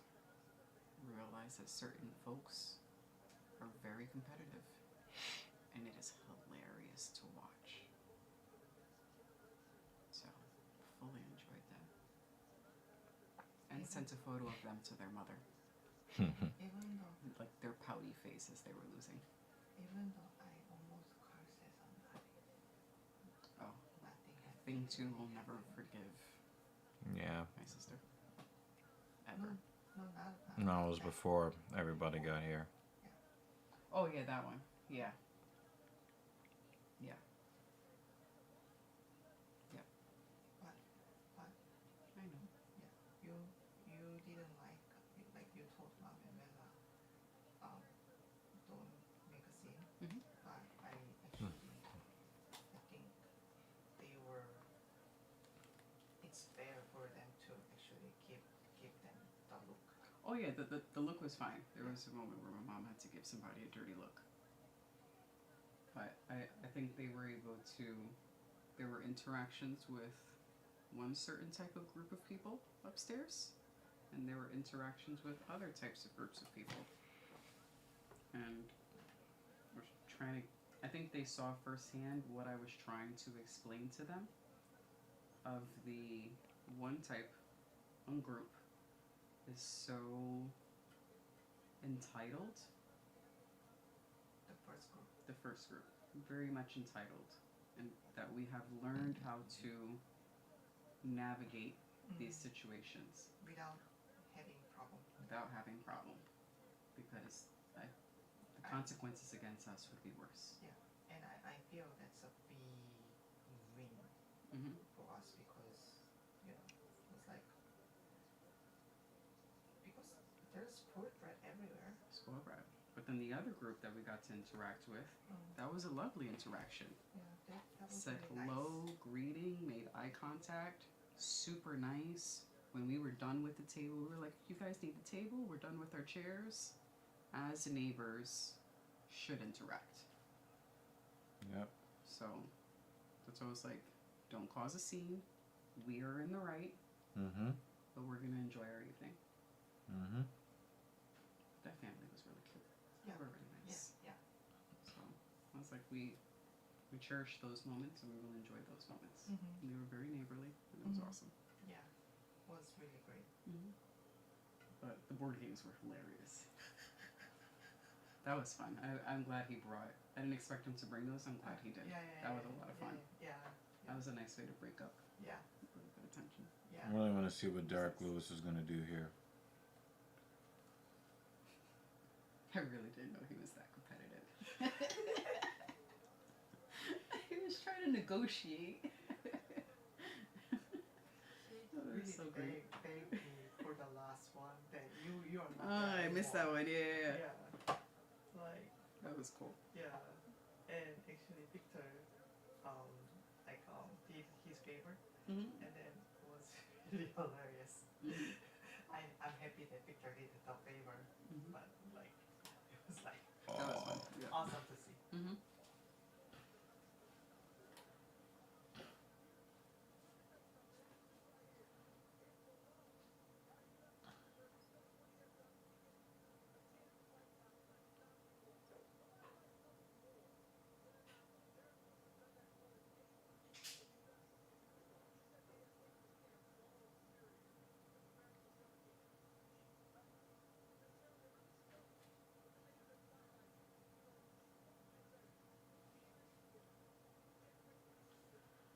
You said that Derrick Lewis had his lowest weight on the scale on weigh-in day out of his career. But apparently he was kind of fucking around and making it seem like he might not make weight or whatever. Mm-hmm. So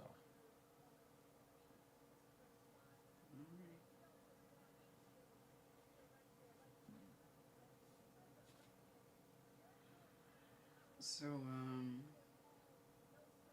illegal strikes. How many of them do you think we're getting tonight?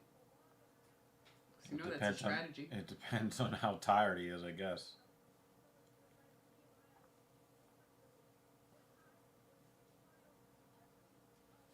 We'll see. Oh, those ab cuts. Just as you said that, Banner said he's looking super flabby. I mean, yes, flabby, but you could kind of see the ab cut. But it's not the first time he's shown abs on the scale. A couple of fights ago. Oh, he's heavyweight. I expect some flab. I don't expect abs. I kind of rhymed.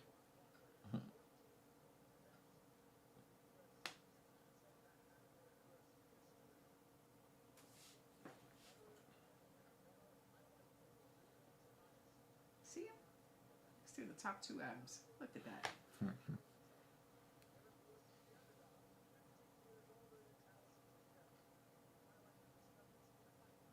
Doesn't seem that tall sometimes, Lewis. I mean, when you saw him in there with these guys that are 6'4" to 6'7", yeah, it doesn't seem to be.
I'm really afraid that the UFC's best days are actually behind them. Like the best fights that we've ever seen will be the best fights we've ever seen. And that's what I'm afraid of. Yeah.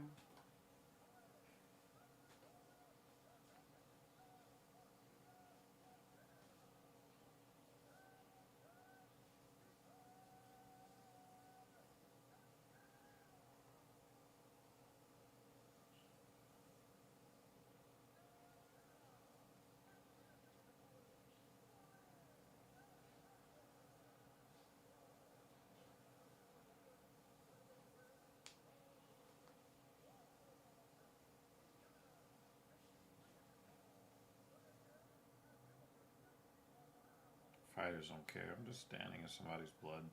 Damn,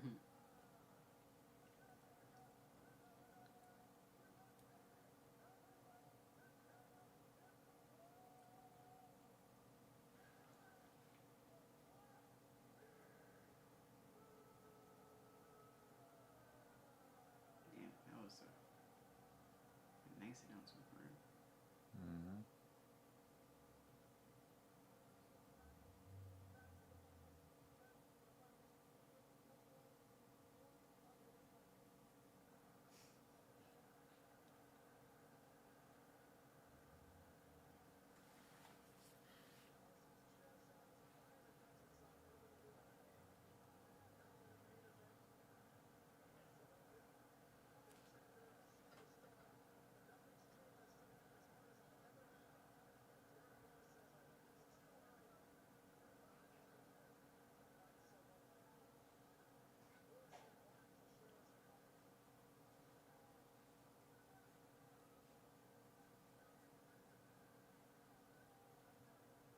We've seen Derrick Lewis get controlled by fighters that are a lot bigger than him.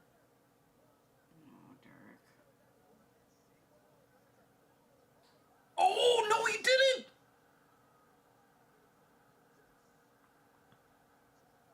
think Kratos' prediction is about to come true. He's literally climbing.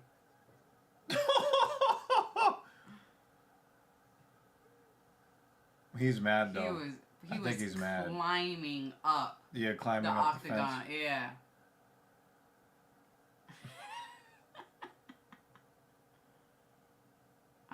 I think that's fair. If you were literally clawing He up. did it anyway. He said he wasn't gonna do that anymore.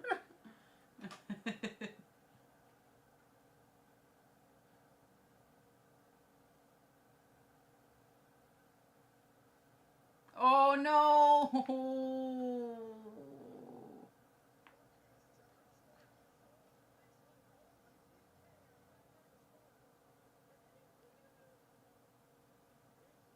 Teixeira is really trying to survive there. He might have a legitimate beef on the finish. He might have a legitimate beef on the finish. But if you are climbing, He said he was climbing. he was. It was more than one hand. He was climbing up the side of the octagon.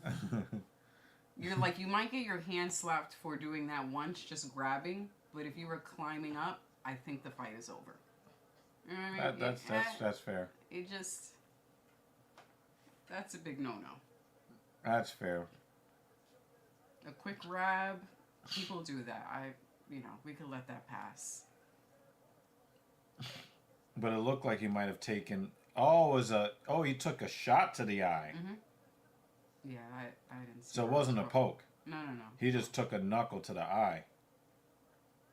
His eye immediately closed. He just started swinging. Yeah, that's smart. Oh, he wasn't even trying to knock him out with that punch.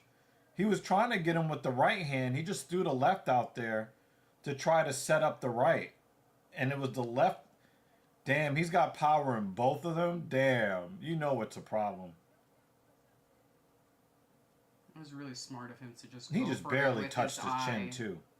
Being fucked up like that, you know? Yeah. Like knowing he's Well, compromised. yeah, he knew that he didn't have a lot of time. 1, 2, yeah. It You're was climbing just, up. it was just one hand though. It was just. Huh? No, he used one and then the other. Nah, he missed grabbed with at the other bottom. hand. Nah, he was grabbing with that one. I have to see Yeah. it again. I have to see it again.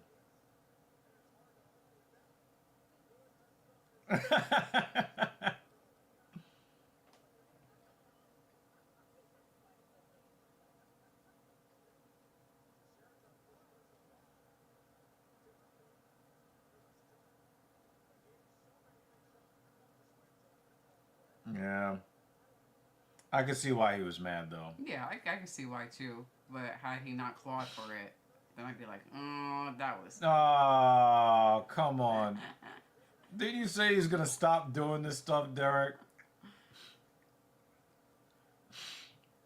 Oh, God. Yep.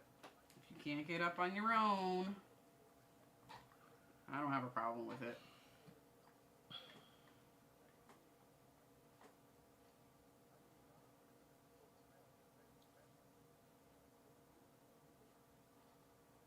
Yeah, I really thought he was going to really struggle with the length because, everybody loves that knockout of Volkov, Mm-hmm. but it happened in the last 25 seconds after he got dominated for, 24 minutes and 35 seconds. Mm.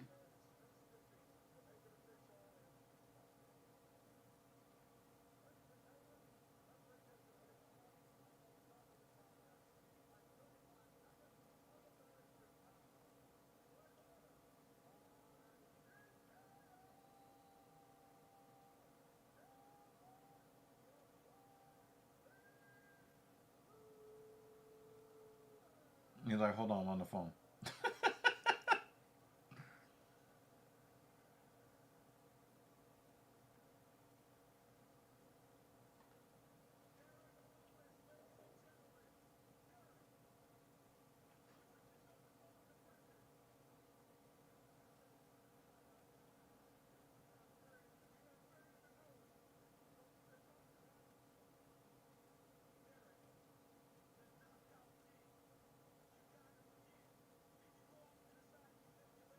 they found the way to inject Donald Trump into this. Mm-hmm.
Yeah, Derrick Lewis is he's the GOAT. Derrick Lewis is the GOAT, yo. Never missed weight, never cheated. He might be the GOAT. Derrick Lewis might be the GOAT. Yeah, Kratos predicted Lewis TKO. That's the only one I remember. Well, and you did the same thing. Yeah, but I was like, I think he's gonna actually like knock him out. I don't think JL was happy to be right about this. Did Kennedy get his win? I don't remember. Max Griffin took the hard luck loss. Tafa, I think, got submitted.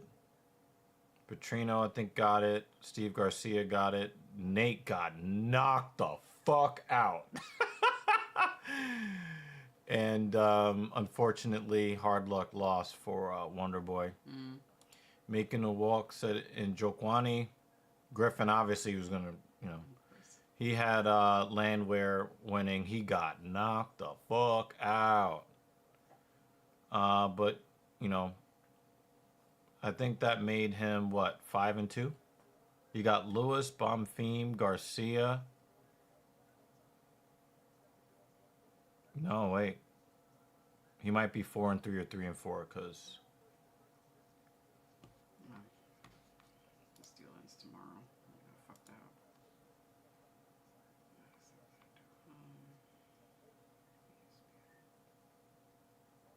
So Jake Matthews won.